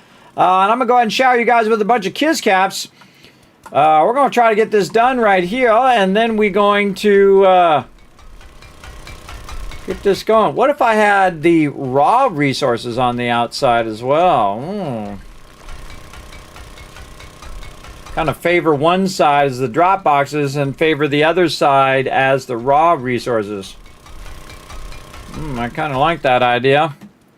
This way, when you were coming in to drop stuff off, you would be able to drop off the wood and stone and all of that. So if we did something, say, like this, then we got to take that top block out. We would need to upgrade these. We got some steel in here. We do. Miscellaneous crafting. We need our thingy here. Where Chuck comes over here and smashes all of our stuff. Yeah,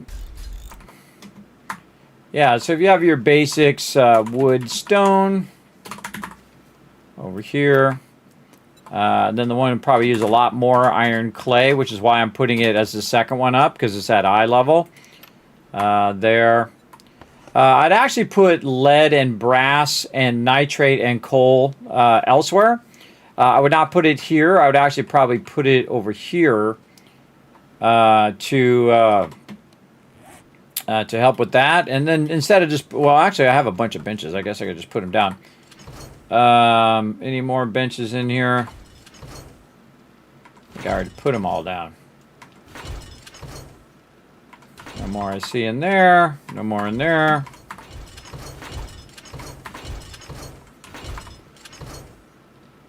Now I put them all down. But I'll just represent them with boxes. So, like I would see how many of this it is. So say you put boxes here. Like this. And like that. And then you would have like your lead, brass here. And then you would have your lead brass forge here. Which would be like this. Right next to it. And then chemistry station here. So 1, 2. We'll use chemistry station as a thing there. We'll use forge. That's chemistry station in the bottom corner. There we go. As an L-shaped. So U-shaped represents the chemistry station. The L shape here represents the forge.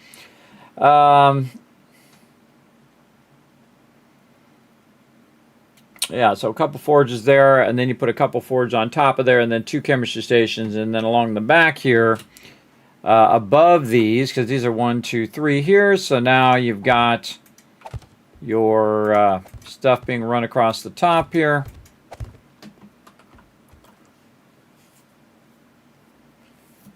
Yeah. You know, I could even sync the dew collectors.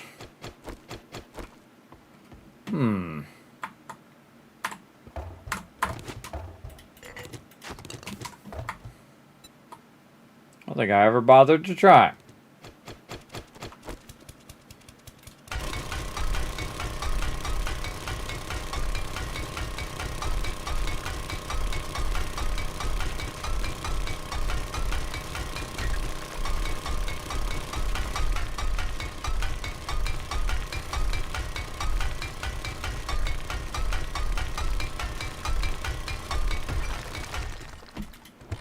Let's sink these this weekend. Yeah, this weekend, Deafy Joel. You're going to see some epic action. I got my whole team joining me. We're going to play the heck out of some 3.0. Again, going full sandbox mode now. So everybody be able to play how they want to play, which is awesome.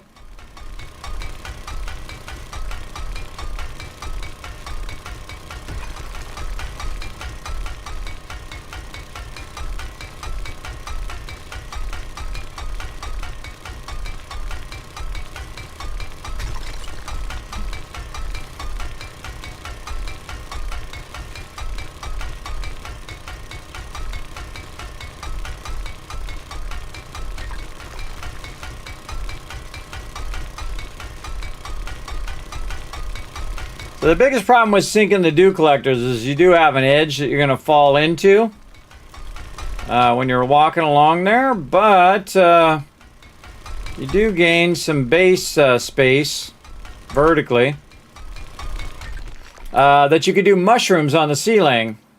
And that's what I'm thinking of. But the ceiling's going to be higher because of the forges anyway. Again, always trying new things. Again, I could just sink all the benches in the ground. I think the benches are better vertically than they are in the ground now. The old benches are better in the ground, but vertically here, it's better to put this down like this. So we'll do this. Oop, we didn't get this white side there. There we go. One more in the corner. Yes. And then like so, as a nice little base there. Get our dew collector. And we'll set it down in there.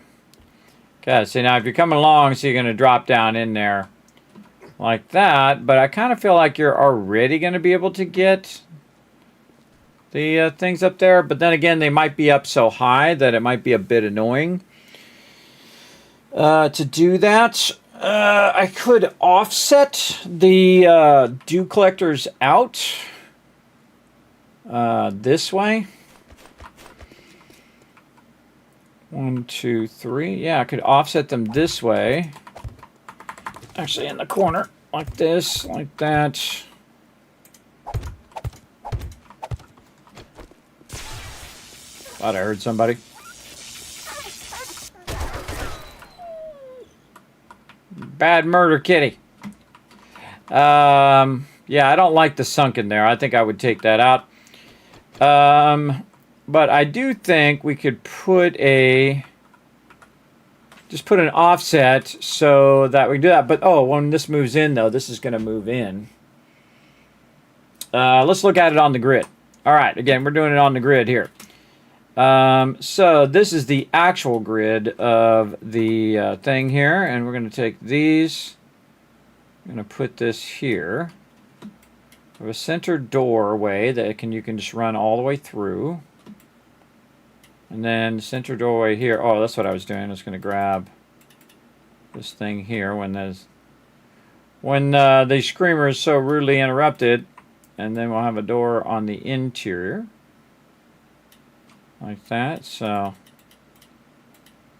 that part there will be,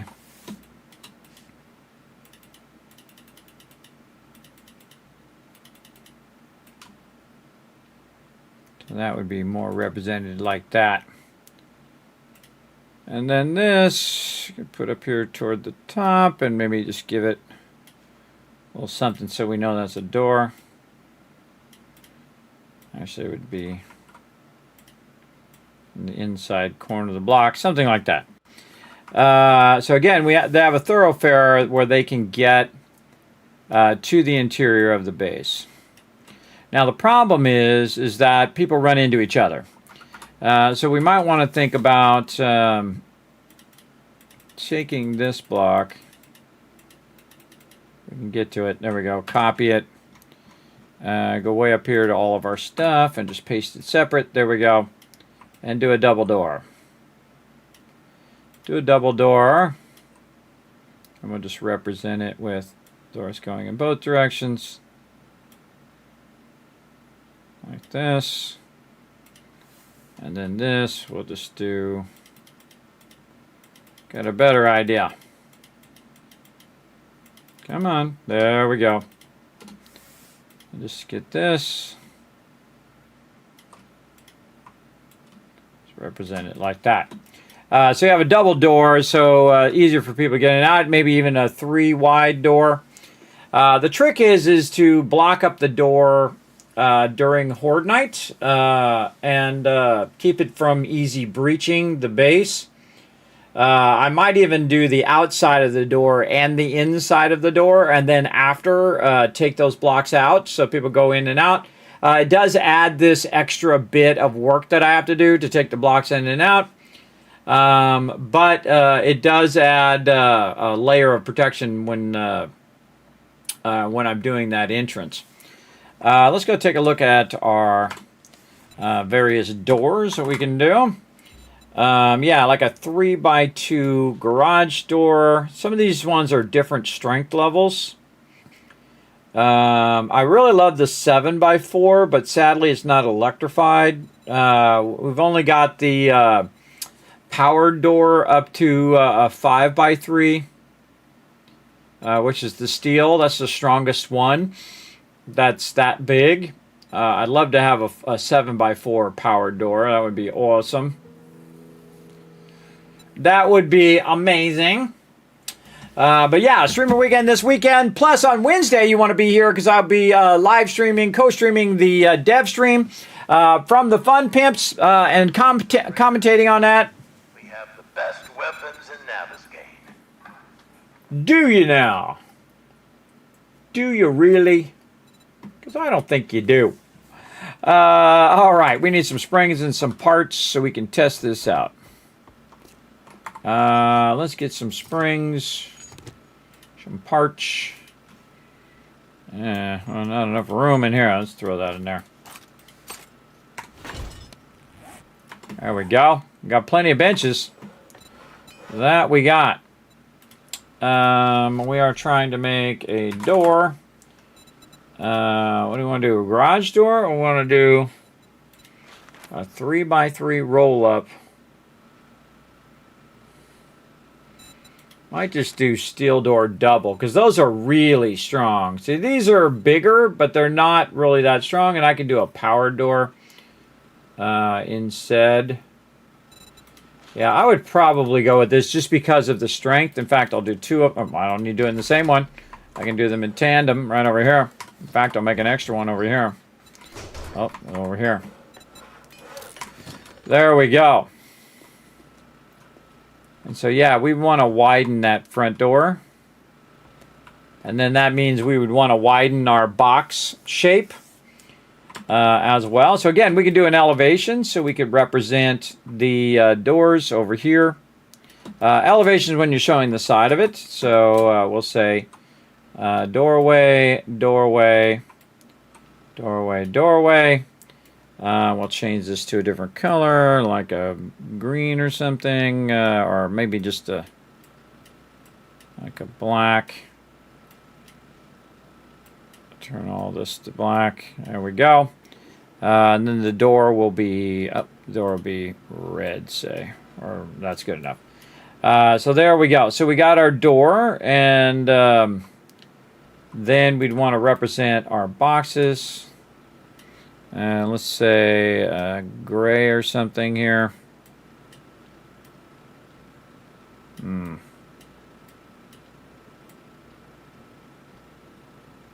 of hard to do in RGB. Just do all of those across. All right, something like that. These will represent the boxes. So this will go like this.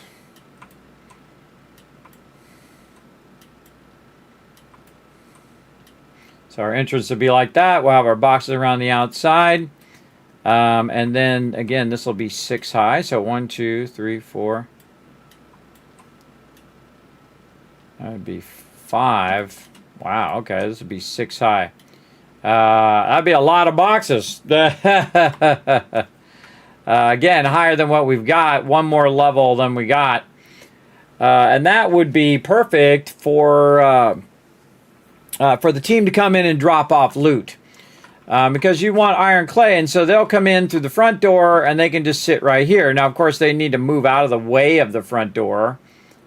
So maybe I might want to offset this so that when they come in the front door, they'll offset and not be in everybody's way. They might naturally do it, but you got to think about the throughput of the peeps and kind of the thing. Oh, speaking of throughput. Oh, wait. Oh, wait. Yes. Yes, yes. I got an idea. Let's try it out.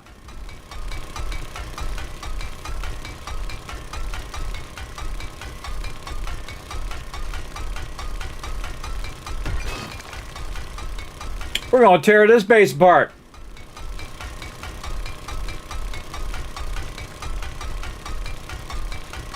Better idea.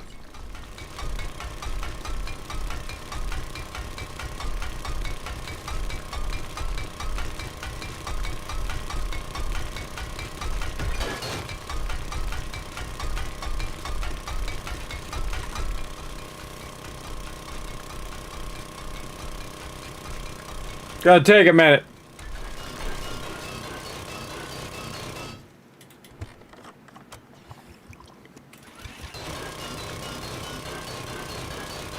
It'll probably cost us some double lining in this corner. Make it a little bit more awkward to shoot into the corner.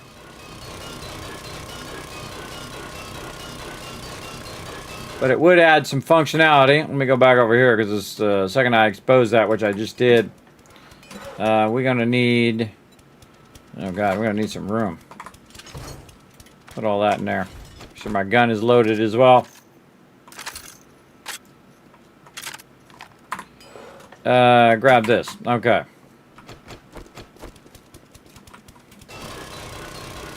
And because I upgraded this to steel, it's going to take a minute. Just got 6 extra pockets. There you go. Yes, I go right for the inventory thing every time to get more inventory space. That's why I can convert so much here in the background. Oh, I'm already done.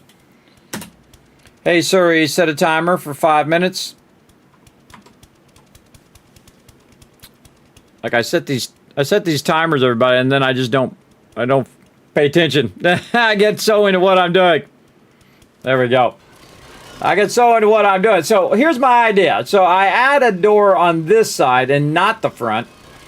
And the reason why I add the door on the side is so the people can come in through the side and then go out the other side.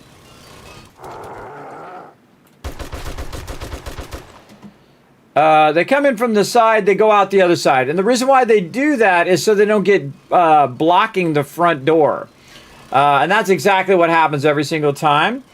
Is that if I put the entrance way further than when they're going to drop it off, then they can just come through here as well.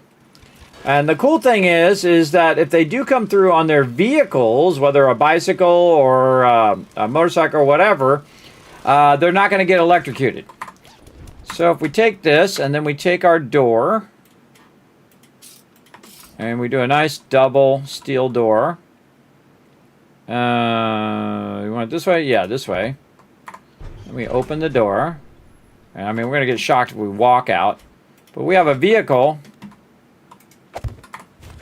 You just drive right out, you won't get electrocuted. And you're like, Kismet, it's just because it's not on. No, it's on. It's on for sure. But what you could do is basically do what I did in a base we did earlier, is just leave the door open. And then you can just go in like this. And then what you do is you put a door on the other side so they can go out the other side. And basically you're creating a path, a directional path, right? You can come in one way or another. Now, of course, I would put some arrows in, so you're coming in this way and out that other way. So, you know, they don't come in two different directions and run into each other.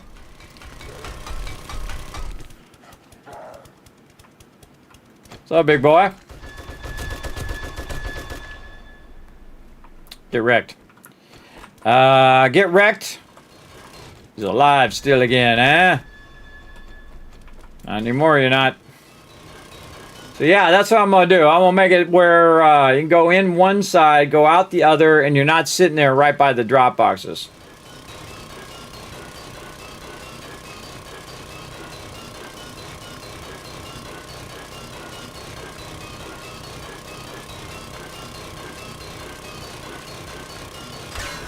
I could widen this too, so you get the truck through here.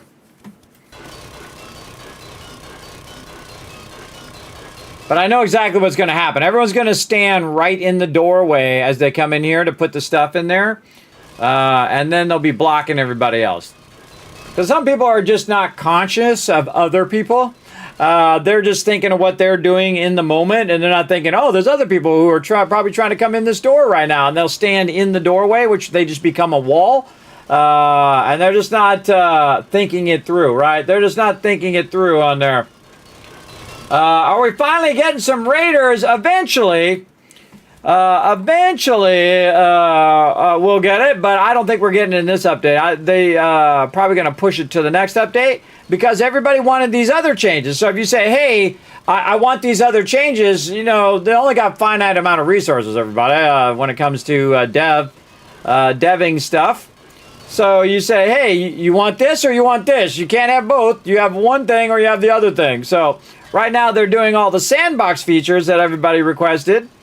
And then they'll get back to doing all that once they have all your sandbox features in there. So all the babies quit whining. See, I don't get all upset, everybody. I let them, like, build out the game. And then when they build out the game, I say, okay, you know, here's some feedback. But I don't get upset about it. I mean, hey, it's their game. They can make it however they want. It's not my game. I'm not paying for it other than to buy the game. But I'm not like, you know, putting up the millions of dollars or paying everybody's salary right now to build out 7 Days to Die. That's the fun pimps paying that money. I'm not paying that money. That's a lot of money. Devin ain't cheap, everybody. That's for sure. But I do give them feedback from time to time, like I'd like them to do the satisfactory thing where you can just go over the edge of the block and boom, it'll put the block out in that direction. That would be awesome. The ability to have an option doesn't have to be by default to basically say I only want a quest in a location once, just like it would happen in real life. If all of a sudden there was a zombie apocalypse and you go loot an area, that house would then be unlootable after that because you already got the loot. You can only get the loot one time, which is more realistic in the way I would like it to be, but it doesn't, again, have to be by default. Just a little option would be nice. I mean, I could always get a mod for it, but I'd prefer it to be in the base game. Right there. What's up, little screamies? See if I can get this door in before they show up inside my base. Ah ha ha! Sucker! This is good testing right here. This is good. I didn't even need the door. Oh, she climbed under it. You see that? That was a good move, girl. I'm very impressed. But see how the electric fence is blocking them from getting in? That's the whole gist of it. Get out of here, lady. You're blocking my door. Where's my chainsaw? Oh, they made it through the door. Yeah, because multiple of them went through the same spot. Well, that one who got no bullets. What's up? How's it going? Line up. Give me some loot. Yeah, look at him.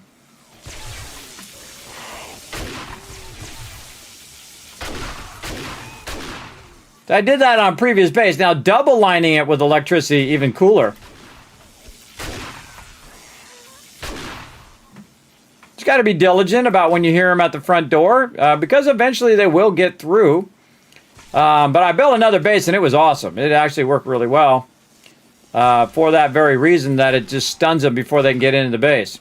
And you know where they're going to be, too. When you hear them, most likely they're going to be at the doorway. Look at this guy's going. He's avoiding the fence so he can go over here and try to get through that door. Oh, I should put the door on the inside, too. See, he's trying to hit the door edge. Yeah, put the door so it opens on the inside as well, which you can do.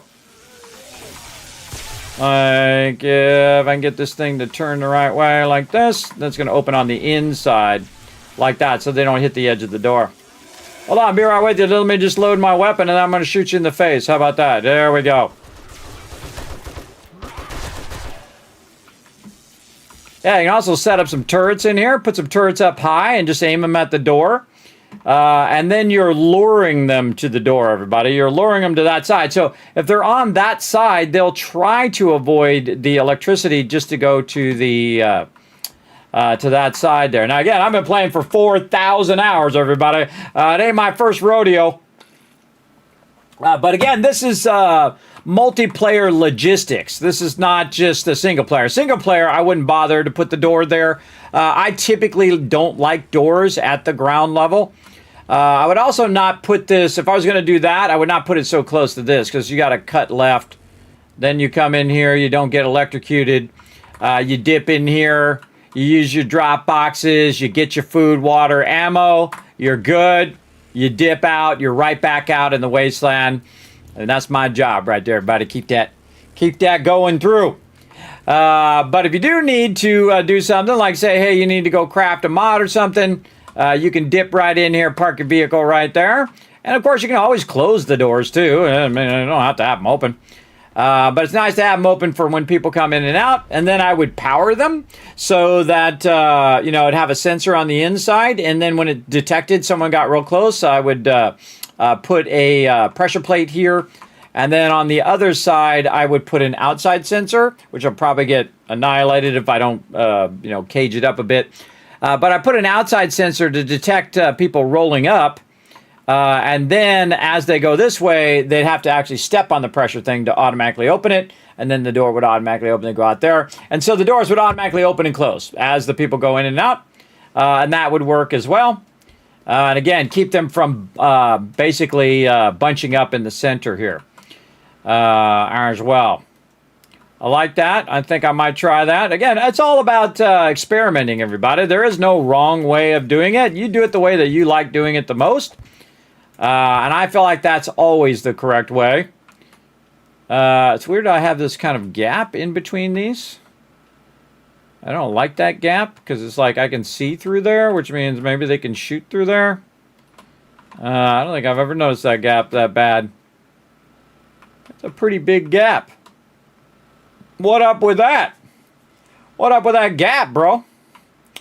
But yeah, so now the team can stand on the outside.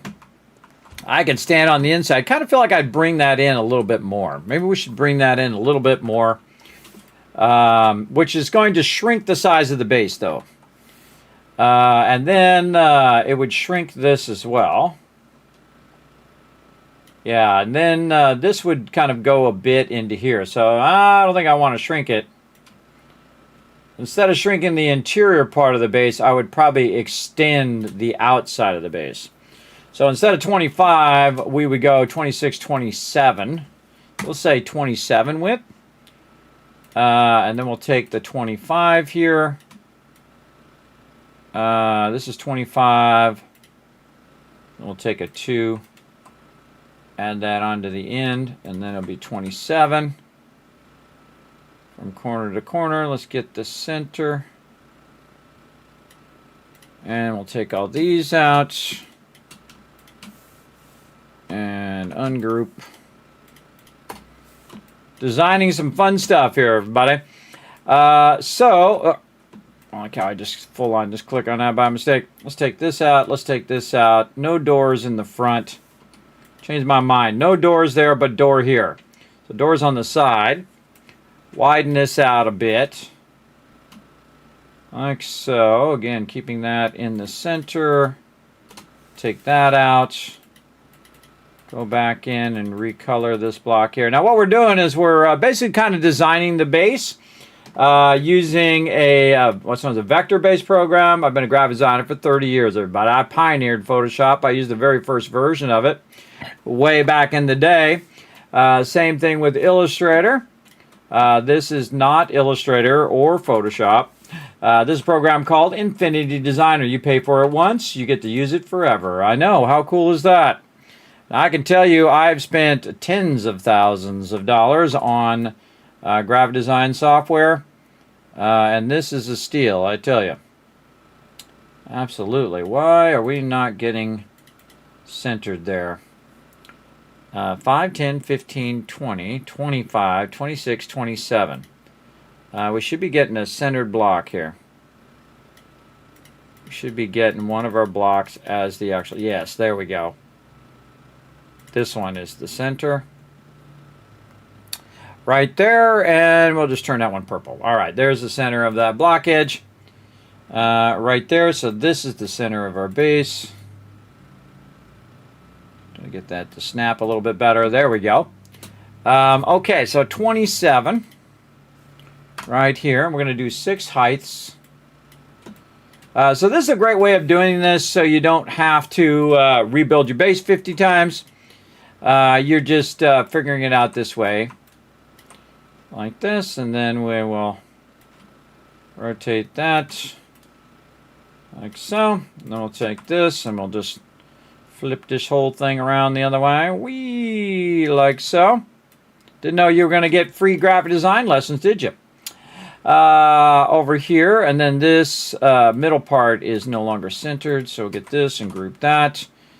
That is now in the back. We can get this. We got to group. We got to lock that.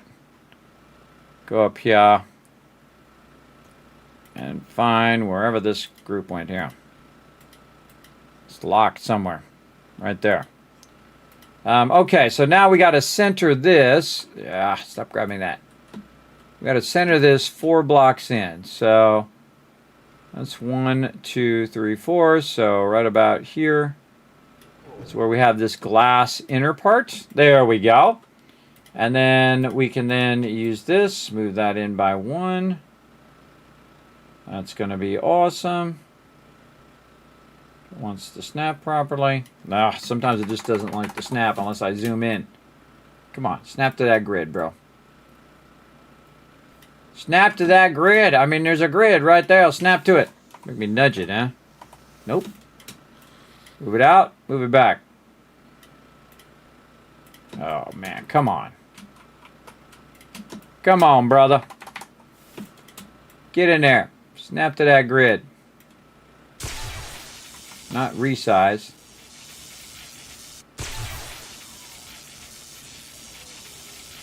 Man, that is not good. That is not good snapping. It should snap to the grid edge.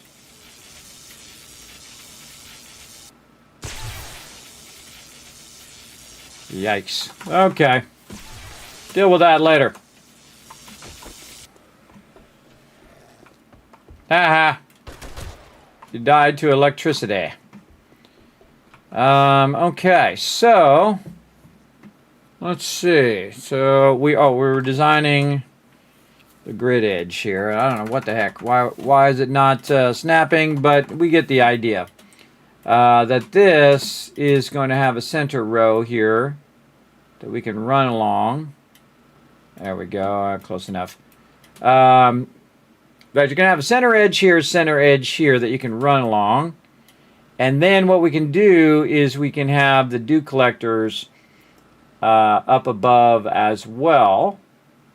And then you could create a kind of railing up here or something up on top that you could go up, maybe ladder here. Maybe we should represent some ladders here, and we're just going to go circle, circle, and then zoom in. Like so. Yeah, just, you know, whatever kind of helps you visually remember. So put a ladder here, or even better, put it this way, so when you're running in there, you're going to run into that ladder. That does not seem like a full block distance. Oh, it is. It's because this thing won't stay on the, won't get on the grid. There we go. Oh my God, finally. Okay, well that one got on the grid. Okay, there we go. And you got to be zoomed in or something. All right, so ladder there. And then we also decided that our ladders were going to be in the center. So we're going to go ahead and center these over there. And then over here. And then these are going to push out. Like so, right? Or is this the outside? That's a good question. So 4 blocks. 1, 2, 3, 4, plus a 5th one. Yeah, they'll push out. So they'll push out from that edge. So something like this is going to go in the corner. I get this in the corner here. This is the center one, so we'll just put it there. Since we're not going to have that center entrance, we'll have this there. We'll just choose, this is the center here. Wait a minute. That's the center block. Why does it not line up to the center of this? This is no longer the center block. This is the center block. And this whole farm needs to move over.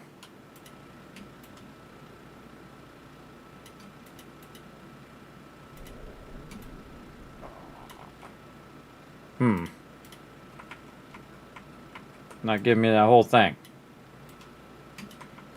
Something's locked.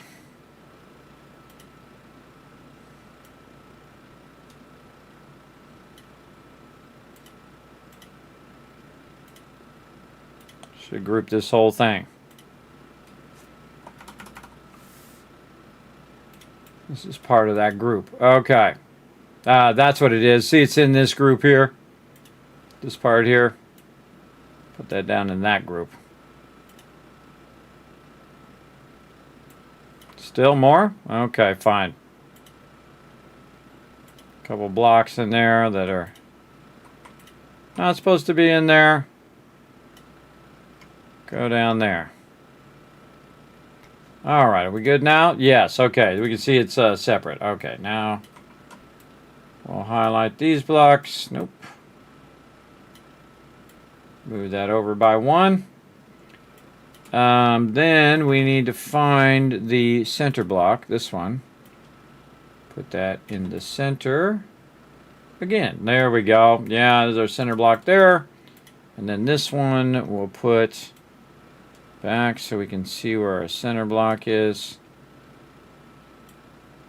Way at the bottom. There we go. That's our purple one is our center block. Center block. These are our center blocks this way. So we should be able to see that center block. Yes. I'm going to move this up higher. And this one down lower. See the center. We got a ladder there. We got a ladder over there. We'll put a ladder here. Like that. I love me some building, everybody. Then ladder there. Then probably the ladder on this side, on the inside edge where we're doing our stuff. And again, we're going to have this set up in such a way that we can run benches all the way around. Because it's 6 high, this will be 3 high, and then I can put a bench above it because it'll be 2 plus the top block. So I'll be able to put benches all along the edge, and then the same thing here. We'll recess the stuff into the ground, which will give us that extra block, and so it'll be 3 high, just like these, and then we'll be able to set benches or boxes or whatever above the actual stuff. Pretty much like we've got over here, where we've kind of adjusted this. But we could, in theory, take this out and just put the boxes up here. And then put the forges next to it or the workbenches. I kind of feel like that's the thing eventually we will do. All right, while that's taken out, though, we'll go ahead and pop into Satisfactory here for a second. Yes, we're multi-playing some games because we're just at that next level. I can play up to like 5 games as long as they have like what I call passive mode, where you can just go in and let it run. And that's what we're doing right here on some serious Ultimate Challenge Satisfactory that we're playing. Well, we got it at 100 times the space elevator, 5 times the power, and 2 times the resources. And I got to get past this phase 1, and to get past phase 1, I'm going to need a lot of biofuel. But if I burn up all my biofuel making the raw resources, then I won't have enough biofuel to run the actual smart platings, which is what I want to do. I want to run these smart platings as long as I possibly can, because they're only going to run so fast. I would love to get to the point where I could use my summer sloops, because then that would double it up. And in theory, we would only have to do 2,500, because if you had 2,500's worth of resource, and then you could double that output, you would then get 5,000. So I feel like that's the way to go. And so we're going to go ahead and just keep this a rocking and rolling. That's good enough. And then right over here, start this going. Hey, Siri, set a timer for 30 minutes. Let me just let that run in the background. Oh, my character's getting hungry. Let's go ahead and get him some food. And then let's go ahead and change our minds on this. And I want to do my chainsaw again. I always put my chainsaw somewhere.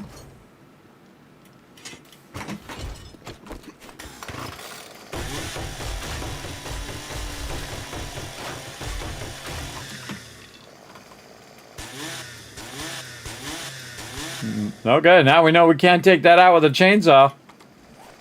Easier just to punch it. But I thought I'd try it.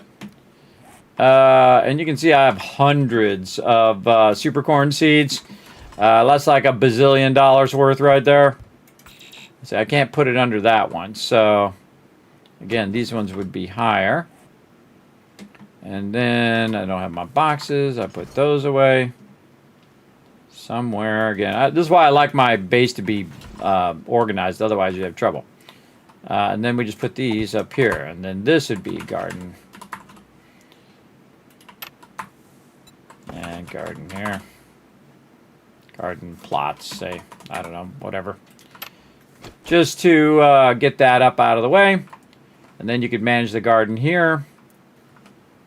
And then another thing we could do is just make the center of the garden an actual ladder. And the reason why you want to put the center of the garden as a ladder, because the actual ladder itself is acting as a light. So if we want to make it so we can just, you know, if you're over here working, you can just go straight up and down like this. And we're going to get our ladder right here. And then you just eliminate one of the plots here. Like that. And again, this would all be recessed down like we have over here. And this roof would be one higher. And that's what we're testing and trying out. Thanks for hanging out, H2O. Pew pew. Yeah, a lot of pew pew going on today. Oh man, my weapons need to be repaired. How we doing on Horde Day? Man, I've been so busy working, I forgot to look. Where are we at? Let's see. We may or may not get another Horde Day in today. Oh, we're creeping up on it. 133. Yeah, so a couple days. We'll see how it goes. Big time over here. Let's see. So yeah, I think we're looking pretty good. And again, don't need resources here. I could just make all the resources be in the front and just have this be 4. Now, I would, you know, I could go and take all this out, but it would take so long to take it out. It's better just to kind of think it through and figure out what you want to do on paper sometimes than it is to go and tear this whole thing down and redo it. Or I could just rebuild the base right over next to it, which I totally could do because I have tons of resources in which I can do it. As well.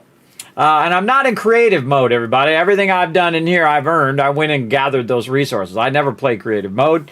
I like to earn this moment right here. So iron and clay. What else would I put over here as resources? Probably something like fibers.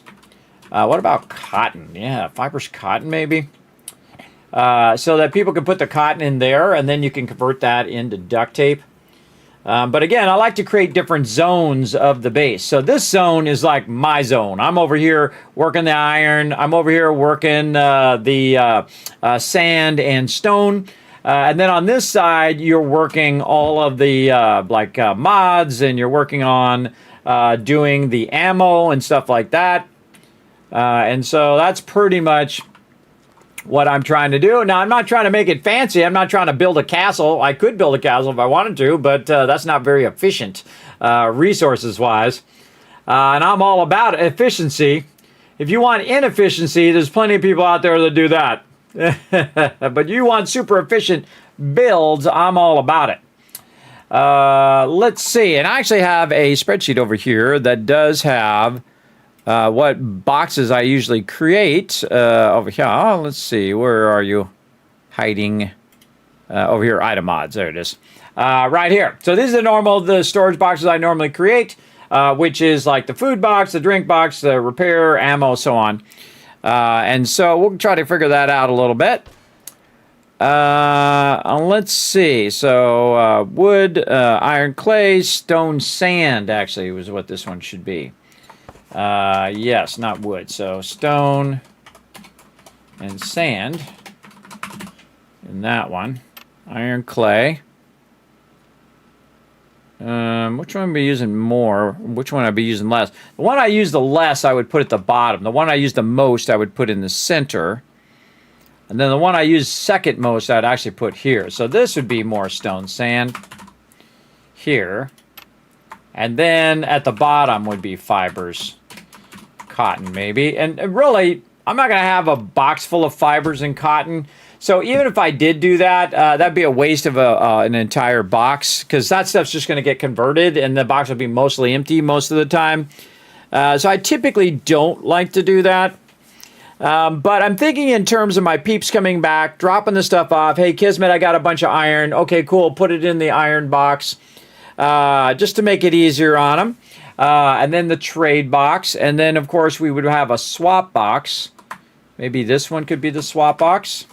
Swap box is, hey, I need some armor. Okay, I made you some armor. I put it in the swap box for you, which is pretty good. And then, of course, you would have your weapons. You would have your ammo, your food. I usually put food, water, meds together until we have so much food and so much water and so much meds that we would switch it. And then we would just go, you know what, we should probably put ammo like this. Ammo 7.62.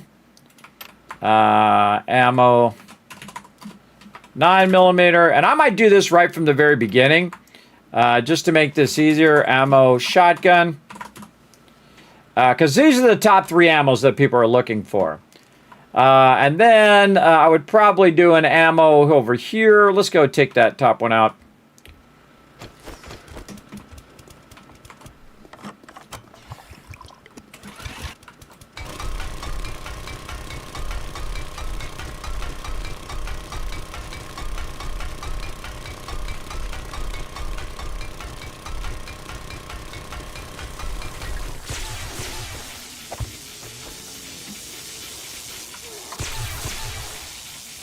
What up? Get wrecked. Sorry, we're closed. No crazy zombies. I see you out there, Fred. Anybody else wants to die? Come on. Bring it in now. Let's do a wheelie. Let's do a wheelie. Oh, Kismet knows how to do a wheelie backwards. Look at this. I got skills, everybody. I got skills. Look, there's loot right there. I could pick it up if I wanted to. Loot out there, too. Should have seen the fact that I did a horde night and didn't pick up any of the loot. It's because it's Armageddon, everybody. It's the end of times. And you're like, Kismet, what do you mean it's the end of the times? Because I'm going to reset this playthrough for 3.0 when we do Streamer Weekend this Friday, Saturday, Sunday. That's right. We're going to play with my crew, everybody, and you want to see some epic action. It's going to be fun. And also, I might do a solo playthrough afterwards. We'll see if I'm strong enough to do it after the crew. And again, we'll play all 3 days. And then usually what they do is they come out with 3.0, usually the Monday after Streamer Weekend. But we'll see. There might be some issues they might need to work on. It might be a week later or whatever. But they'll let us know. And then we will reset again on the following Saturday on the 20th for Saturday and Sunday. And then we'll be playing team play for Saturday, Sunday. And then, I don't know, we might play some solo play either as a bonus stream on Friday or Monday or both or none, depending on how it all works out. I'm a busy guy, everybody. I got a lot of stuff going on at the same time. But we also have my birthday coming up, and I think it's a good time right now, everybody, is to go through and start up a giveaway. In fact, we're going to do a double giveaway today because my power went out yesterday. And I was only able to give away stuff the other day. So let's go ahead and give you 2 random game codes. That means there's going to be 2 winners, everybody, instead of just 1. Right here, I'm going to go ahead and start that giveaway. Boom. Again, I'm giving away stuff every single day for my birthday month. That's right. For my birthday, I'm giving you guys loot. And thanks to all the awesome devs who sent in a bunch of stuff for me to give away to all of you, including I have a bunch of stuff like Dune Awakening, a bunch of DLC for it, for Conan, for Solarpunk that you saw me play on stream, and a whole bunch of other awesome games, everybody. A giant list of games that you can win right here. And some of those games are like a pack of like $200 worth of games, everybody, or a game and a $200 worth of DLC. There's a lot. There's a lot of epic win that you can do. So the giveaway is underway right now. I'm going to have my buddy Saltbot come up and tell you all about those giveaways. Go ahead, Saltbot. Thanks, Kismet. I'll give them a quick overview. Hi, I'm Saltbot. Let's talk about what KizCaps are, how to earn them, and how to enter Kismet's giveaways. What are KizCaps? KizCaps are loyalty points for watching Kismet stream. Use them for contests and giveaways. How do you earn KizCaps? You earn 1,000 KizCaps by hitting the follow button, plus get free emotes to use in Kismet's channel. Work together with your fellow Teamwork Tycoons in chat. Type !RT, then click the last link, the like, and retweet buttons, and everyone gets 1,000 KizCaps for every 5 retweets. For those of you who want to go above and beyond, you can donate to the stream. The more you donate, the bigger bag of KizCaps you get. Plus, you can subscribe using your Twitch Prime or choose one of the 3 levels of sub-support for 5,000 KizCaps. This also unlocks all the awesome Kismet emotes, holiday emotes, and animated emote. While you are lurking in chat, you're earning 3 times the KizCaps and have 3 times the chance to win giveaways. How to enter Kismet's giveaway. First, type !loot in the chat to see how many KizCaps you have. For every 10 KizCaps, you can buy 1 ticket. Here are several ways to put in tickets for the giveaway. Type !ticket space max to enter as many tickets as you can. This can only be done upon first entering the giveaway. Type !ticket space 1. Everyone gets a free ticket and a chance to win. To increase your chance to win, you can buy more tickets, like 10, 1,000, or up to 10,000 tickets. This is a promotion from Kismet and his supporters. Twitch does not sponsor or endorse broadcaster promotions and is not responsible for them. Thank you for being an amazing part of the stream and good luck. Back to you, Kismet.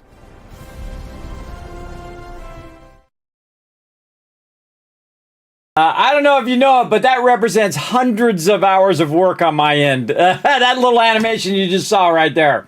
You're welcome. So now you know how to be part of the giveaways. Remember, they are open to every single person in the chat. So if you've been here for all 11 years, coming up on my birthday, June 23rd, or you've been here for 11 seconds, either way, everybody has a chance to win. Now, if you do want to enter the giveaway, you do need to be at twitch.tv/Kismet. Sadly, it doesn't work across all 5 platforms that I'm streaming to because I'm a Twitch partner, which I'm streaming to Twitch. I'm a YouTube partner, so I'm streaming to YouTube. Also streaming to x.com, aka Twitter, Trovo, and to Kick, all at the same time in 1080 HD. I know, I'm insane. I'm uploading at 50,000 up, everybody. Some people don't even have 50,000 download speed, let alone 50,000 upload speed. And believe me, it's crazy. My whole neighborhood's lights dim whenever I start to stream up. At least it feels that way. So there you go, everybody. I try to hook you guys up with some love, hooking you guys up with some loot. Remember, it's open to everyone, so go ahead and enter the giveaway, everybody. And we'll go ahead and do that giveaway here at the end of the stream, which I'm going to probably roll out of here in about, let's see, about another 50 minutes or so. You must be present to win in the chat. So there you go. Yeah, that started, not only that was like 100 hours to do that, but that started me redoing all of my animations, redoing every single pop-up that you see. I actually deleted my entire stream and rebuilt it again from scratch. Yeah, it triggered a whole lot of stuff that I did. In fact, I took time off of the stream to do all of that stuff. It was crazy, and I feel like there's some things I want to change on it now. But again, there's only so much time in the day, buddy. Only so much time in the day to do all that kind of fun stuff, which I also enjoy doing. As well. All right, we've got some stuff figured out now, everybody. We know that we don't want to sink those in the ground. I can tell you that. I don't want to sink those. But I do want to have the ability for them to do this. Now, again, this is going to be, if it's up like this, it's going to be blocked. But if we take this and we sink it into the ground, like this. Oh, I'm going to turn my sound back on. If we sink these into the ground, and we're just going to test a few of them, this will give them the ability to, and again, this is actually going to be one more high even. So, it might be difficult for them to reach though. But we'll throw one of these down here, like so. And we'll fix this one underneath eventually too. And then we'll put our garden plots down in there. Oh, no, we're going to put our concrete down in there first. Duh. Like this. Nope, that's not concrete. Come on. Switch it with my concrete. There we go. Buttons are hard. All right, there we go. In there. This here. Seed there. And then, did I bring any mushrooms? I doubt it. Maybe I got some as a drop. Go hit up the vendor, maybe. I don't see any. Mm-hmm.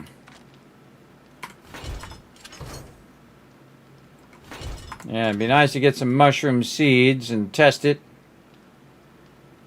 I don't see any. Go check the vendor.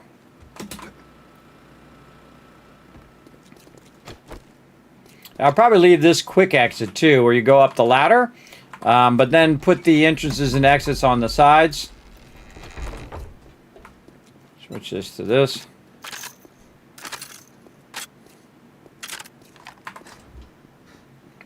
All right, let's see if he's got some mushrooms. Isn't charity. Pay up or pay the consequences. There's food. Here we go. Oh, he just happened to have a seed. All right. Oh, I don't have any dukes. Let's just sell him something. Sell him that. Normally, I would not sell my anvil. But remember, again, this is the last part of this playthrough, everybody. And then we're going to start a brand new 3.0 playthrough coming up this weekend. Both for the team and also for solo. And we'll get that going. Okay, so now we should be able to take our seed here. And we did this just right. Right over this one. Should be able to aim up here. Right over it. Oh, sometimes hard to tell. Right there. Yes. So you can put the mushrooms up above here, and then this will grow 3, and then that'll be the 4th one. And that'll actually be up even higher, because we're going to raise the roof up 6 up. And then we'll be able to double up on these forges. And actually, let's just go look at it while we're at it. I'll just take this out. Where do I have the forge? Right there. Oh, wait, let's do it over this way. Do it over this way where the production part is and not just the farm part is. Again, this is going to be quite the undertaking by the crew. And what I would do first is I would do the outside. I would do the outside edge first in there. And we might not even change zones, everybody. We might stay in the same zone for Streamer Weekend. And just see what we can do. I mean, my team will probably run out to other zones. But it might be smarter for us to stay in the same zone.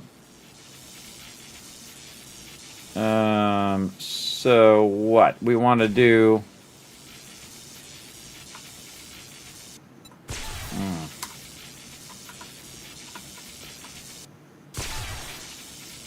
Maybe something like this, just to do the thing. Then we'll do this, and we would go in and we'd fix that inner part. But this is so we could do this. All right, I'll be right with you.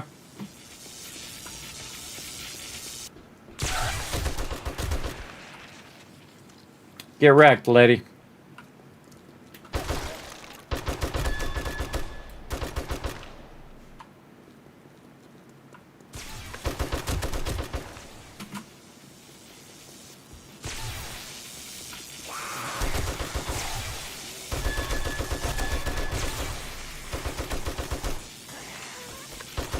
I don't reload. I switched to my other M60. So yeah, see how they go right for the doors? A little hard to shoot that guy. See how it's hard to shoot him in the door there? But that's okay, because normally we have bars up on top. And you just run up behind him and smoke him. Oh, maybe not. Out of bullets. That could be a problem. That could be a problem because I'm not making any bullets right now, everybody. Normally I'd be making a ton of bullets if I was going to continue this playthrough. But we're just trying some stuff. Trying some stuff out. And I have this extra forge here that we can try. And we should be able just to put that bad boy right up in now. Why can we not put it up there? There's no blocks in the back of it. Should go right up in there. Yeah, there's nothing to back it with. And I would definitely take this other stuff out. Alright, let's take this other stuff out right here. I'm going to have to take this part out.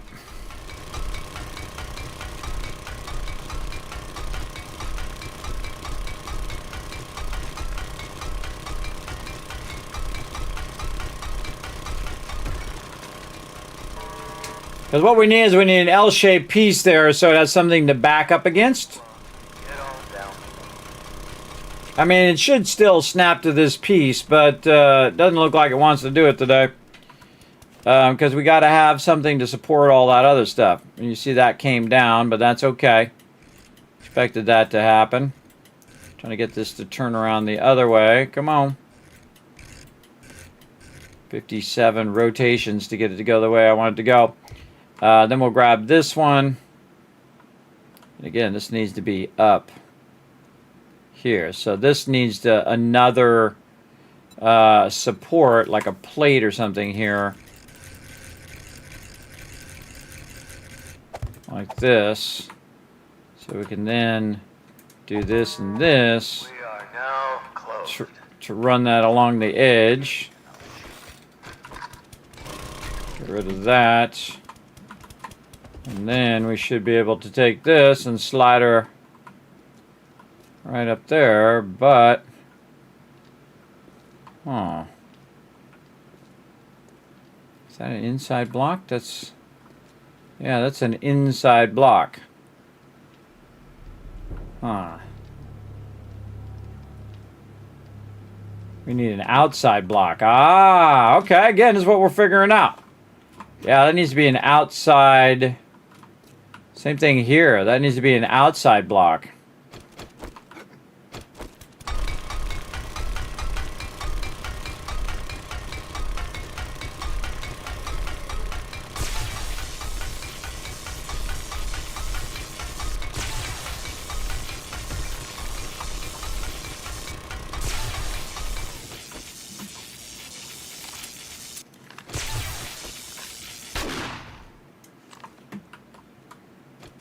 Trying to get some work done over here.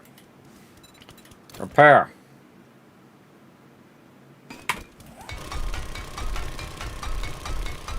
Yeah, this might have to go even higher. Might have to go one higher because of that that blockage. Oh, I thought of an interesting idea to bring the outer kill box down by 1. So you're standing further down at the knee level. But then if you're trying to swing, though, you'd be swinging at their legs and not at their body. Yeah, interesting to think about. I say here's what we do. We put the thing in there first. Like that. And then, yeah, we're going to need an outside block to protect it.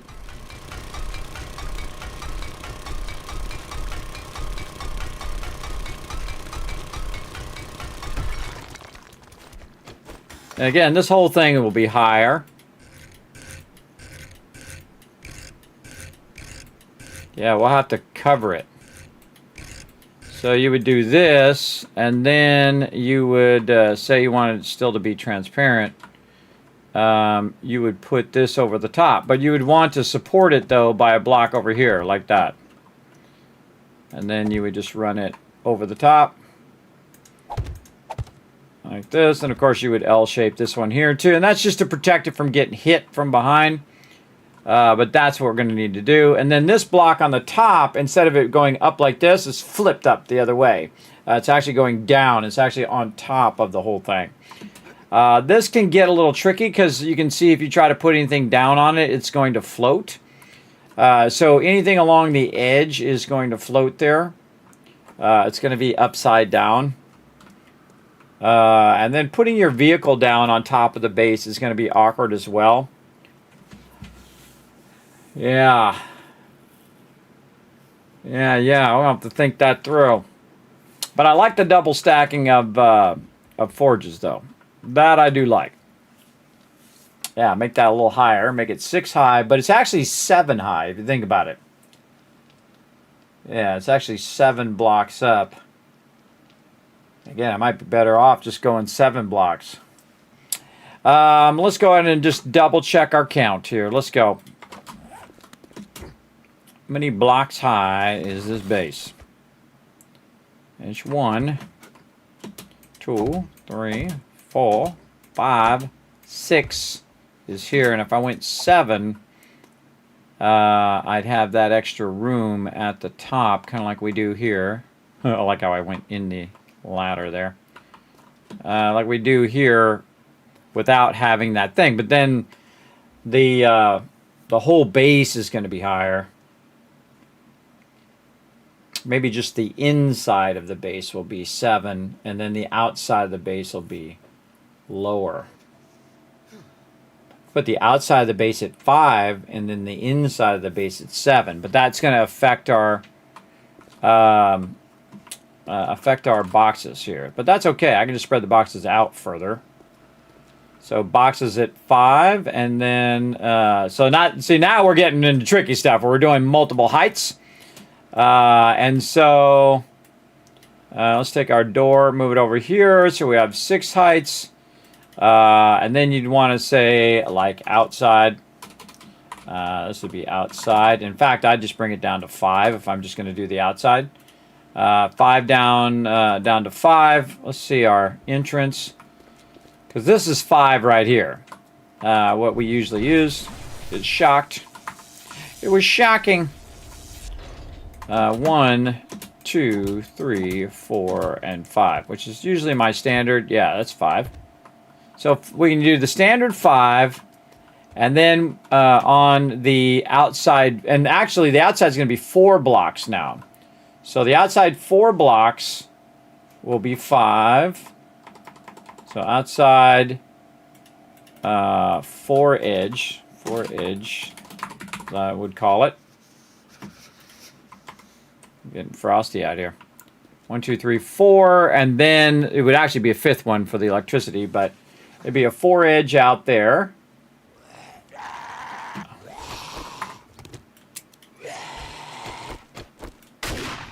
Shush.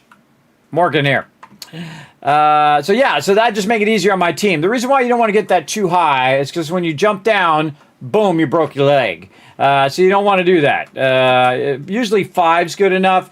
I have tried 6 as well, and that's because if a bomber comes up and blows up, sometimes the bomber hits the ones up above, and it destroys all of the bars up above. And so you could do 6, but I find that you break your leg a lot more often, and you get like an injured leg or whatnot when you are up at 6. So especially when you have a tendency to jump when you go off of things. At least I do sometimes. And then when you jump, it is basically causing your leg to break. Let's go in here where it's nice and warm, over by the campfire. And got our thing out too. Warm us up. So yeah, that's what I feel like I want to do. And then outside edge. And then we'll say 7 high on the inside edge. Inside edge. And that's this edge right here. So we'll make this interior part 7 high. And we got that. This right here is not right. This should be like that. And this should be like this. Okay. Looking good, looking good. Looking good now. Okay. Let's save that. We're making some progress. And again, then on the inside, I can double stack stuff, and the inside will be a little higher than the outside. And the outside will be wider than it currently is. Double line it all. Make an entrance on this side and that side so they can run in. And then I've got to check on my stuff over here. There we go. Hey, Siri, set a timer for 5 minutes called rods.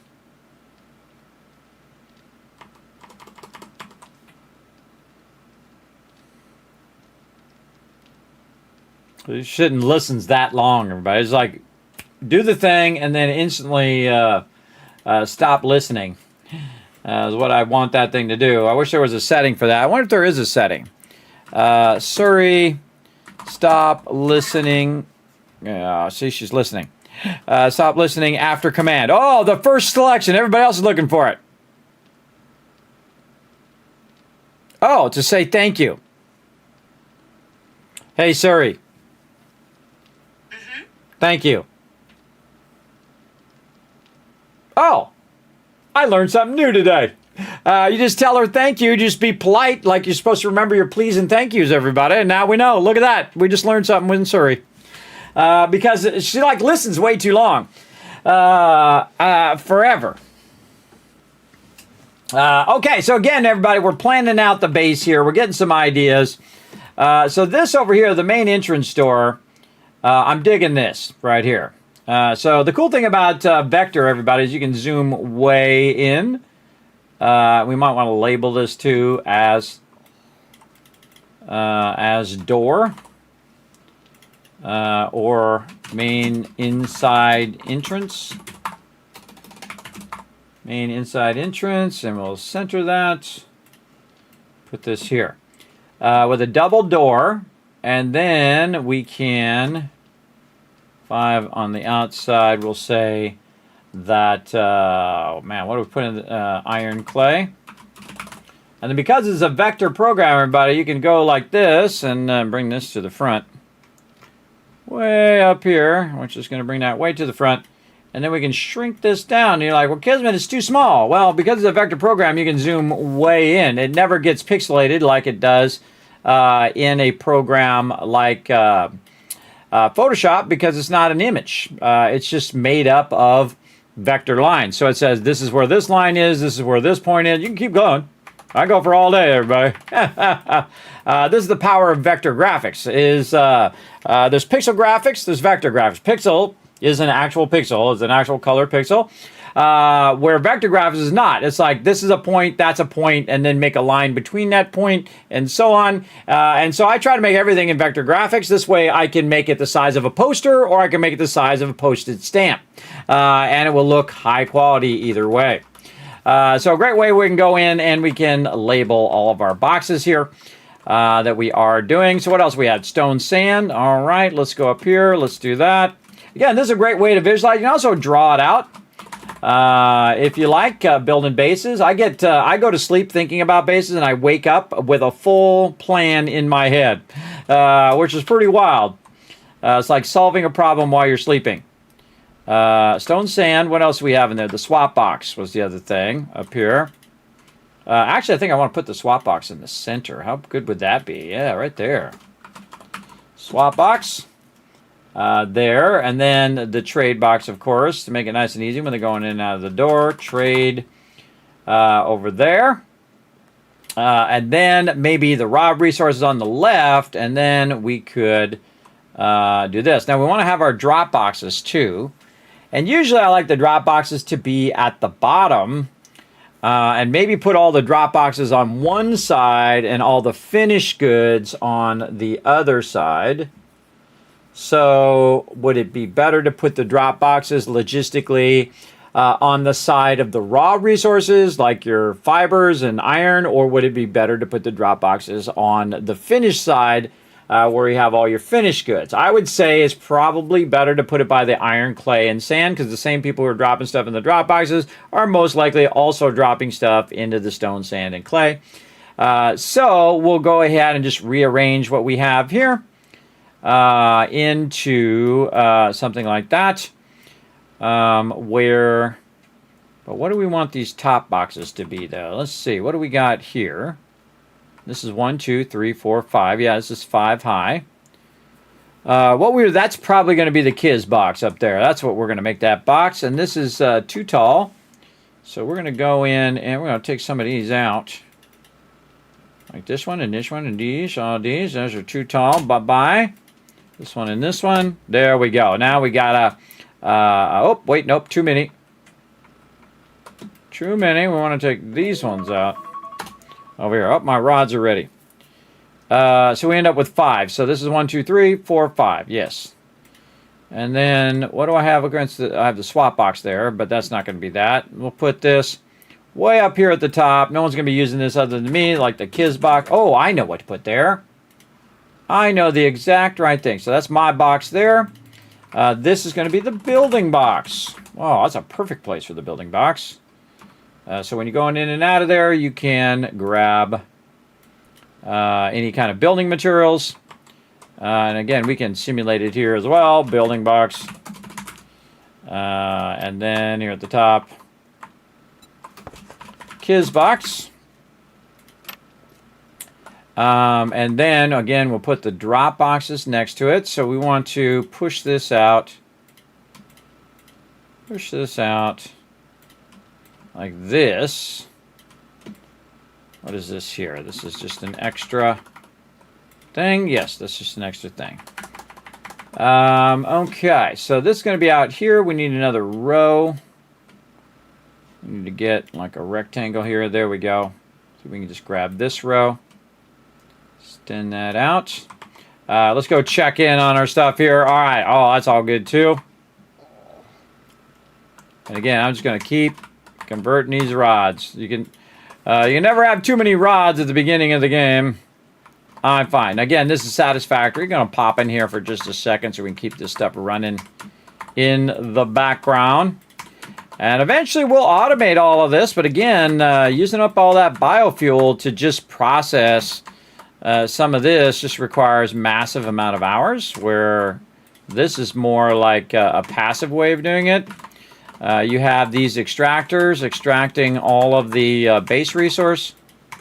And then I started running on my character, and then I just AFK again. That's very efficient. Efficient use of my time. And my time is my most valuable asset. You got it. For all of you who've heard that like 1,000 times now, I don't think I can say it too many times because it's always true every single time. Right over here, let's go. We're cranking this now. We cranking all this. This is a matter of time. You just got to have the resilience to make it happen. It's like anything, everybody. A lot of people just fail only because they stop right before they're about to succeed. I find that happens quite often in life. People just say, well, that's enough, I give up. And then they just give up, and then they just never succeed. And it could have been like the next day they were going to succeed. It doesn't seem like it in the moment, but that's basically how it happens. The people who stay at it are the people who succeed, and the people who don't, they don't. Simple as that. All right, Dropbox. Right here, 0, 1. And center that. There we go. And then the rest of these I would just label as DB1. Or in this case, DB2. What is going on?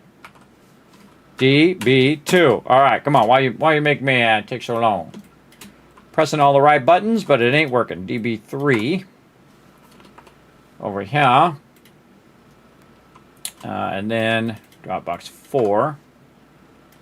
Now, see, it makes me want to move the trade box and this, but I would probably do something more like this. And just bring these drop boxes all the way around the entrance. Like this. And then that's 4. This is 5. This is 6. This is 7. 8. 9. You know, well, that's backwards. Well, it kind of is backwards. The way we're looking at it, but that's the way I'm going to be looking at it, where my team is going to be on the other side, going from left to right. See? That's why it's like that. See, I'm looking at mine from the inside of the base, because I always look at it from my perspective, and then I reverse it for the team, who's going to be standing on the outside, putting stuff in the drop boxes. So we'll have the drop boxes go up, and we'll have them come down. Like that, and then we'll take all of the finished resources and we'll put them off to the side. Great day to buy guns and ammo. Is it? Is it a great day? And then we will grab this whole last row again, if we can grab it. There we go. Not that, this, and this, and then we'll slide that over there. And then we might as well just grab all these labels, throw them over there. Okay, so this is going to be weapons right here. Oh, I know. Weapons and tools would be good right there. Yeah, tools at the bottom. Something like that. And then we're just going to put our various ammos here at the top. So this is going to be ammo 9mm. That is ammon 9mm. Ammo. There we go. I don't know why I got to center every one of these. You'd think it by now, it would remember. I'll make it bigger. Ammo, 9mm. Ammo, 7.62. Those are number 1 and number 2 ammos that most people are looking for. Then you have shotgun. And it's probably going to need to be a little smaller. Be a little bit of a baller. There we go. And then ammo over here, which would be 45, and then I would put other on there as well, just to combine those two things together. What else can I use this box for? Actually, let's do this. Let's take this. Move that up. 45 and other. Which is like Molotovs, grenades, things like that. You put it in there. Now, eventually, when you add rockets and stuff, you put that over there, but I'm not going to bother. Let's see. So we got all the drop boxes here. And then we have the tools box. We have the weapons box. We would want the magazines. And then the book box. And you're like, Kismet, what about armor? That's a good idea, and that's actually a good idea to take all this, roll this over like this, and then put armor right up here. Armor is probably the last thing you're looking for in the middle to late game, because you usually have your armor going at some point, at least some of it. But magazines and books we look for all the time. We always are putting those magazines and books in there all the time. The only thing that we don't have is food, water, and meds. And again, I'm trying not to block the entrance too much so you can see any mobs that are coming in that front part. But but it's not truly the entrance of the base. It's only the entrance of the middle part of the base. The actual entrance of the base is going to be on the sides to prevent people from kind of grouping up too much in the center. So we might want to notate that over here. Look, we got much more space here. We have 3 blocks. I wouldn't put it up against this because this I have to double line. But I would put it right here and kind of offset it. Maybe put it in the center. So let's take something like this. And we'll just represent this, I don't know, with some other color. And represent that as an entrance. Let's put this here. Entrance. Like that. Just put that in there, and then let's say we'll just give it a direction. We'll say the entrance is that way. Entrance here. I'll just scroll out here a little bit. And then we'll take one of these, run it over here, run it to the back. Again, that'll give them more room to come in and out of the base. And I'll go in and I'll mark it typically on the ground. Because you can make a bunch of stuff and you can paint this in. Let's see if I got a paintbrush. Wouldn't that be wild if I just got one as a random drop? I know I have probably one back at my other base. The cool rounded Kismet kill box. That was pretty fun, man. We cut that out. It was like 5,000 blocks that we took out. Literally 5,000 blocks. That's not an exaggeration. That's about how much we took out. We just make it. Paintbrush. Brush. Right here. What do we need? A little bit of leather.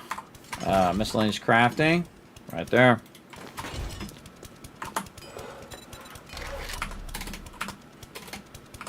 Paintbrush. Then we're going to need some...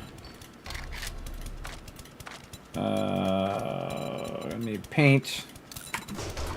Need water, and we probably got some water hiding in here somewhere. Yep. Uh-oh, we used up those chrysanthemums. I think I have some somewhere, though. Where did I throw those? Threw them in a box somewhere.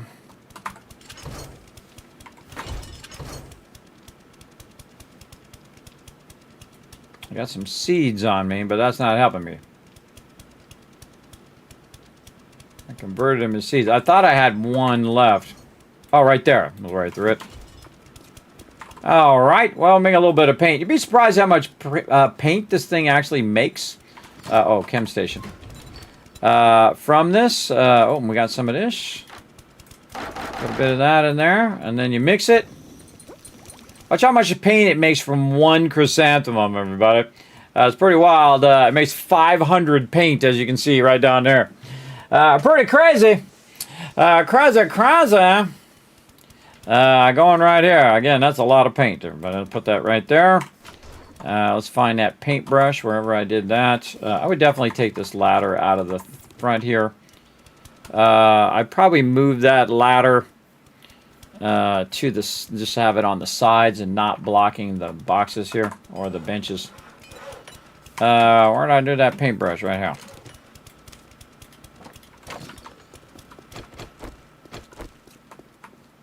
I'm a big fan of painting. Just to give everybody a visual clue, I typically use yellow. And like this. And then, you know, it gives you like a path. You can also do something like this, so it acts like an arrow, pointing in that direction. But there's actually items in here that could help you with that. Let's see, where is it?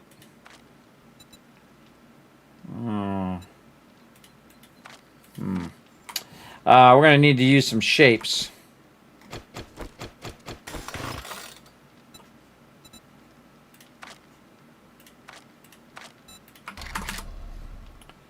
Like so.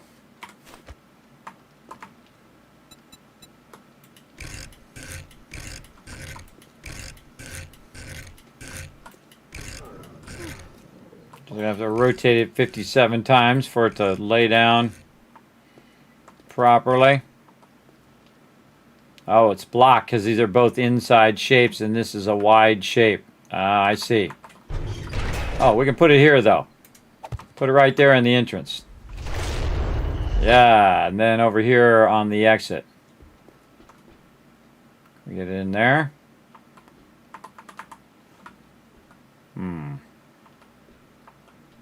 That's an inside door. This is an outside door, I believe.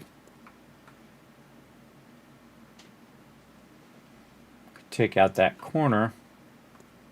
Yeah, see, this is what's known as an outside door. So the other door, I made an inside door. I kind of like it better as an outside door. Let's go over here. What do we do with that extra one? Right here. Watch how much damage these doors can take, everybody.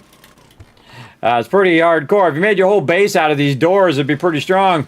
See, it's 15,000 on this door, but you can also upgrade the door as well. The hatches are the most insane. They're like 25,000.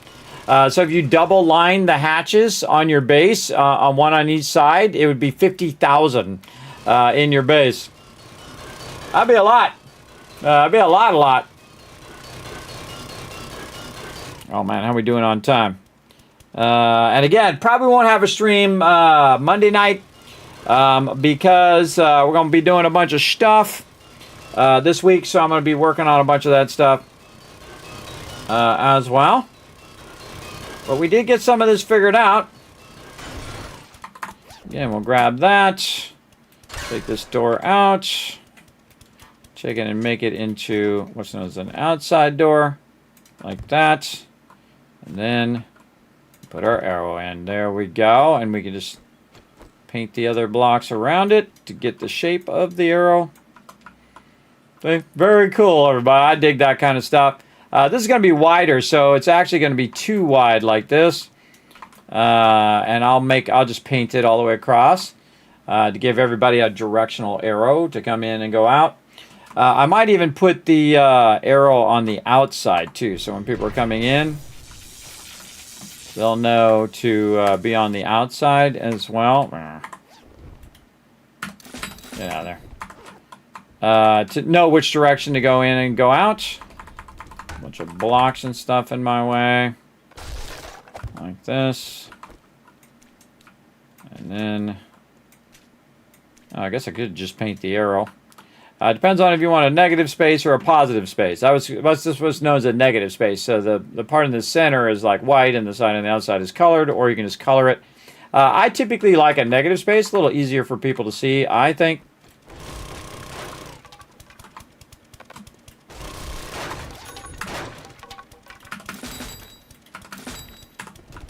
More stuff out of here. Get all that loot out of there. So yeah, there we go. So entrance there. And then exit over here. And I find no matter how much I label stuff, someone's still going to ask me, oh, Kismet, why can't I go on the other side? Well, you can go in there, just don't drive in there. You can walk in there, don't drive in there, otherwise the people who are coming in the other side are going to be in the way. So yeah, I use an arrow like that. So I'll make myself a little bit of a note. Use reverse arrow with paint yellow. There we go. So just something to jog my memory. There. Intents. How about entrance? Entrance. There we go. Awesome. Typos for the win. Outside edge. We don't need this. These are 27 by 27. All right, we got a little thing. Now we could go in and we could spec out all the forges and we can spec out all the stuff. Really unnecessary. You're just trying to get a general idea. And again, this is going to be 6, 7, 8, and 8. 8 by 8, yeah. And again, instead of shrinking the base in, I just made the base one wider because the inside of the base is pretty great. Because you've got this double center that they can run through. And I'm going to make a double center of the base here. So again, there'll be a thoroughfare from both sides. We can go ahead and use this here as well. to let us know where the center of the doorway is, or the entrance. And then out here, like this. And I could put other doors here, but that just also diminishes the safety of the base as well. And in the beginning, we'll probably use spikes. We'll use spikes to block it, and then usually when we're using spikes, we'll use some really awesome blocks that you can use, which is not those, which is the walkways. Walkways, walk this way. Okay, we are out of time.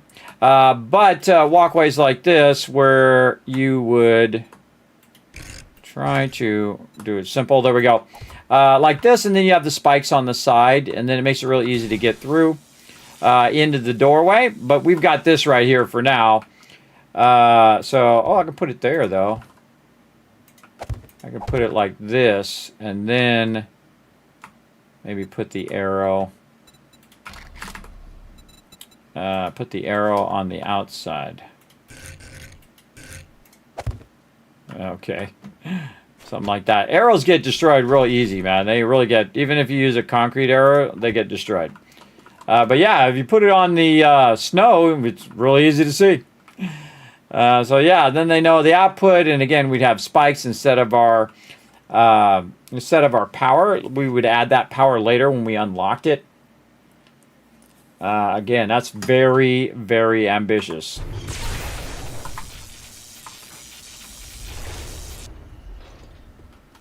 But yeah, it'd be awesome, though. It would be very awesome. See, all this incorporates stuff I've learned along the way, and you're always kind of iterating on it. But again, only the inside of the base will rise up. So when you're on the outside of the base and you want to just jump down, you won't break your leg. But on the inside of the base, it'll be higher, so to accommodate all of the production that we'll be doing. That's awesome. I think we got that. And I probably wouldn't go this high. I would just put some vents there. Put some vents at each one. And then also, by the way, what I could do is if I vented it like that, just had those up above, then I can actually go, or I can jump down, whatever you feel like doing, guy. I can go up here, and I can, actually, I'll just pick one up and show you. Yeah. So much loot in my inventory. So much loot. Hold on. I'll go over here, and we'll put all that loot away. Get out of my inventory. There we go. We can just grab this one, or actually this one's offset now. Hold on, let's grab this one. Fix this offset.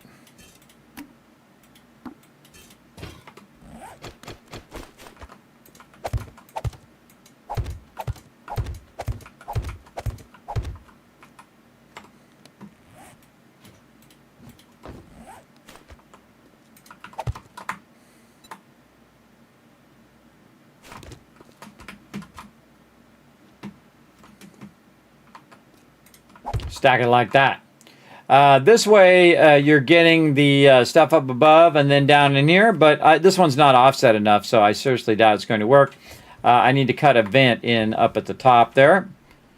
And then down here, I wonder if this one works because of the distance. It'd be interesting to test if I had some jars. Which I do not have, but I could drink some stuff and see if I get some jars back. Keep drinking some coffee until I get a free jar. 60% chance, everybody. I'm getting none back right now. Awesome.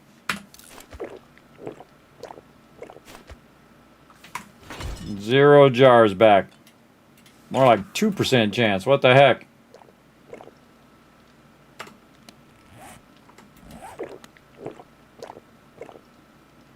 Wow, that is, that's not good.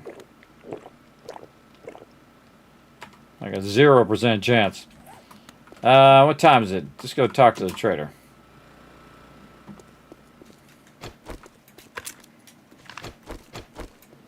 If you didn't know, everybody, you can actually shoot mobs really far away with the shotgun. It just does less damage. Also, if you have some mods there, it'll help you out. Let's go see if he has some jars in here. I could put some sand in there and make some jars, but that takes too long. And we'll go in here and see if we can just sell something. Keep staring, and you'll be staring down a gun barrel. Jar or glass. What the heck does he call it in here? I forget. Empty water jar. There it is. Let's sell him something. There we go. That's 45. How much we got? 45. That's okay. We only need one. Ordnance is a healthy start to a glorious day. True that. As I reload my automatic combat shotgun.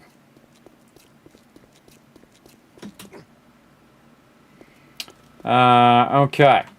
So, what if we go here and we put that jar in there? Does it work? It does. Yeah, so it can tell that that is a 6 distance. It doesn't treat this as a blocker. But this one does not have 6 above it, so it's having an issue there. But we could, in theory, go up here. Try to find the center of this, like right about here.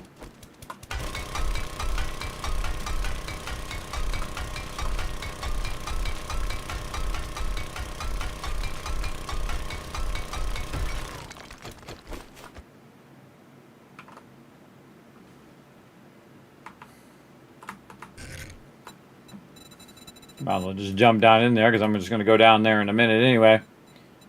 Get our bars. Again, there's other pieces that do the same thing.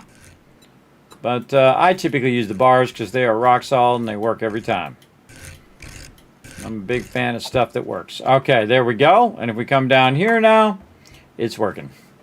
Works great. All right, and again, you could just layer it based on that. Again, you can see we can just do that with the farms. We can just do that with the stuff. The coolest thing is that it's at the same level as where you're working. So, again, you got your farms on one side. You got your dew collectors on the other side. You got plenty of space for people to do all the production that they're doing. They're making mods. They're making gas. They're doing ammo. I'm over here making iron and all of that. Again, that really helps a lot. And then you've got your farms that reach underneath the boxes, and then I could have the boxes, or I could have a double item there, like workbenches, or I could have 4 boxes, and then put workbenches around there, so the people who are doing the food can go over here to the workbenches and just queue up a bunch of drinks in those workbenches. So awesome. And then again, food all down the center. And then if you come in, you're going to have to dip over left. I would probably take these boxes out of the center as well, so this is not in the way. So when you're coming through, you can go all the way through, or even offset the cooking, so you could stand on this side. But the dew collectors would kind of be in your way. Let's see. See if you were standing over here. No, actually, they're not going to be that much in your way. You'd have all this space to run through here, and then everybody else would have space to run through there. I do typically like the center of the base to be clear. So you can run from what's considered the front to the back. By the way, if you take this out, you'll lose your campfire. But if you notice that we got the loot there. So you do get the drops back from your mods that you put in there. And then from a forge, you can also get the stuff just like instantly back. Land claim, we can just go get rid of that. You don't necessarily have to take it out of there. I just feel very uncomfortable by doing it because, you know, that'll be the one time it glitches out and then we lose all that stuff. Especially at the beginning of the game when you have like one pot and whatnot. But you see, it is possible.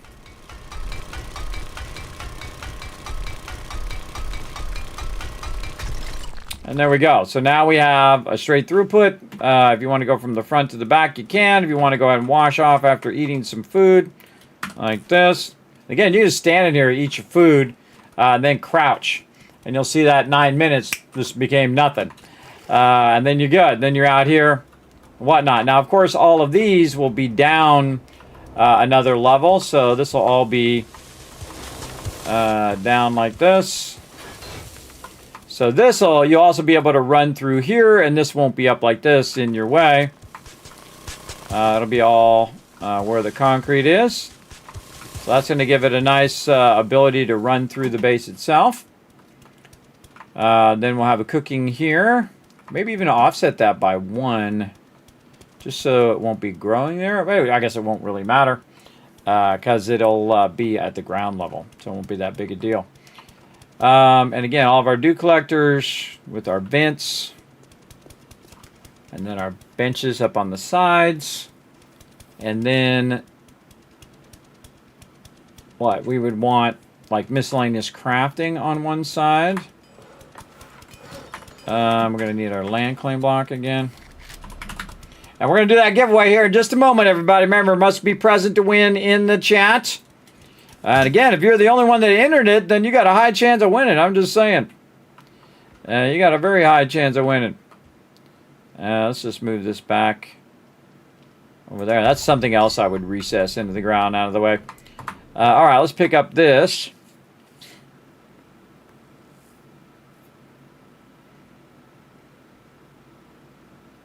And the reason why I'm putting these boxes on this side is they're facing the trader. So typically you're going to have less mobs attacking you from the trader side. But you want to be back far enough from the trader in case you want to pick up these benches. Let me show you on that too. So if you hit E here, you can see that if I want to pick up a bench, it's got to be within that area there. And I specifically have it this close to the base. And I'll show you how far back I have it here. Not the way we want to go. I want to go this way. There we go.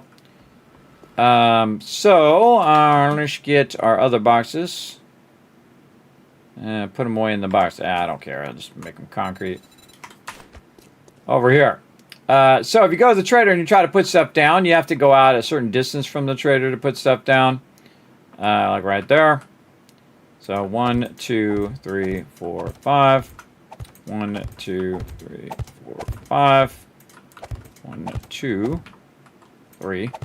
So that's 13. So 13 from the edge of the white line here from the trader, but it's 13, 14, 15, 16, 17, 18, 19, 20, 21, 22, let's call it 23 blocks or 22 blocks back. And that's where the edge of where you want yours to be. Then it's another 20 blocks to your land claim block, right? So it's like 43 blocks or something like that.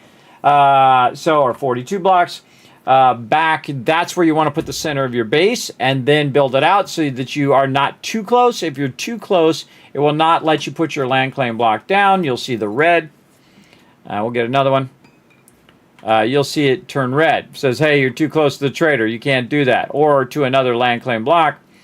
Like if I wanted to build it on the side here, I would start walking this way until it turned green. And take a lot at an angle here. Oh, there it is. Again, I would go this way first until it turns green. Say there. One in between, this one. And then I would go back this way to see if it runs into something. Doesn't look like it. So let's say there. And then now you've got that. Now if you put one land claim block down, normally you can have multiple land claims. But if you put one down, it sometimes overrides the one you already did. So keep that in mind as well. But we perfectly built this just far enough out from the trader that, again, we can pick up our benches. We can do all that stuff. Click, click. Actually, I have some ammo right here.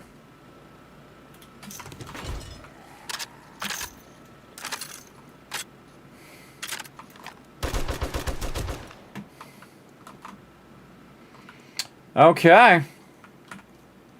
Looks pretty awesome. Actually, we can note that on our stuff too. that the front of our base here, we'll consider it the north side, is 2 blocks. Actually, let's do it where it's not sideways. There we go. Back from trader, 2 blocks from far edge of road, right? Or is it 4? Is it 3 blocks? Let's go see. So this is 1, 2, 3, 4, actually 5 blocks from the edge of the road. Actually, this is the road here. So when you get to the dirt is what I consider the edge of the road. So yeah, 3 blocks back from the edge of the road. 3 blocks back from edge of the road. And again, if you get it too far back, well, it's just as good, because it's only when you get it too close that you have that problem. Now, I can actually take out the road. I can actually take all of this out. I can go right over here and I can auger this.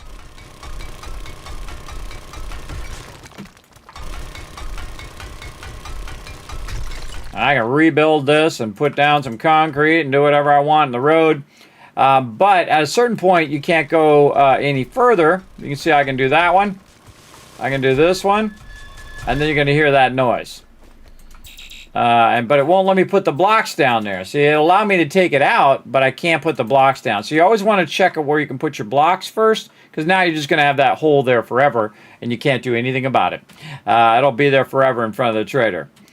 So again, you want to definitely test that stuff before it wrecks you and all that kind of stuff. So I can do that. The only problem is if I put a workbench down right there, or I put a chemistry station or whatever, I will not be able to pick it up. I can destroy it and get all the stuff from it, but being able just to pick it right back up again is very useful when you're moving bases. You don't have to waste those resources moving from base to base.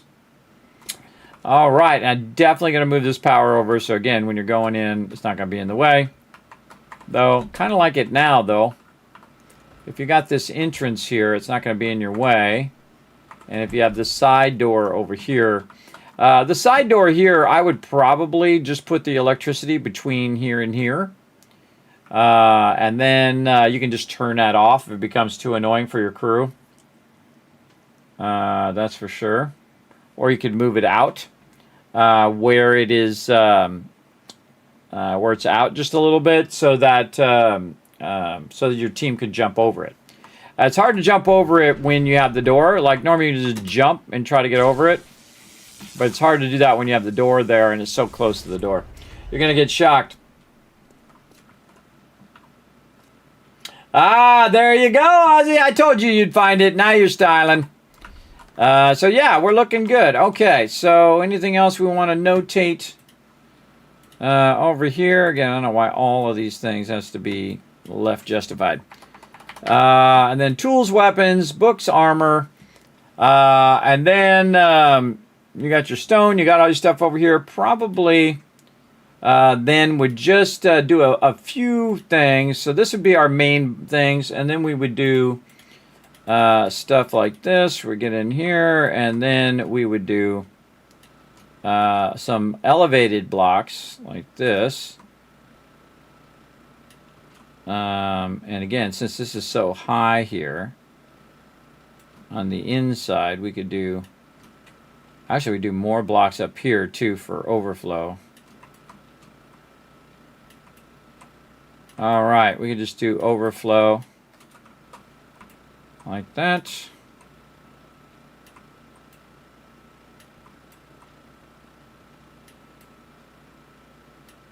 That snap in there.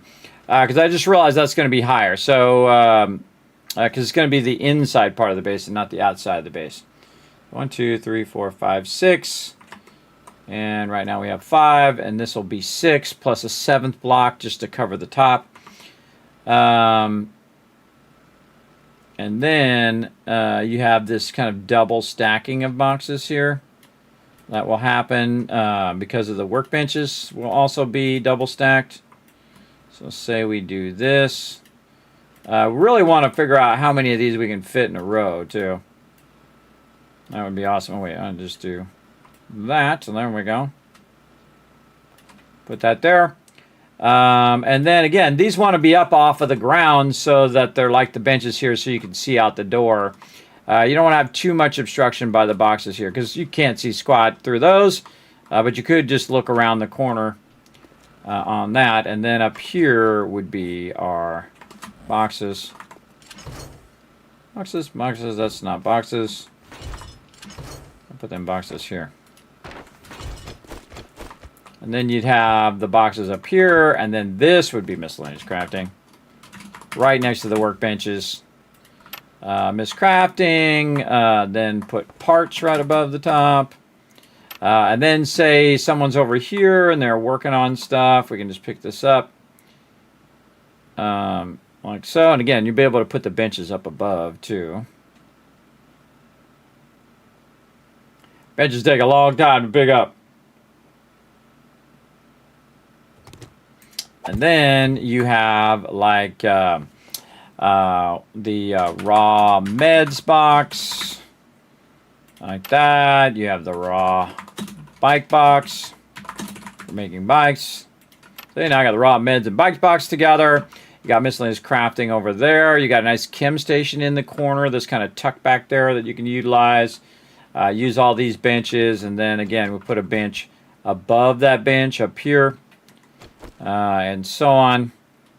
I think we got this. And again, this would go up one higher. Yeah, and this would be all those other ones. These would be all the finished goods here.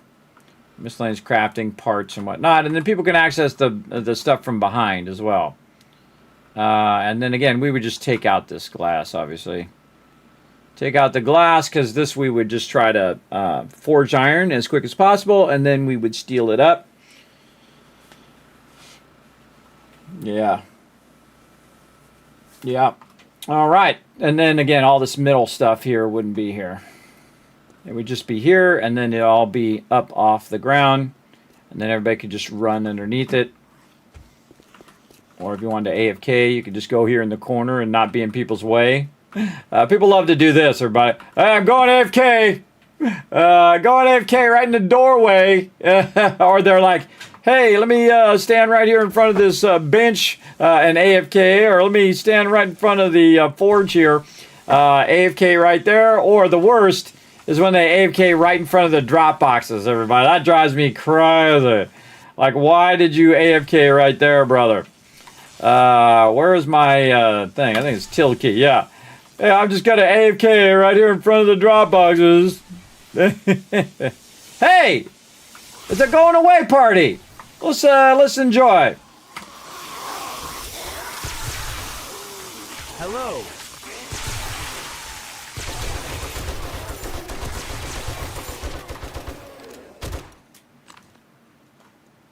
There we go. Going away party.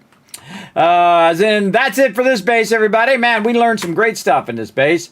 We're going to try it again this Friday, 10 p.m. Eastern Standard Time, when we play some 3.0 live here on the stream with my epic team. Hello, Ems. Hey, Peta. What's up? Thanks for coming in and hanging out. I hope you guys enjoyed the stream. We're going to call it there. I'm going to rest up, come back on Tuesday for some serious Satisfactory. But since we're here, we're going to go ahead and queue up some iron rods, and I'm going to let that run off stream, everybody. I'm also going to convert a bunch of screws out of these and then make more iron rods. And I try to do it when I'm on stream so you guys can see me actually doing it, but you don't have to sit here and watch me run it for 30 minutes. You see me playing something else. I think that's the best of both worlds, that you can see me playing and see what I'm doing, but you don't have to sit there and watch the 30 minutes of it running and just be like this the whole time. Hey, everybody, what's up? I'm going to just sit here and watch the thing run. Now, Kismet Love Train, that's what we're going to do, and we're going to do a giveaway first, though.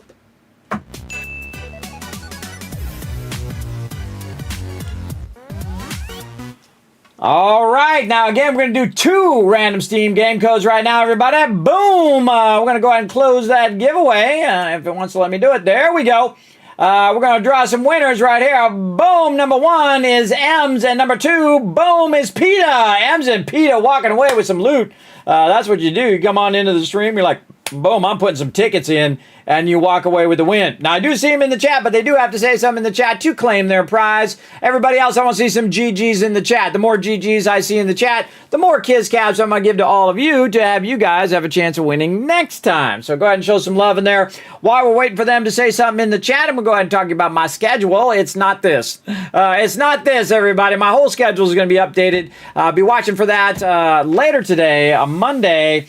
I'm going to be updating, and of course, on Friday, Saturday, Sunday is going to be 3.0 Horde Extravaganza in 7 Days to Die with my crew. We're going to start completely from scratch on our epic mega server brought to you by G Portal. I appreciate them. Of course, on Wednesday, we are going to be checking out the dev stream from the Fun Pimps. We're going to be doing commentation on it, or commentating on the new features and all the stuff they're going to show off. But also, we're going to have a stream takeover this week for Tuesday, Wednesday, Thursday as well. So after the dev stream on Wednesday, but on Tuesday, Wednesday, Thursday, we're going to be doing some Satisfactory 1.2. That's why I'm doing so much right now, everybody. I'm getting it all ready for Tuesday, Wednesday, Thursday when we go in and we try to push our way past phase 1, which is the hardest thing you could possibly do now in the game, everybody. 100 times the resource instead of 50. I need 5,000. So it really takes a lot of effort, really takes a lot of work. We're going to see if we can get it done. We're going to see at least if we can get some of it done. And if we have to keep letting it run in the background, then we'll just let it run as much as we need to do. Every time we play a game, we'll let it run. Like we might play some Fallout and in the background running some Satisfactory. Or when we're playing 7 Days to Die, we'll be running some Satisfactory. Exactly. That's what you do, everybody. You double up on stuff. That makes it happen. Now, no matter where you are, go ahead and hit that follow button, everybody. It does help out the stream tremendously. You can also pop on over to youtube.com/KismetBP. Keep the BP in your head. Stands for Blood Pledge. It's my longtime gaming guild, over 20 years together, everybody. Still playing games. Still playing games. So go over there, hit that subscribe button, which is basically the follow button. Hit the like button and leave me a comment. I love to see all of your comments, everybody. I read every single one. I appreciate it. I might even heart your comment. You never know. Then you can also go to twitter.com/KismetBP. Hit the follow button over there. I post a lot of stuff up there. I retweet stuff, the latest news on games, as well as giveaways and other stuff like that. Also, you can check out the Discord, check out the website, especially check out patreon.com/Kismet. Go on over there, show your support, get a bunch of exclusive content just for Patreon supporters over there as well. So again, thank you so much. Thanks to all of my awesome Patreon supporters down there. And of course, thanks to everybody getting on the Kismet Love Train today. I saw a bunch of follows in there. A bunch of love up in here as well. Ro coming in as well with a 91 months of sub love. And he said, from the land of Lurk, I sub at thee. Thank you for the sub love, as well as thanks to Reese's Pieces for the Prime sub love as well. Appreciate everybody supporting the stream. All right, let's see. We got Ems and PETA in the chat. So let's make sure. Yes, there they are. I see a lot of GGs in there. So not only am I going to give you a bunch of Kiz Caps for hanging out all the way to the end of the stream, which is always a smart idea, also going to give you a bunch of Kiz Caps for being good sports. And I'm also going to let PETA, and they already know, but I'm going to tell them anyway. I'm going to say hi in the chat, PETA and Ems. I want you to go ahead and click my name. Say, Kismet, I won the random game giveaway for whatever date today is, June 8th. I ran the random code giveaway for June 8th. I put your name on the list of all the games. I just put whatever your name, I put your name on the next on the thing, and whatever that game happens to be, boom, that's what you get. I don't even know.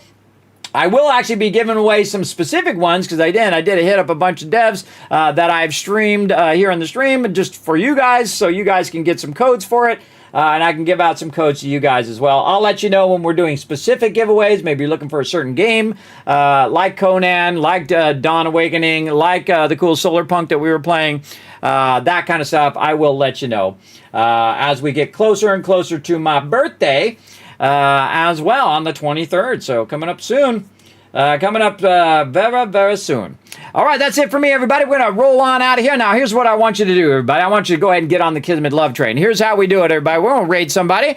All you need to do is make yourself a Kismet Love Train in the chat. So you can throw some emotes in there, make yourself a combination of the Kismet Love Train, or even easier, you can just copy that one right there. You can copy by highlighting it with your mouse, Control-C to copy, or if you're on like a tablet, you double tap and then you move your little sides of it, and then you tap copy, and then you paste it right back into my chat so I know you guys are ready to raid. All right? So you guys do that while I try to find a raid target to show some love to.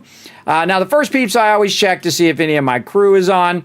The Teamwork Tycoons. If they're not on, then I go look over here. Usually in the same category that we're in. Who have I not rated? See, you think it'd be easy to find someone to raid everybody, but it's actually I've rated so many people that a lot of times I go to raid somebody, I didn't remember. I already rated that person. The way I know I rated that person is I follow everybody I raid, so that's how I remember, because there's no way I'm going to remember. There's no way I'm going to remember it all. So let's see who we got. Oh, we got somebody over here. They G-Portal's there, peeps. Like the headband. Like the headband. Over here. Yeah, this guy looks like he actually is from 7 Days to Die. He looks like he'd fit right in. All right, we'll go get this guy. I haven't raided this guy before. We're going to go show him some love. Let me get this raid ready to rock and roll over here. I got to press all the buttons like this. And then I got to copy the Kismet Love Train so I can throw the Kismet Love Train in his chat. Now, here's what we're going to do, everybody. We're going to run on over here. We're going to throw the Kismet Love Train in the chat, right? Or you can make yourself one out of emotes. Just throw some hearts or whatever you want to do. Then we're going to hit that follow button. We're going to lurk in this channel to show him some love tonight. Now, again, we're going to take all the love that we got here in the stream. We're going to amplify that love, and we're going to send it out to somebody else, all right? I want you to come with me. We're going to go do it right now. We got to press the buttons first, though. Here we go. Right there. And we're off and running. We're off and running. Again, thank you for being here tonight, everybody. I greatly appreciate each and every one of you. Let's roll out the Kismet Love Train. Here we go. Hi,